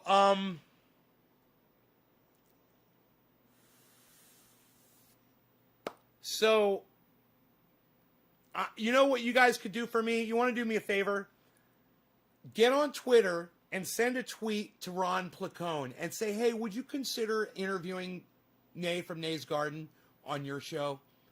And then send a tweet to Graham Elwood and say, hey, Graham, would you consider interviewing Nay from Nay's Garden on your show?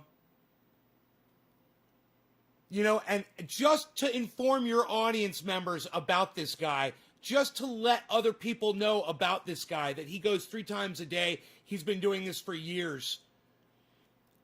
You know what you guys could do for me? Send a tweet to Miserable Lib and say, hey, would you consider having, an interview, Nay from Nay's Garden on your show, just to let your audience know about who he is? Nobody really knows about him. He's just kind of hidden. This guy's just kind of hidden away on the internet. Nobody really knows about him. He's a very small audience. Maybe you could help broaden his reach, and his message, which we feel is critical for people to hear. Yes, he's vulgar. He says a lot of crazy shit, but he doesn't say anything that doesn't make sense.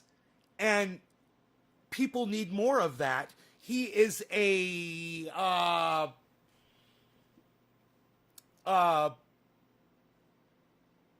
alternative form of entertainment for people, and you can also get bits of news, information, and it's the best fucking opinion you're ever going to hear anywhere on the internet, at least from what he knows about. And when he doesn't know about something, he'll literally tell you, hey, I don't know anything about that, man. Maybe you could tell me about it.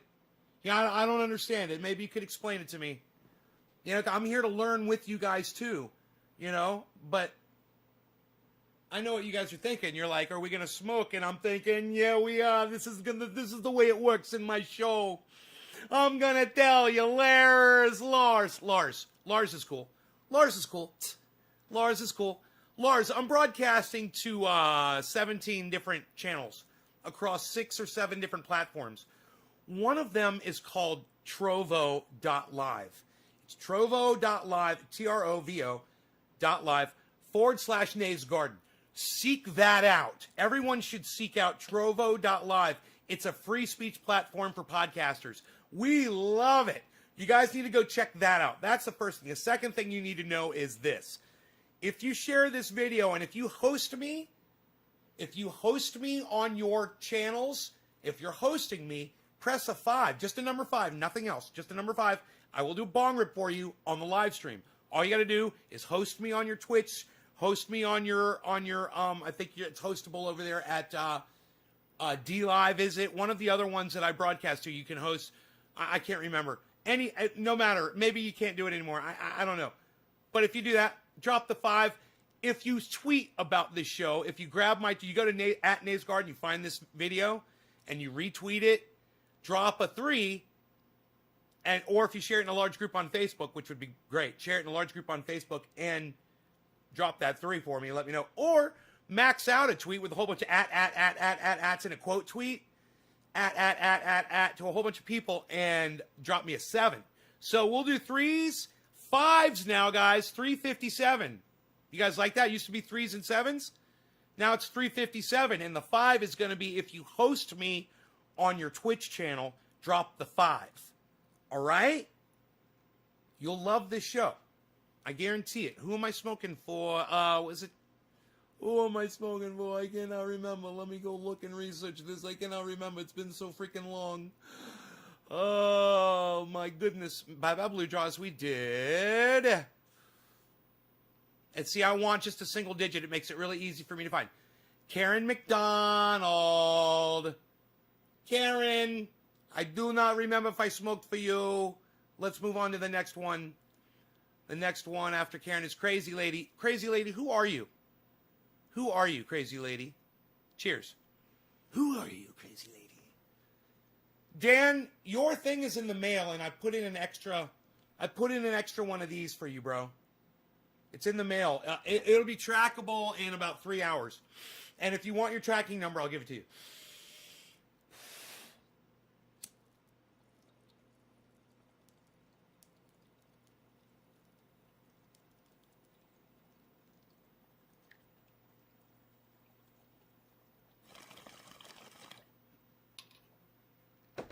I'm glad you popped in.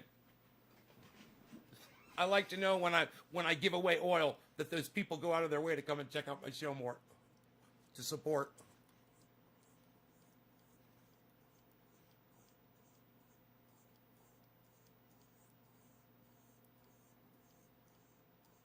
You're going to love that oil, bro. Have you used it before?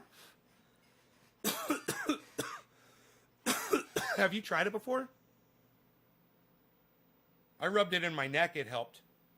I'm thinking about another splash of kefefe. I don't know. I'm thinking about a splash of kefefe. How long does a little jar?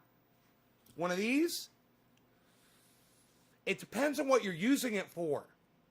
Is this what you're talking about? My triage oil?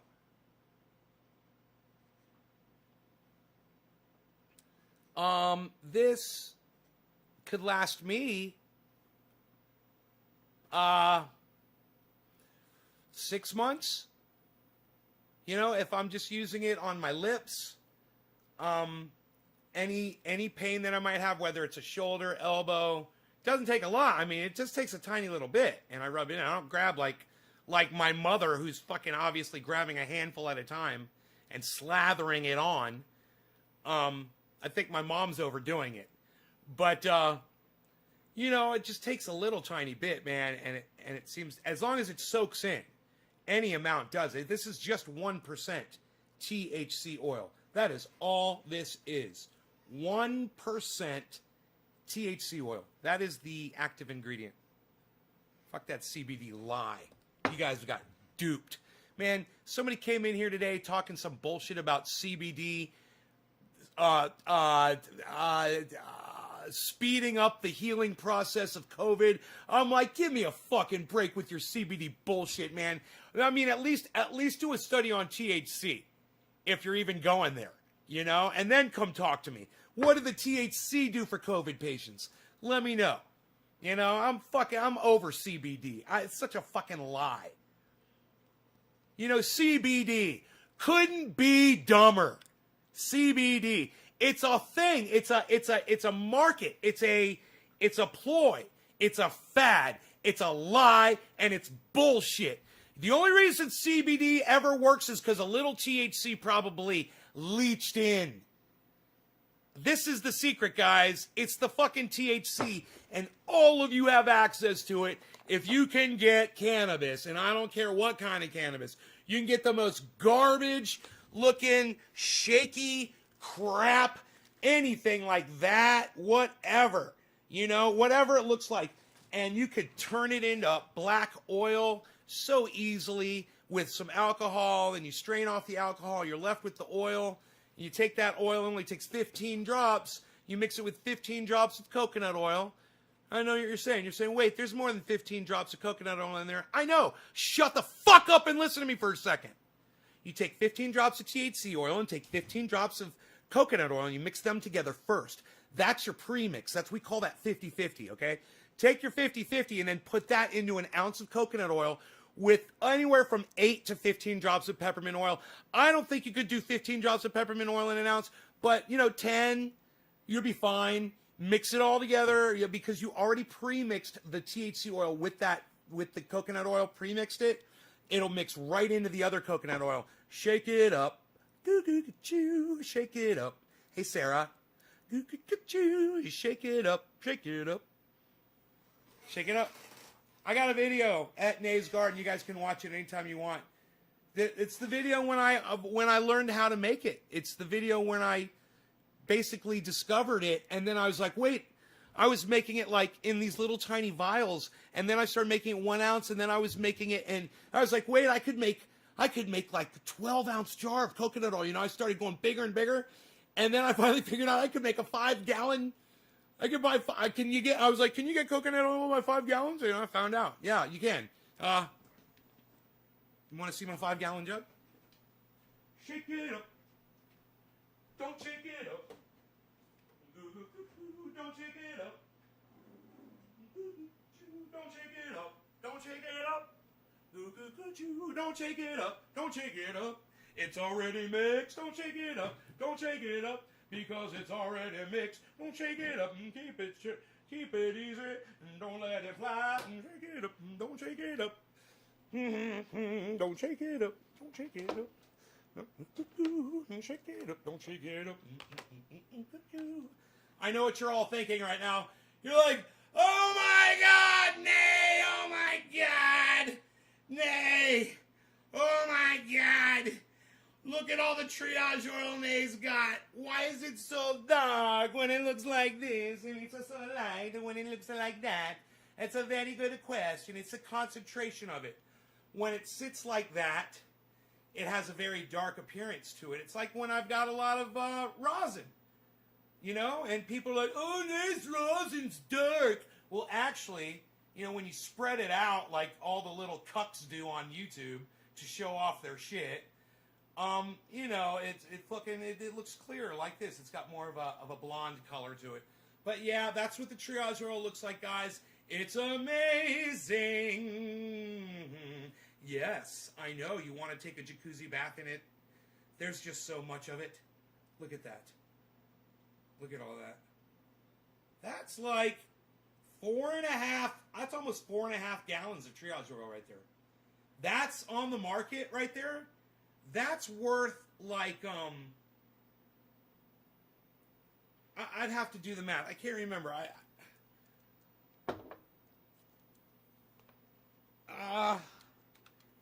Man, I used to know that figure. But let's just say you're going to go ahead and sell them for $35 a jar, okay, which is way more than what I sell them for, but they're worth that. You could easily do that. So let's say you're going to do that. So on the street value of that, if it was $35 a jar, it's 600. If it was 5 gallons, it'd be 640 ounces. That's $22,400. That's like That's like over $20,000. That's over $20,000 worth of Triage oil right there. There's over $20,000 worth. I mean, if you went out and every day you went out on the street and you're like, hey there, sir, hey there, ma'am, how are you? And they're like, oh, we're fine. Great. Hi. Well, my name is, say your name, and, you know, I'm just sitting here. I wanted to show you this. And they're like, what's that you're putting on your lips there? Oh, this whole thing? This is just my jar of Triage oil. I might put some on my tongue, too. Do you have any pain anywhere on your body? Anywhere? Well, as a matter of fact, yeah, you know, my shoulders hurt me. Here, rub some of this into that pain right there. Tell me how that makes you feel. Oh, come on, Youse William. I doubt that. Call from Youse William. We'll just let that one, we'll let the answering machine get that. Or well, no, here, let's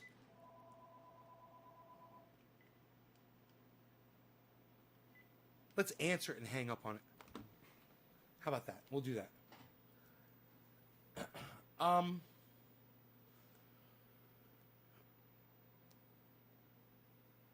Anyhow, yeah, could you imagine?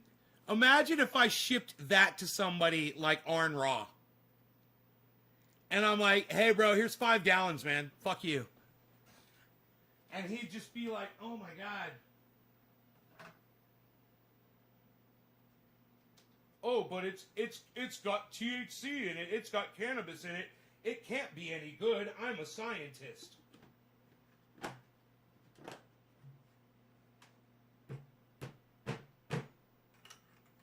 I'm a freaking scientist.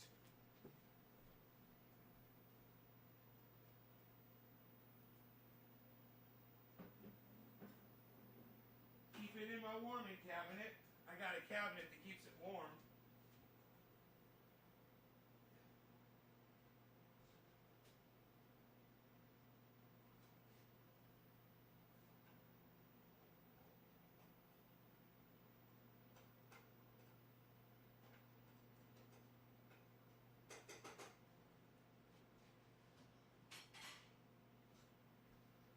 Oh my God, I gotta tell you guys. You know, Billy, I think I was gonna tell you something about me snapping out of character when I threw that mug down. But, I mean, I was thinking about that.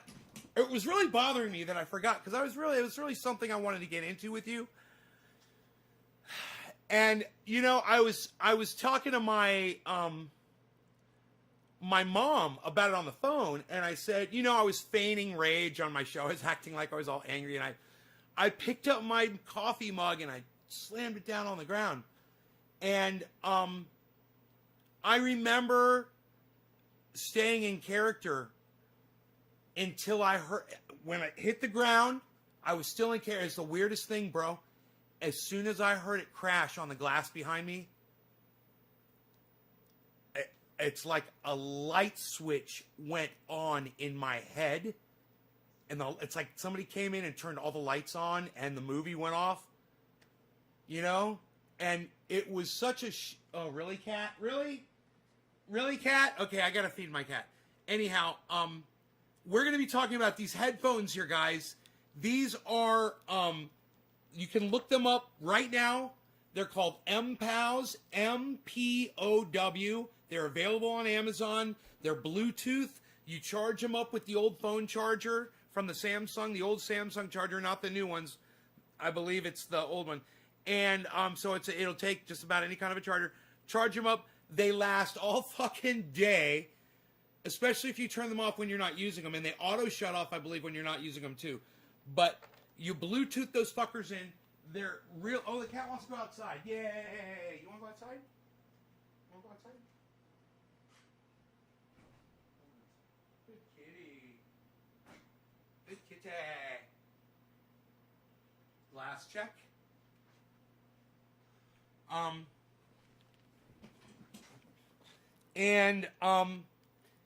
You know, I believe I got these because I believe they're waterproof.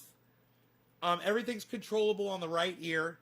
You put them on. It's just kind of like sunglasses. You just kind of put them over your ears like that, and then they go right in. Then I'll start talking really loud. They're very comfortable. You've got this little strap that just goes underneath, right? I believe this serves also as an antenna for the Bluetooth because the range on them is phenomenal. I left my cell phone with the video playing in my Roxer. Left these in my ears, got out, and went to the mailbox. And at one point was on my driveway, had it in the car, and I was all over my fucking front yard. And I didn't notice distortion, and then you start to get distortion when it starts disconnecting, for 80 to 100 feet.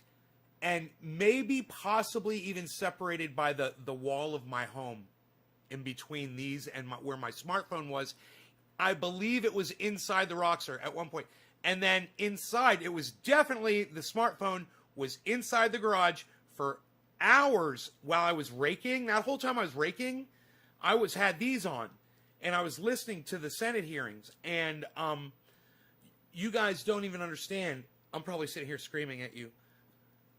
They're, like I said, they're ultra lightweight. They're really comfortable. They're called MPOWs. MPOW. M-P-O-W. This is what they look like. I don't know how much they are. I got them on Amazon. But I'm telling you, if you guys were, when I got really angry at Cat Stoops the other day and I threw my coffee mug and I was like, you know, why aren't you listening and shit like that? So a little tool like that, guys, goes a long way for catching up on other podcasts, or even if you want to listen on my podcast while you're doing other things. Now, listen.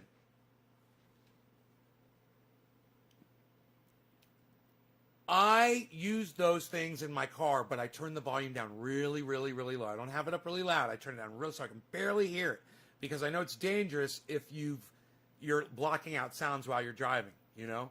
So back roads, back here, I'm not really worried about it, but I wouldn't do that in traffic. I wouldn't do it on the highway, okay? Just I'm doing it in the middle of nowhere.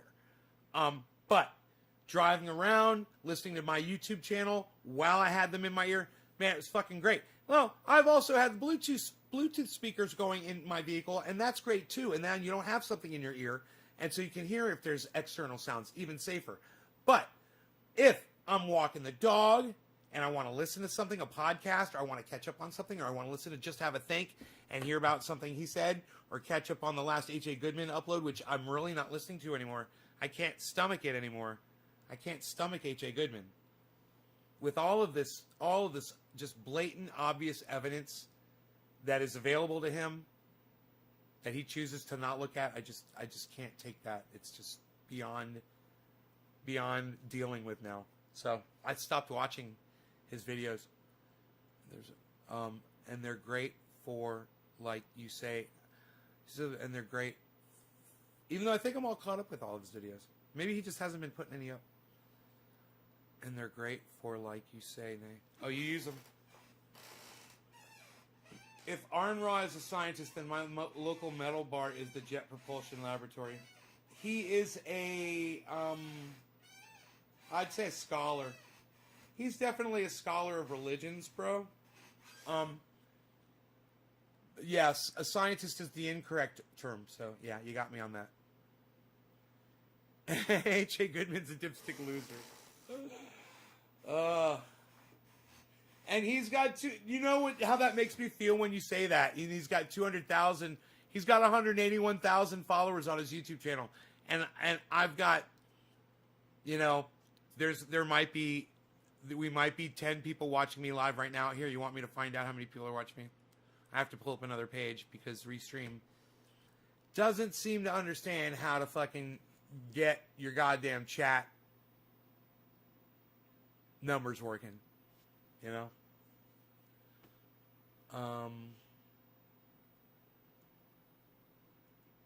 Let's go to my dashboard without my odometerless dashboard, and let's manually count. 0, 0, 0, 0, 1, 2, 3. 0, 0, 0, 0, 0, 0, 0, 4, 5, 6, 7. Huh? Right? What did I say? Maybe we'll have 10. We've got 7 viewers. 7 viewers on a 5-hour, man, I'm doing a 5-hour. You think my audience would, like, at least pop in and out throughout the fucking day on a goddamn 5-hour, 20-minute video. I've only got 7. Guys, I've got 7 viewers. I've literally got 7 fucking viewers, everybody. You know, maybe I should pull that view up. I can't because it's not working, but...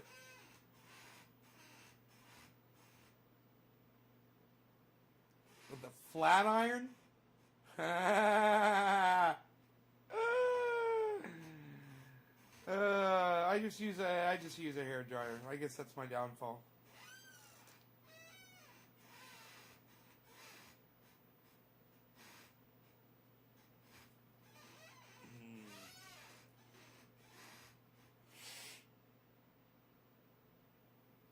My goodness, this headache. I started the show, I had a headache. I took 4 Advil, it made it go away. Luckily.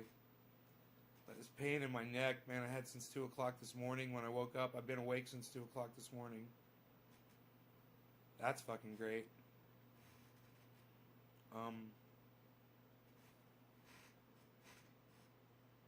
You know, I soaked in the bathtub. That helped.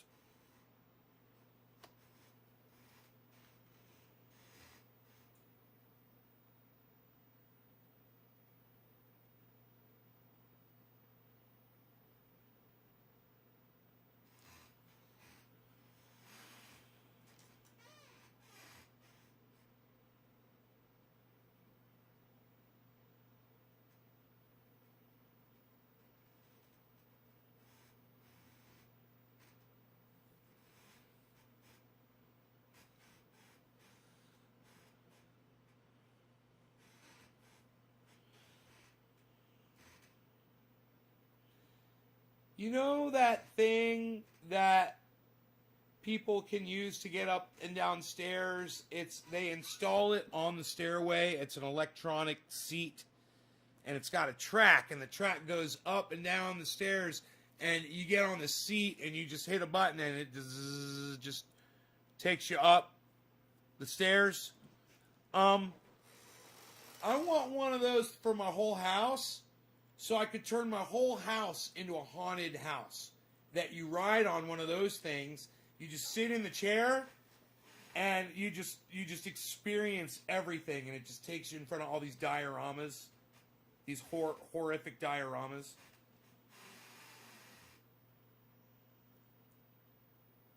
Computer. Computer.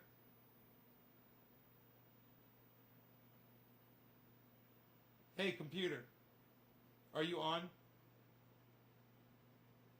Yes. Looks like this device is connected to the internet at the moment. If you are having connection issues, I can take a look to understand what's going on. It should take about 2 minutes. Is that okay? No. Okay. If you need help, you can always visit Amazon.com/help.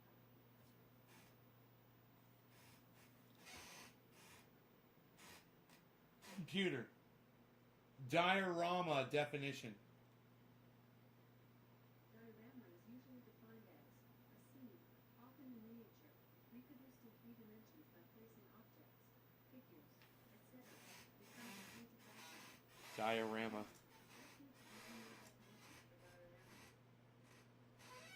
I need one. I need them everywhere. Set up. Like you're on Disney ride. I know, dude. Exactly like a Disney ride. Exactly. Dude, I was thinking about putting a goddamn a roller coaster track down my mountain. All the way down my property. I don't know how long it would take, man, to roll down it. I'm thinking if we built it on my mountainside and it went and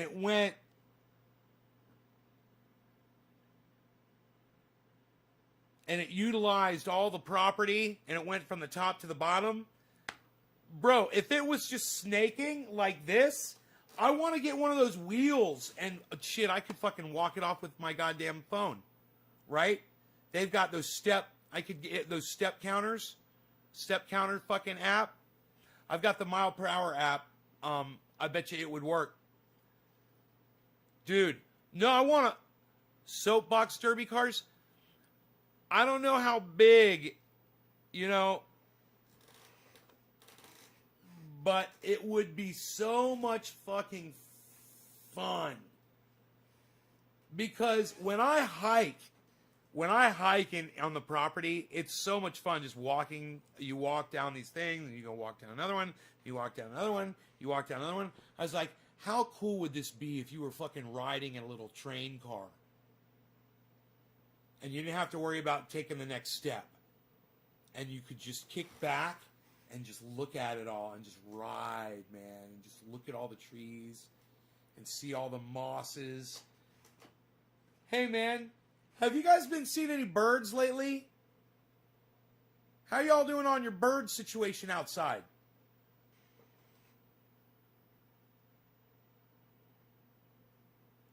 Have you guys been seeing any birds lately?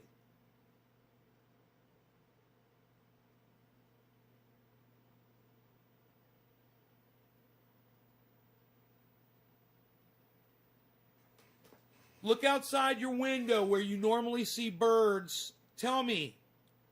Yeah, you got birds? Good. I don't have any birds out here all of a sudden, man. There's no fucking birds out here. They're all gone. And it's weird, man. I saw 2 finches like 3 days ago. And, oh, you see all the birds? Both of you. Over there on the East Coast. Steve, you're on the East Coast? You're feeding them? Dude, I've got this waterfall back here.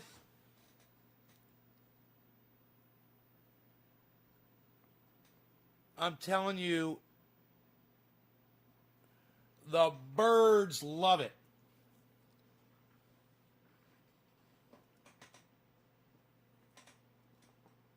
Oh, wait, there's a bird on there right now. There's literally a bird on the waterfall right now.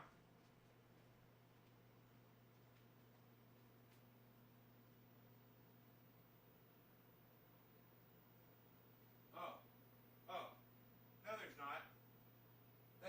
No, it's not. There's just the water.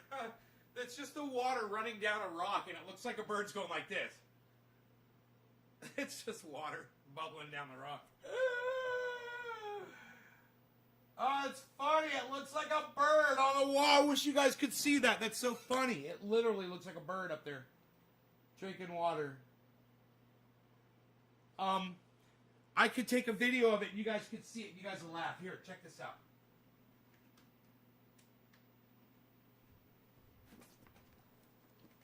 I can see.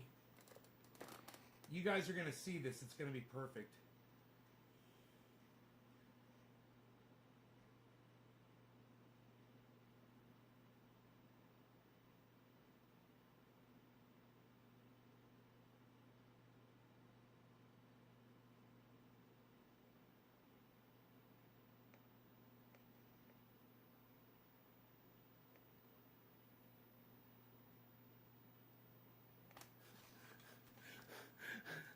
Watch this shit.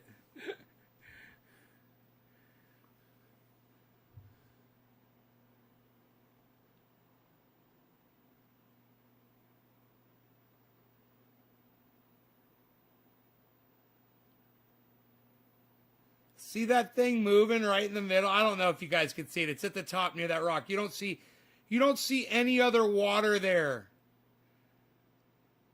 It's at the very top of where the water, it's the highest water activity. It just looked like a bird's head going up and down.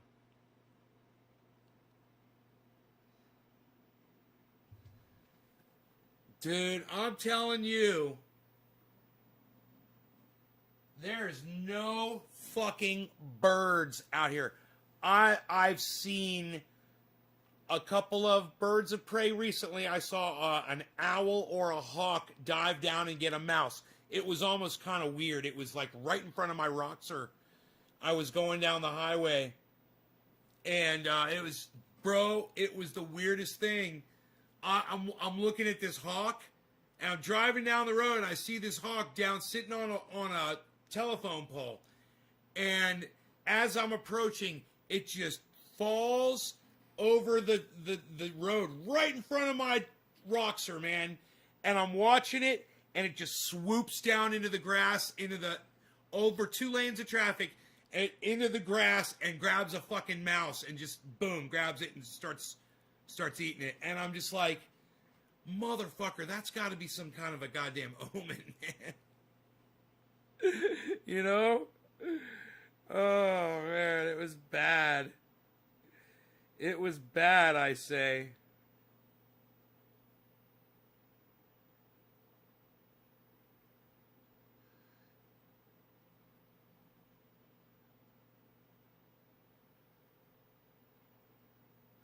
H.A. Goodman posted at 2 o'clock. What time is it? 2:30? Half hour ago. That's funny. He's defending Donald Trump. H.A. Goodman did some kind of defense of Donald Trump video. He is. He's watching the hearings. I have a feeling. That's good. Let him hear what all those people are saying. He needs to hear that more than anybody. Killing your squirrels for you?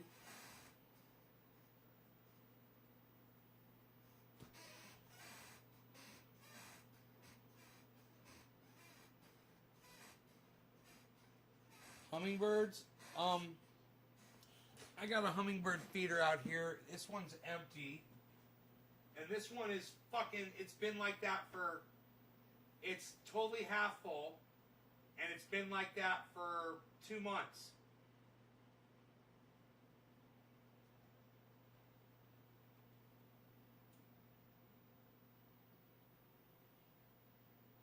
Dude, the weirdest thing happened to me this afternoon. I had like a bagel with cream cheese, and I had some of that prime rib. You know, sliced off some pieces of that meat and ate that. Oh, God, so fucking good with the bagel. You know, gave some to Rogie. Got nice and full. Put it back in the fridge. I came out here, did some of the show, whatever. I put the show on full screen, and I went to video from full screen, whatever the feed was, which was the news program. I walked back into the kitchen. I took the meat, lettuce out of the fridge. I took out green pepper. I took 2 kinds of salad dressing.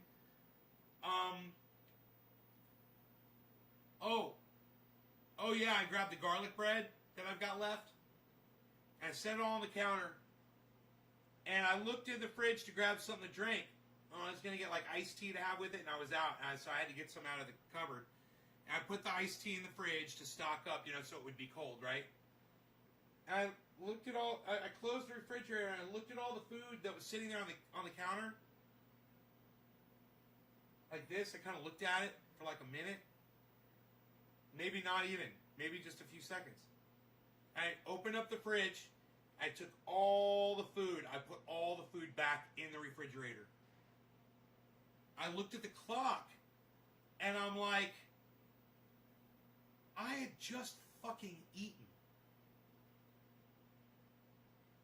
I guess it was because maybe I came over and got high with y'all. I must have gotten really high.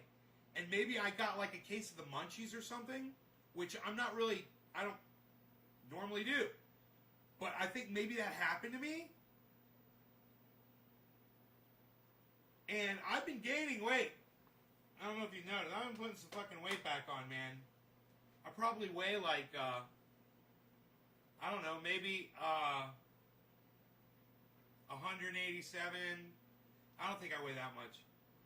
But I'm somewhere under 100. I think I weigh 187 with these jeans and shirt and the my sheath underwear on, of course, which I am wearing right now. Which I never remember to talk about unless I actually end up accidentally mentioning them, because I never feel them because I forget that they're on. It feels like I'm just comfortable under my jeans. That's how I feel. I feel nice and comfortable under the jeans. It's it's just like.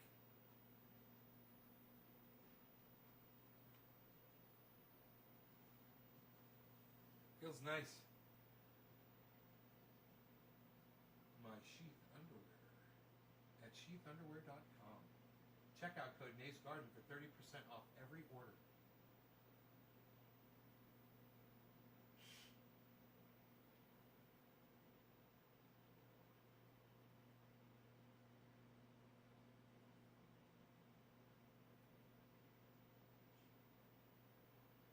What's up, Harls?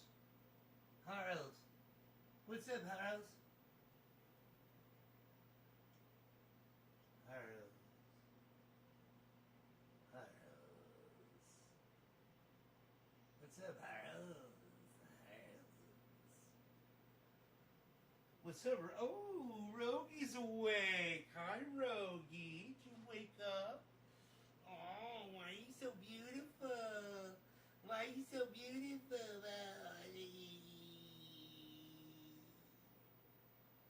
Why are you beesling? Why are you beesling? Why are you beesling?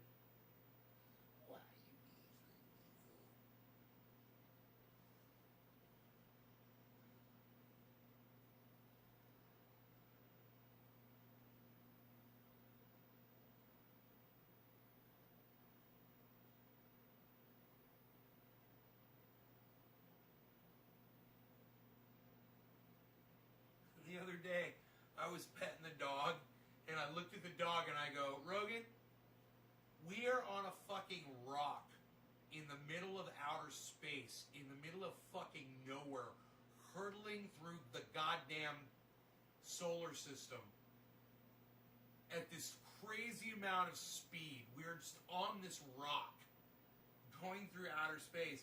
I'm like, I looked at Rogie, I'm like, do you realize that, Rogie? I'm like, you realize that? We're on this big rock and we're just hurtling through outer space. You realize that? We're just hurtling through outer space, Rogie. He's like, yeah, I realize that.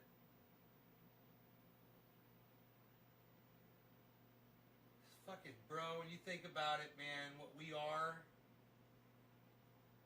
and that these fucking, I'm watching these trees, these 70-foot tall trees, right here in my front yard, blowing in the wind like they're nothing. And I just realized we are one giant fucking mistake. We should not even be here. When you consider humanity and how how important, the importance that people have put on it throughout the ages, philosophers, you know, and religious zealots, and, you know, the fact that they think that there's a God that created it.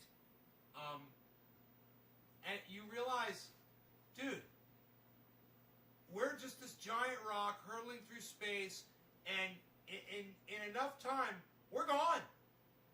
I mean, maybe it is 5 years, maybe it's 50 years, maybe it's 5,000 years, it doesn't fucking matter. That sun's gonna fucking explode on us, man, and the earth is gonna be gone.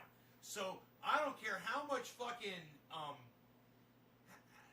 you think, how important you think having your name, you know, or being famous, or being known really matters, because in the real, in the true grand scheme of things, we're fucking all dead. We just don't know it yet. We're all hurtling towards our deaths right now. Every single one of us. And we just don't want to fucking admit it.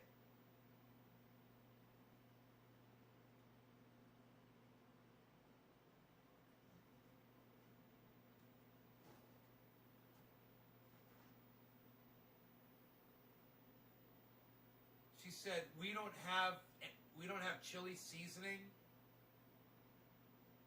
Yeah, chili powder, flour, cayenne, salt, pepper, cumin in the cabinet. So you could have made it out of all those ingredients.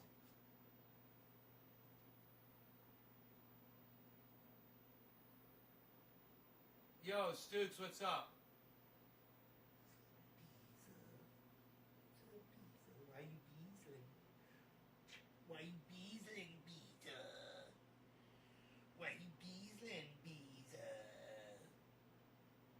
Why you beasling? Why you beasling, Beazle? Why you my Beazle, Beazle? Why you beasling? Why you beasling? Why you beasling? Why you beasling? Why you beasling, Beazle? Look at those ears. It's like a bat sitting on top of fucking Rogan's head with its wings out like this. Bat ears. Bro, you know how many times I've lost Rogan and I just look for those ears pointing up somewhere and I'm like, ah, there he is. I see his ears. You know, it fucking gives him up every time. Because he's small and he hides behind shit and he knows it too. He'll stand behind something short. Or he'll stand behind a tree, you know, whatever. And he'll wait for you to walk away, and then he'll walk away. He's a little escape expert, like Iron Lungs McGee warned me. Hey, Karen. He's a little escape expert. This show's been live for 5 hours and 31 minutes. Let's see how many viewers we got now, guys. Shall we? 2, 5, 9, 10.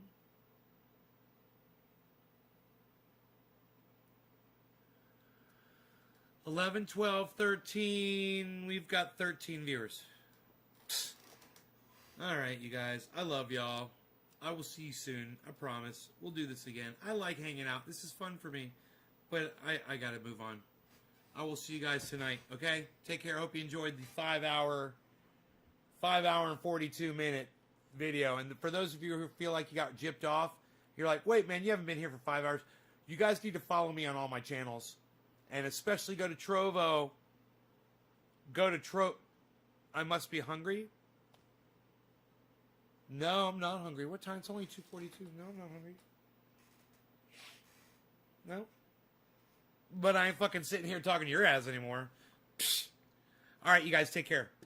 Go check out my friend Ron Placone, ronplacone.com, and also Ron Placone on YouTube. Make sure you subscribe to his channel. And I'm going to have to start yelling at you all right now. Make sure you subscribe to Ron Placone's channel. Sign up for notifications, clicking all, the little bell icon. And do that for Graham Elwood. Do that for Tim Black.